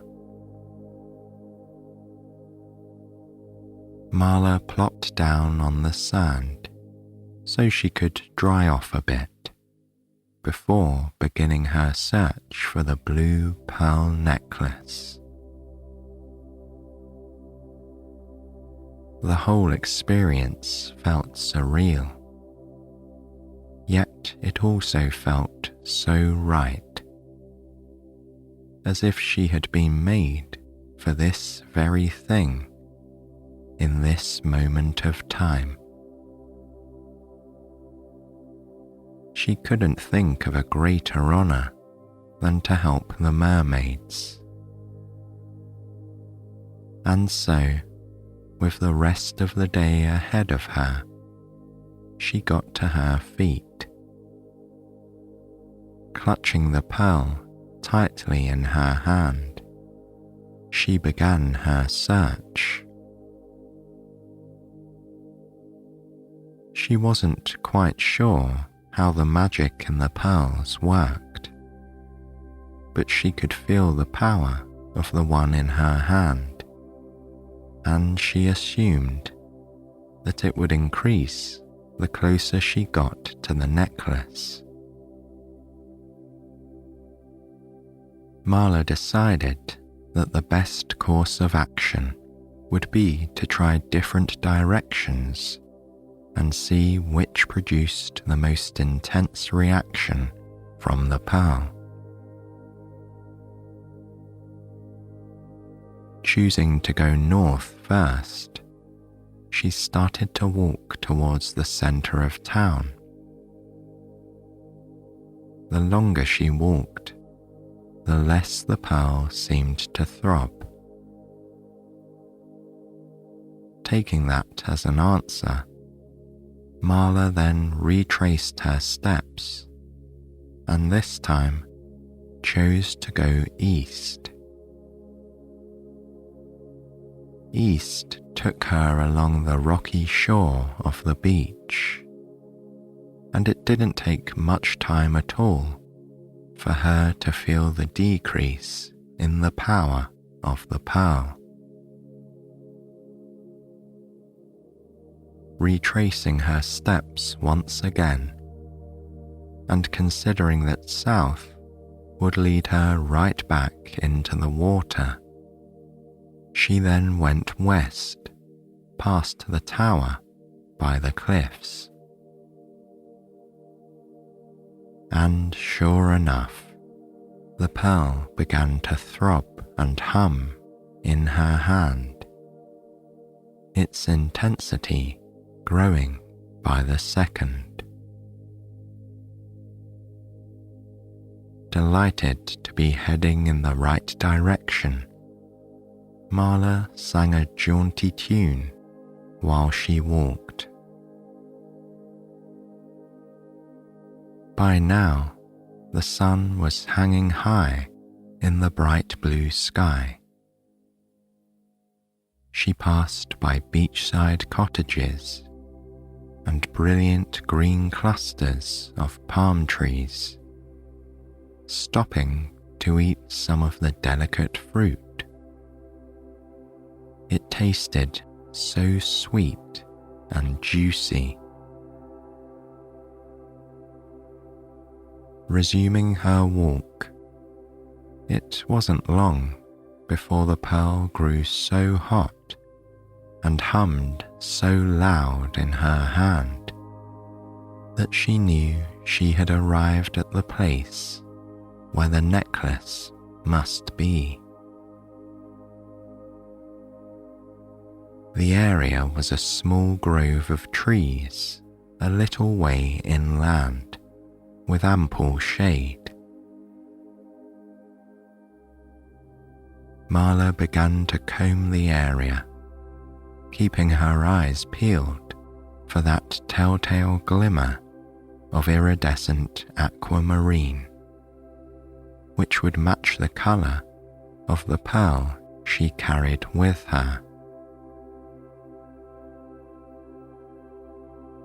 She shuffled through the brush and looked along every inch of ground.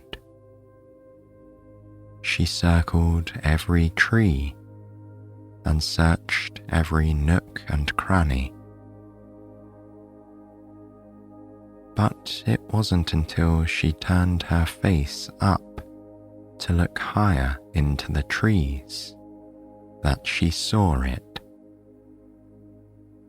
Something shimmering in a bird's nest in a tree close to her. When she got closer, she realized that the necklace was draped over the nest. It had obviously been taken by magpies, who were notorious for being treasure seekers. It made perfect sense. And thankfully, the family of birds weren't home, so she could easily retrieve the precious item.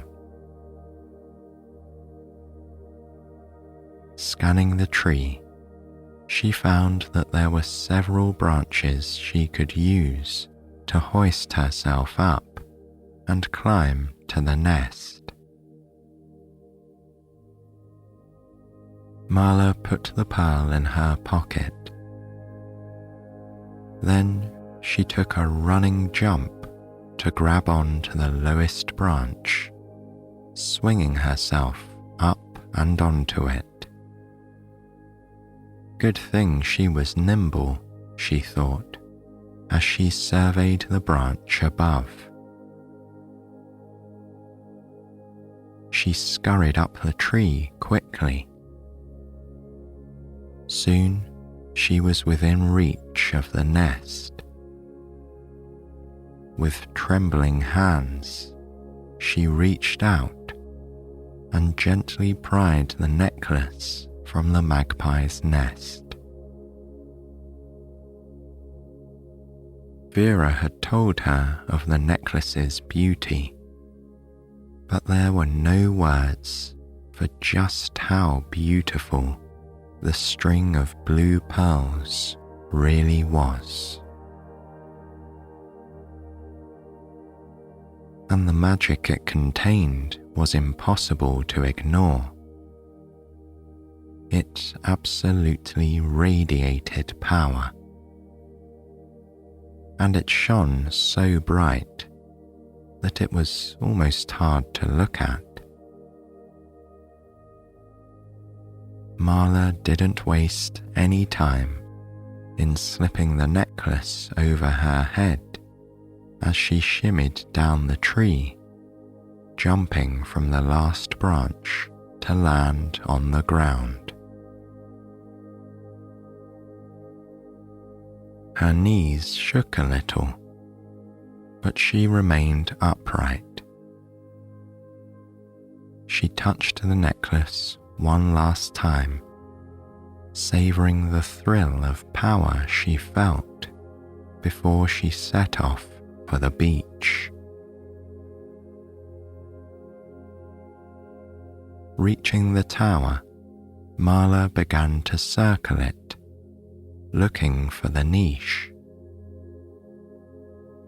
When she found it, she stuck her hand in and rang the bell just once, knowing that this was all that was needed. Then she went down to the shore and waited. It was only a matter of moments before Vera's head popped up out of the water. Marla made her way through the surf and swam to reach the mermaid. The second she did, she followed the same steps as before, going under and letting Vera place her palm on her forehead so that she could breathe and speak to her. Marla excitedly handed Vera the glorious necklace as she told the tale of how and where she found it. All Vera could do was shake her head in amazement. Marla had brought back the most precious object in the Mermaid Kingdom. They were all so grateful, said Vera. The only gift that the Queen could think to give her was one that made Marla's eyes go wide. Vera explained that the Queen was offering the girl the gift of a lifetime, to become a mermaid herself if she so desired. It took Marla all of a second to respond. Yes, she said, yes. To live underwater, to become a mermaid. Marla couldn't wish for anything more. She accepted the offer then and there, and gained her stunning mermaid tail that very moment.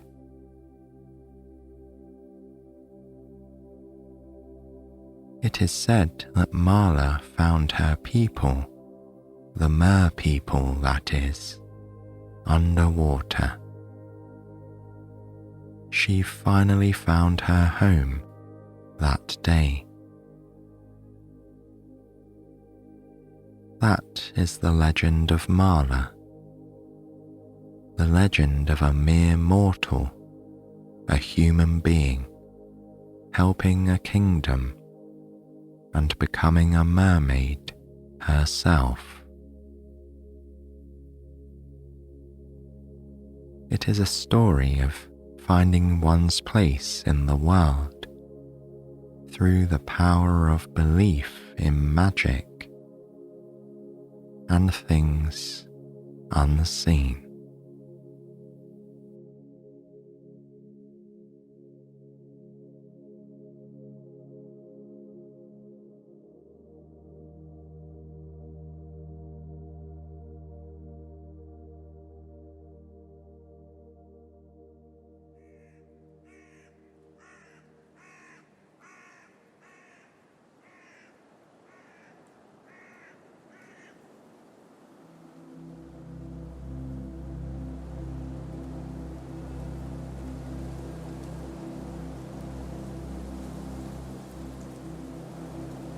to utter the words "once upon a time" is to foreshadow a story of magic.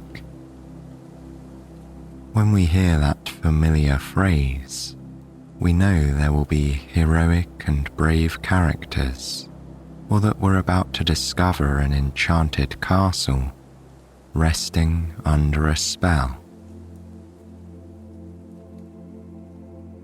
But beyond the royal matches and courageous quests of those well-known tales, once upon a time, there was an even deeper magic.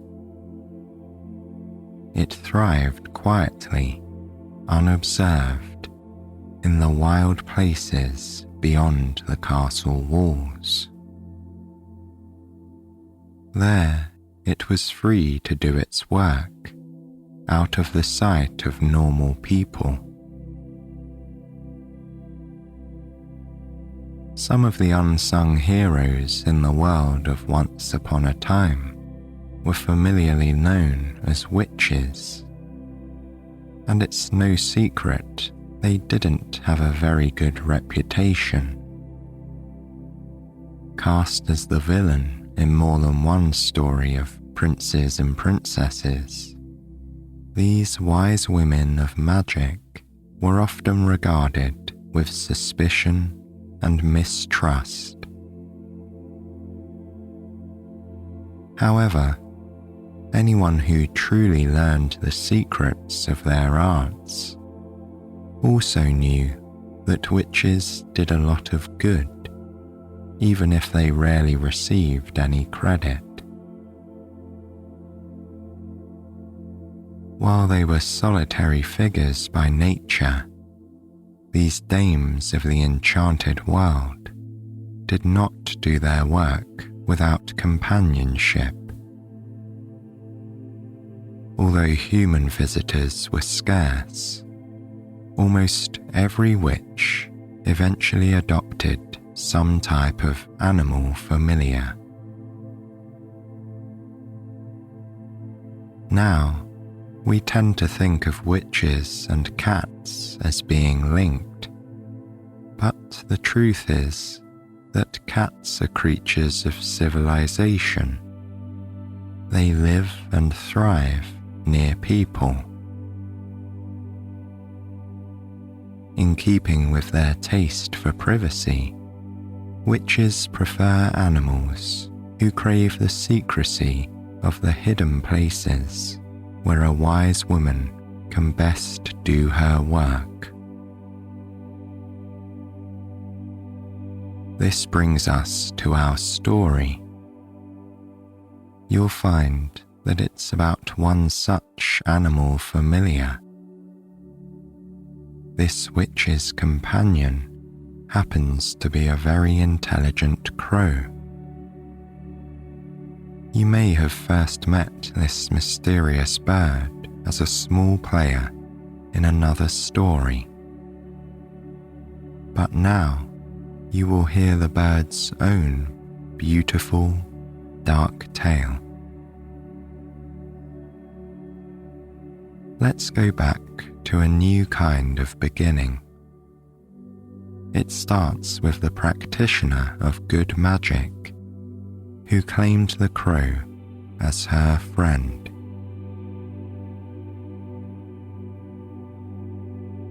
Once upon a time, in a humble part of the world of kings, queens, and castles, there was an ordinary village girl. Her name was Hester. As a child, she was very bright and inquisitive. Her family was not wealthy, and there was no opportunity for her to go to school. However, she applied herself with enthusiasm to any craft or trade that she undertook. Household tasks bored her, but she could be seen asking questions of the merchants, the tradespeople, and the wandering travellers who passed through the town. Hester was a good girl who tried to be responsible. However, once in a while, she was late completing her chores when she lost track of time somewhere. There was so much to see out in the world that staying in her parents' house or in the small gardens around it felt stifling. One chore that Hester liked best was caring for the family's small flock of geese. She was quite good at it, and she seemed to be more successful than anyone at keeping the birds happy and getting them to produce lots of eggs. In general, she had a very soft spot for animals and could often be found lingering with a neighbourhood cat or tossing crumbs to a squirrel. Unfortunately, all the curiosity in the world couldn't get a girl like Hester any big opportunities in the villages of far away and long ago. They were such provincial, isolated places.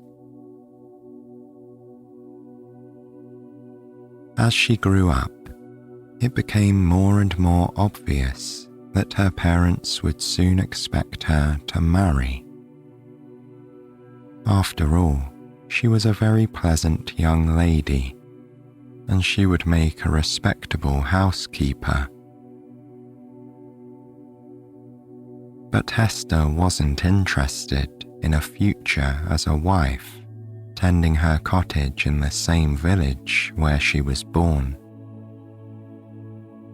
She had a growing curiosity about the world, and she dreamed of setting off on a dusty road out of town and seeing what lay beyond. Alas, she couldn't imagine how to do that. Everyone she had ever known lived right where they'd been born.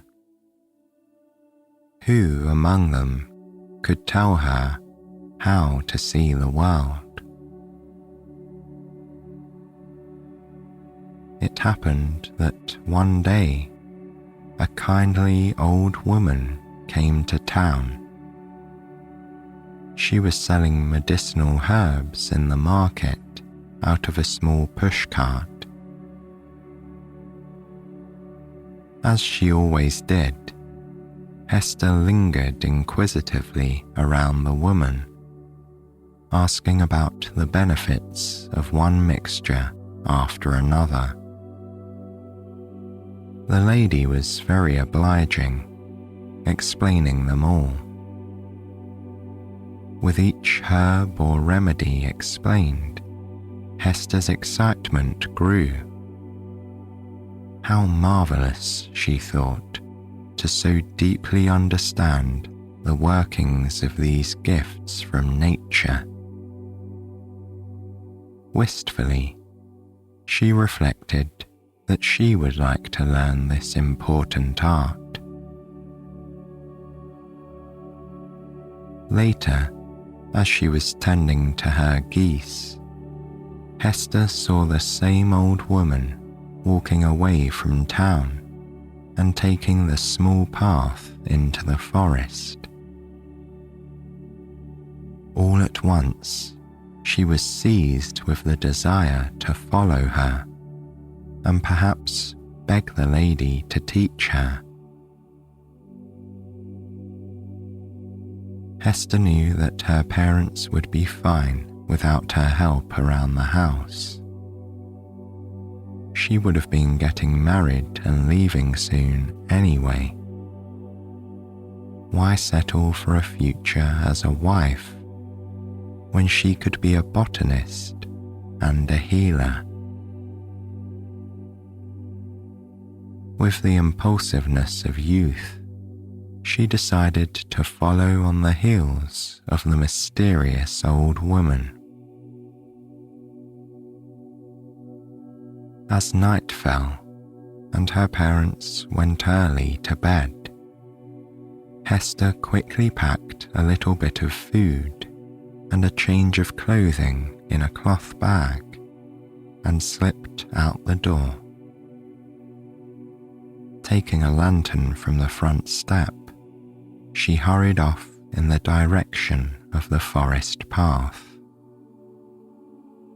She felt sure that with her youthful speed, she could catch up with the woman on the trail through the woods. Hester walked boldly into the embrace of the forest, the lantern casting a glow to light her way. She'd been down this path many times before and had played in the woods as a child, but it was not very long before she'd travelled further than she had ever done before. With the leaves rustling in the darkness and the moon casting an eerie light through the gnarled tree branches, she began to doubt herself a little bit. She pushed down her worries. At this point, she told herself, she must surely be catching up. Such an elderly woman could not go very fast, she reasoned. She was sure that if she kept up her pace, she would come upon the stranger fairly soon. Hester imagined stumbling upon the lady any minute, perhaps curled up by the smouldering ashes of a cosy campfire. The path became faint, and eventually Hester's lantern burned out. Having come too far to turn back, the girl bravely put one foot in front of the other, using the silvery moonlight and her sense of touch to guess where the cleared path continued. She was now deep in the forest. As the shadows danced around her, playing tricks on her mind, she began to truly regret this adventure. But there was no good place to stop now. Hester pushed onward, and eventually she was rewarded by the lifting of the darkness when the grey light of dawn finally relieved the gloom around her. Just when Hester felt she couldn't walk another step, she heard a woman singing. It was a happy little tune, and the exhausted girl could tell that it was coming from somewhere nearby, just around the bend. The trail widened ahead of her, and following it, Hester stepped into a clearing. In the centre, a snug little white cottage sat nestled under a shingled roof. Chickens pecked away around the garden. There was a wooden rack standing off to the side, on which bunches of herbs were hung, drying. Smoke curled from the chimney of the house, suggesting a welcoming fire was ablaze in the hearth. As she gazed upon the cosy scene, dull and tired, she felt oddly like she was suspended in a dream. Blossoms drifted lightly through the air, borne upon sweet breezes. The very trees seemed to lean closer to one another, as if sheltering a secret. From somewhere in the yard, the delicate sound of wind chimes floated towards her. Hester didn't know how long she stood there, but she was pulled from her reverie by the sight of the old woman she'd been following, who emerged from the cottage. The lady saw her and appeared oddly unsurprised to find Hester in her garden. Gazing thoughtfully, the kindly-looking lady stood drying her hands on an apron that was tied around her waist. She seemed to be considering the girl carefully. Hester didn't say a word, examining her as well. She took in the woman's long grey hair tied back loosely, and her well-worn shoes and simple clothing. More than anything, she felt her intelligent gaze appraising her from head to toe. Before Hester could formulate an explanation for her uninvited visit, the woman nodded as if satisfied. Then, behaving like it was the obvious course of action, she told Hester to come along inside and have some breakfast. This was the beginning of Hester's new life, for even she hadn't really thought deep down that she was merely following the old woman to make a short visit. A bed was made up for the new arrival, and the girl settled right into life at the cottage. In no time at all, she was sharing the daily chores and learning everything she could about herbs and medicine from her new mentor. Hester felt very at home living in the little house in the woods. Each day was an adventure as she slowly came to understand the mysteries of the forest, the habits of the animals, the phases of the moon, and even the scents on the wind. These became important sources of information for her as she learned the ways of the wilderness and how to best harness its bounty. She and the old woman got along quite well, as they had similar temperaments, and the younger woman was able to assist her elder with many tasks that had become more difficult for her as she advanced in age.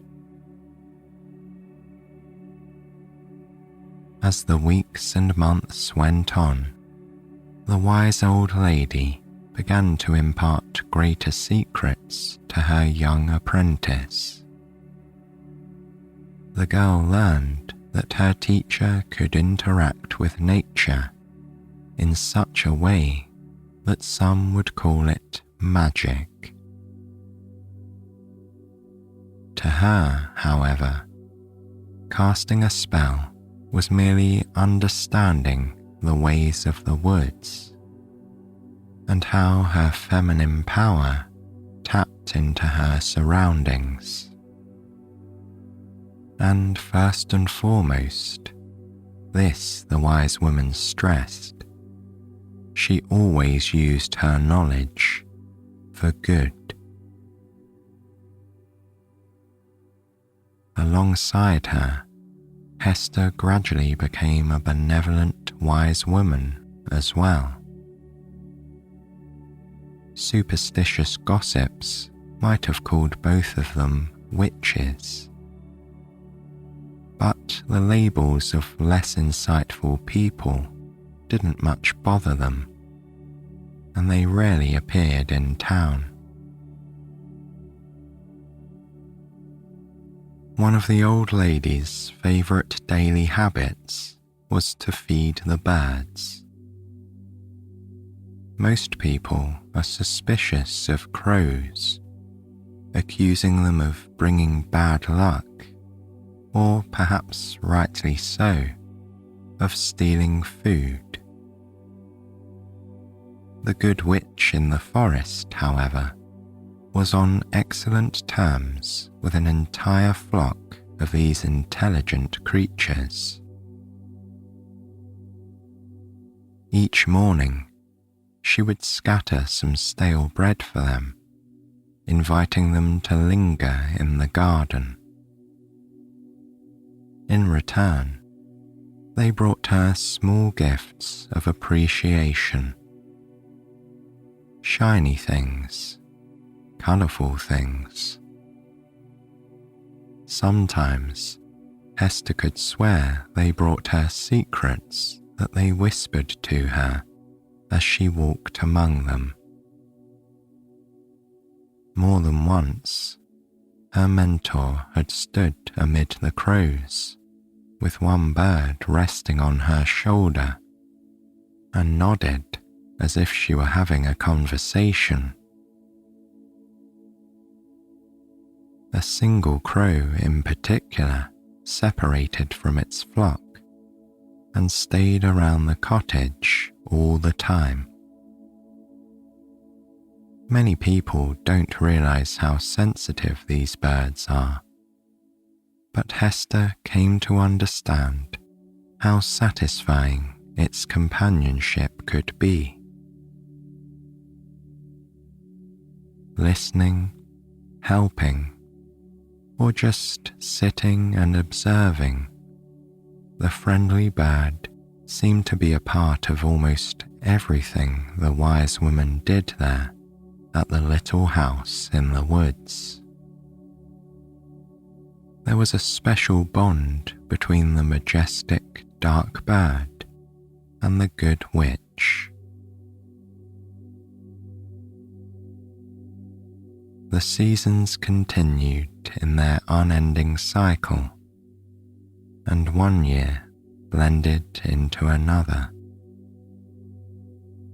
Then, one day, the witch told Hester that the time had come when she would leave the cottage in the woods and journey to live with her sisters.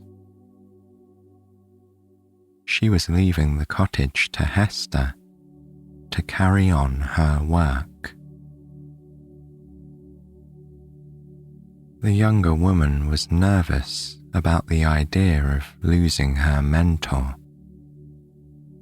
After all, she protested, she had so much to learn. At this, the grey-haired old lady shook her head kindly. She told Hester that she underestimated herself, and that she had learned everything she needed to know in order to take her place as the wise woman of the forest. She urged her student to trust herself and what she had become, because she was worthy of this place and its precious magic.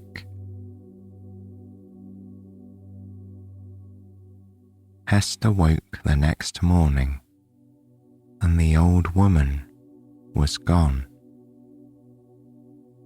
The new mistress of the hidden cottage took her tea out into the garden and watched the clearing lighten as the sun rose above the forest.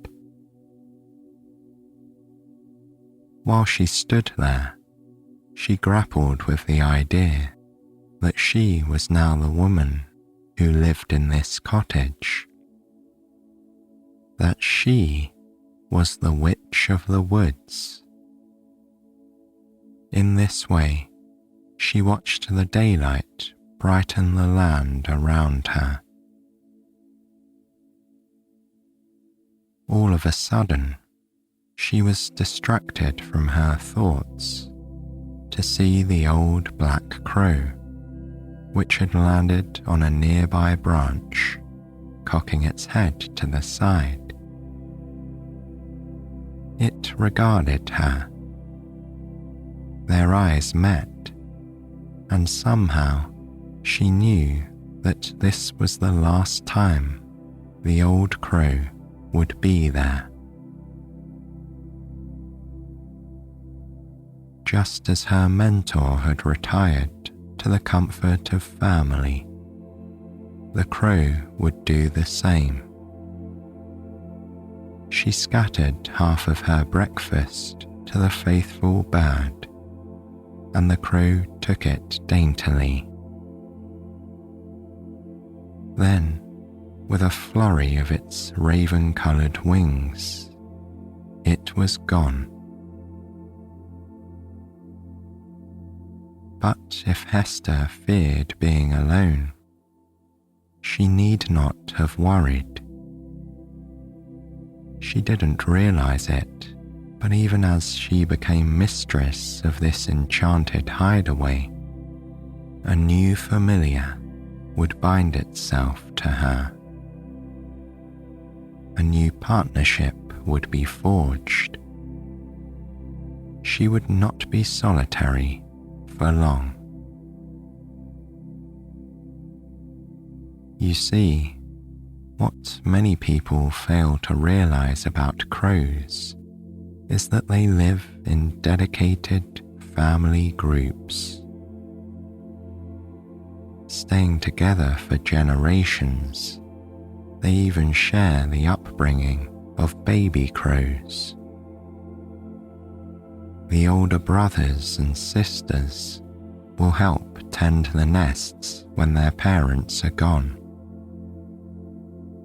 Crows will flock together, sometimes in the thousands, to sleep at night. These groups of birds are unique to all others, having their own dialect. What might sound like a plain caw or a click or a rattle to a human ear is nonetheless a language of love. On the occasions when crows must join new flocks, they also have to learn a new dialect in order to fit in. As intelligent as they are, and as much as they are bound to one another, crows also pass down knowledge from one generation to the next. The lessons of life and the warnings of the elders benefit their children and their children's children. And that is how Hester came to have a trusty new friend. When her mentor bequeathed Hester the cottage, the elder crow returned to its flock for good. However, the retiring crow passed the witching legacy onto one of its children.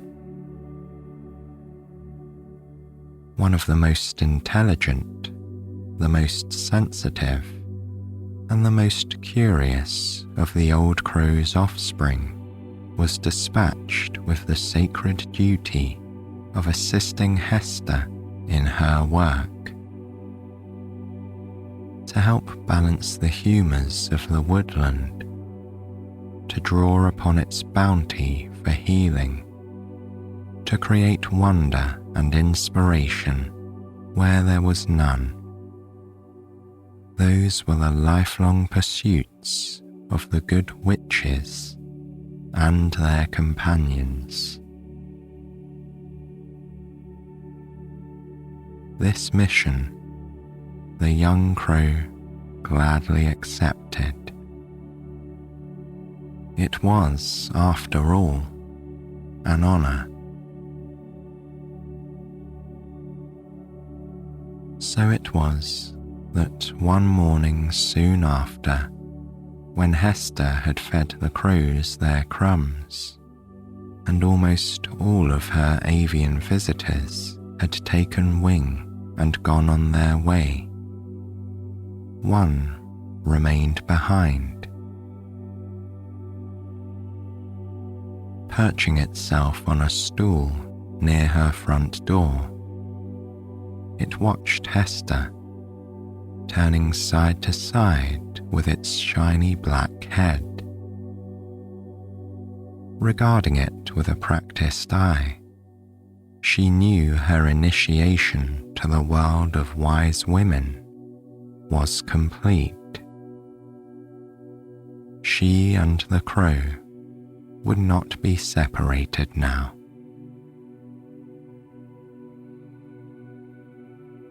Hester and the crow grew in their wisdom and their friendship as the years went on.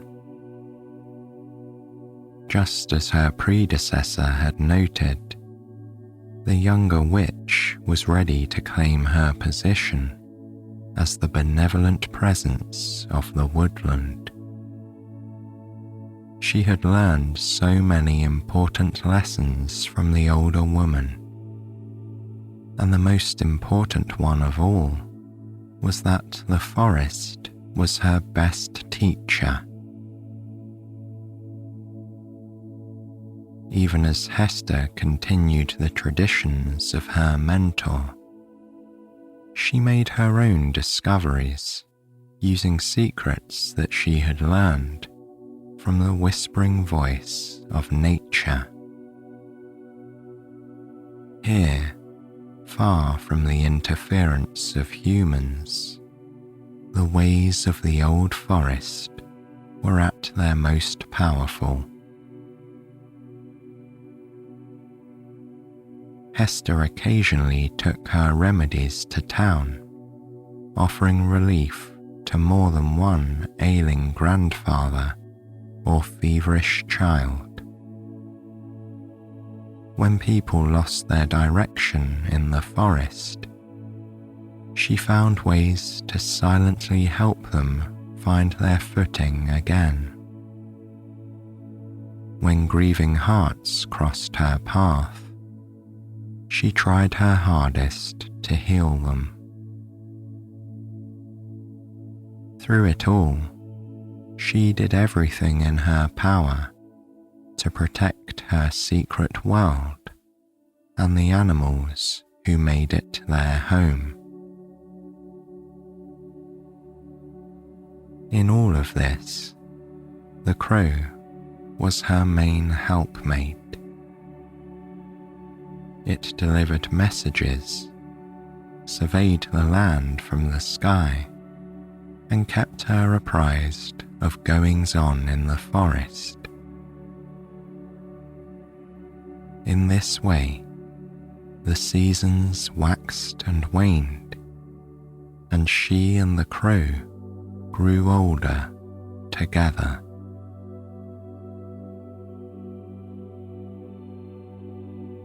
But there was one time of the year when the crow always left Hester to her own thoughts.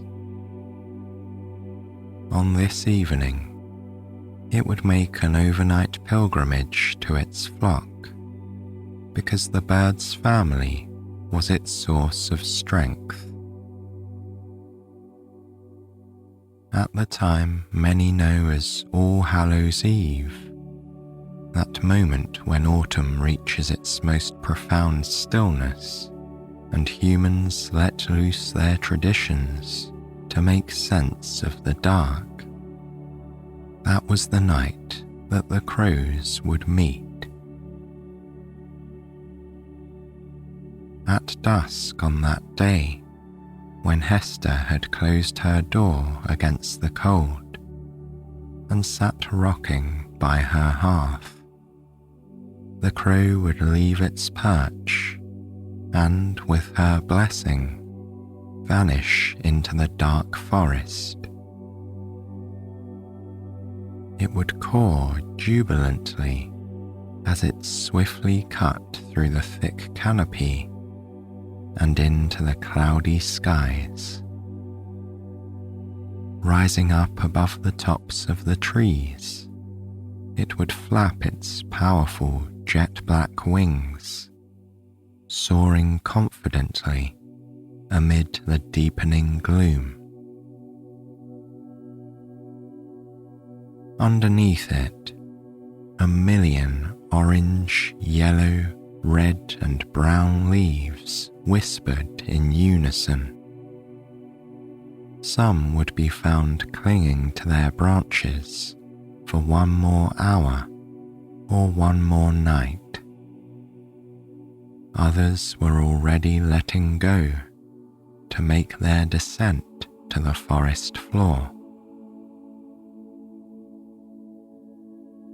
Then, following an intuition as old as its lineage, the bird would glide to a special place where it knew its family would be found.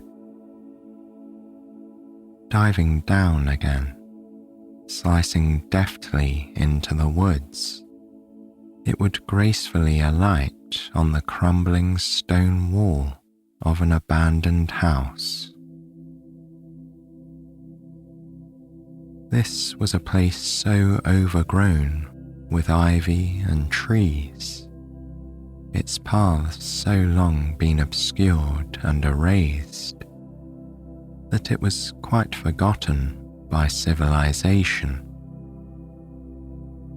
Any human memories were too long distant for it to be found by people. But the crows were still there.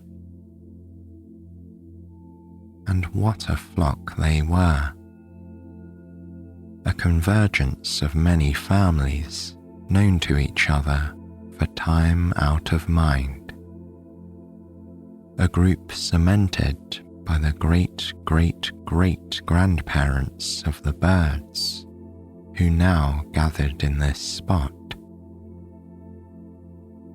Like a living manifestation of midnight, they gently descended upon the old stone ruin in an ebony blanket.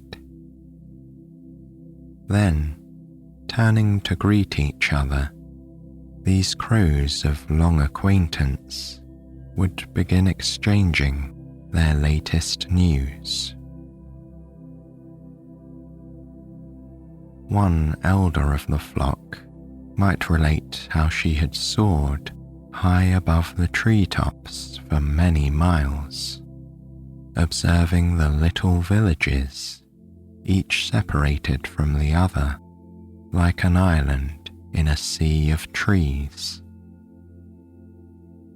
She would marvel at the knowledge that these people could live their entire lives within their little towns in just this manner. Humans were so limited in their scope, she might say, woefully. A younger, more daring crow would tell its brothers and sisters about the summer journey it had made to reach the edge of the forest and see the ocean. When the land-dwelling bird got there, he would have seen a vast stretch of glittering blue water and encountered many large white gulls. The gathered flock would chatter and exclaim at this wondrous story of faraway places. One very humorous member of the flock would probably tell a story of how he and some friends had alarmed people upon the road by throwing down nuts to crack upon the path at their feet. Then, while the people were gathering their wits, the crows might have banded together to snatch bread from their wagons. This story of foolish behaviour would, of course, elicit mild disapproval from the older generation of birds who were listening in. One memorable year, Hester's crow shared the most amazing story of all. In service to its mistress, the faithful bird had tried to help a group of royal princes who had accidentally become enchanted and turned into swans. Unable to reverse the spell, Hester had asked her familiar to show their sister a method to break the enchantment. Alas, the crow related, the task she had taken on was to be a long one. The bird would have to keep watch over her for some time. In the years following, the crow would tell them how the story had ended with triumph and love. At this type of story, there was much expression of admiration among the gathered families. The role of a witch's familiar was a sacred and important one. The valiant efforts of one member of the family brought status to all the rest. When all the year's stories had been told and the greetings fully exchanged, the group always took flight together. Rising in a heavy mass of feathers, the crows dispersed into the air, once again levitating above the trees and reshaping themselves into a dark mantle. As the wispy clouds hid and then revealed the moon, the individuals in the sea of birds flapped their wild wings and headed across the thick carpet of trees, watching All Hallows' Eve unfold beneath them. Within the forest, the animals were alive to the oncoming chill of winter. They scurried and climbed. They burrowed and buried. They took in the peculiar mixture of dead leaves from the ground and wood smoke from the towns. They made haste to get ready for the oncoming lean season because they sensed it in the air. Soaring over the towns, the crows could observe the strange customs of the people below.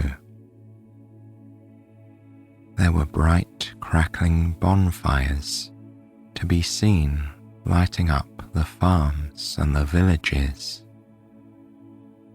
Cakes and other harvest-time delights were being shared and celebrated. Costumes were being paraded about, partly to hide their wearers from evil spirits, and partly to entertain their neighbours. Jack-o'-lanterns grinned their unapologetic and lopsided smiles, illuminating the darkness with their foolishness.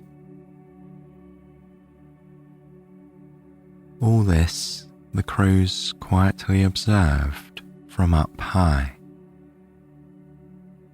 Under the cover of darkness and in the midst of these revelries, they were invisible, masters of stealth, creatures of the deepest night,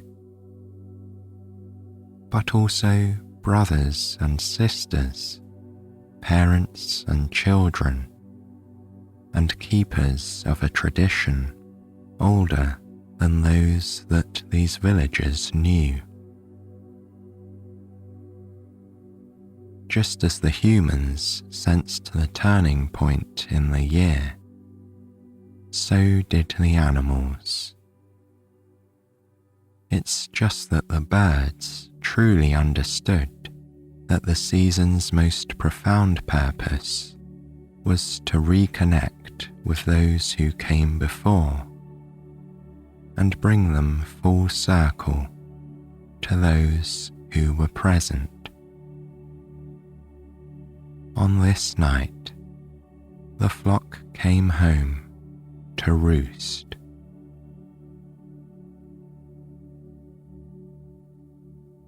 When they had surveyed their forest territory, and the night of All Hallows' Eve was waning, the crows always turned and moved homeward.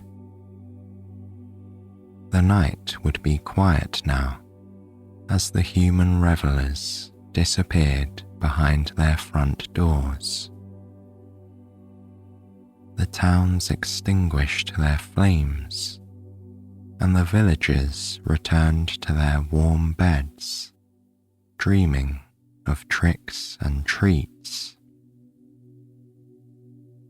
In the forest, the nocturnal animals went about their usual tasks, hooting and scurrying, hunting and gathering. Then, some years, the clouds pulled away, and with dawn imminent, the moon appeared briefly at her finest. The luminous glow from the sky might reflect on the waterways below, creating silvery veins that twisted through the sparser areas of the landscape.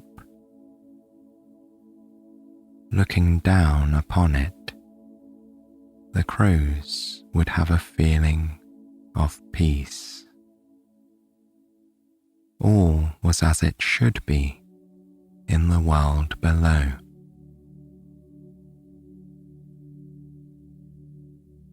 Soon, one small family flock always began to break away at a time, heading off to their own resting place. Eventually, as the reunion dispersed, Hester's crew would smoothly diverge from the remaining birds and glide over the treetops in the direction of her cottage.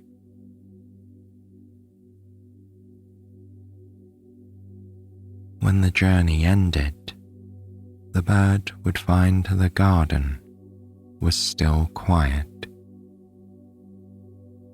The crow would alight on the stool near her front door and rest. Dawn would be at the moment when the sun was just beginning to paint the sky.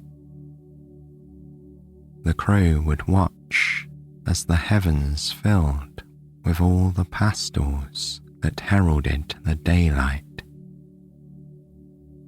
Blues and greys seamlessly transitioned to yellow, orange, and pink.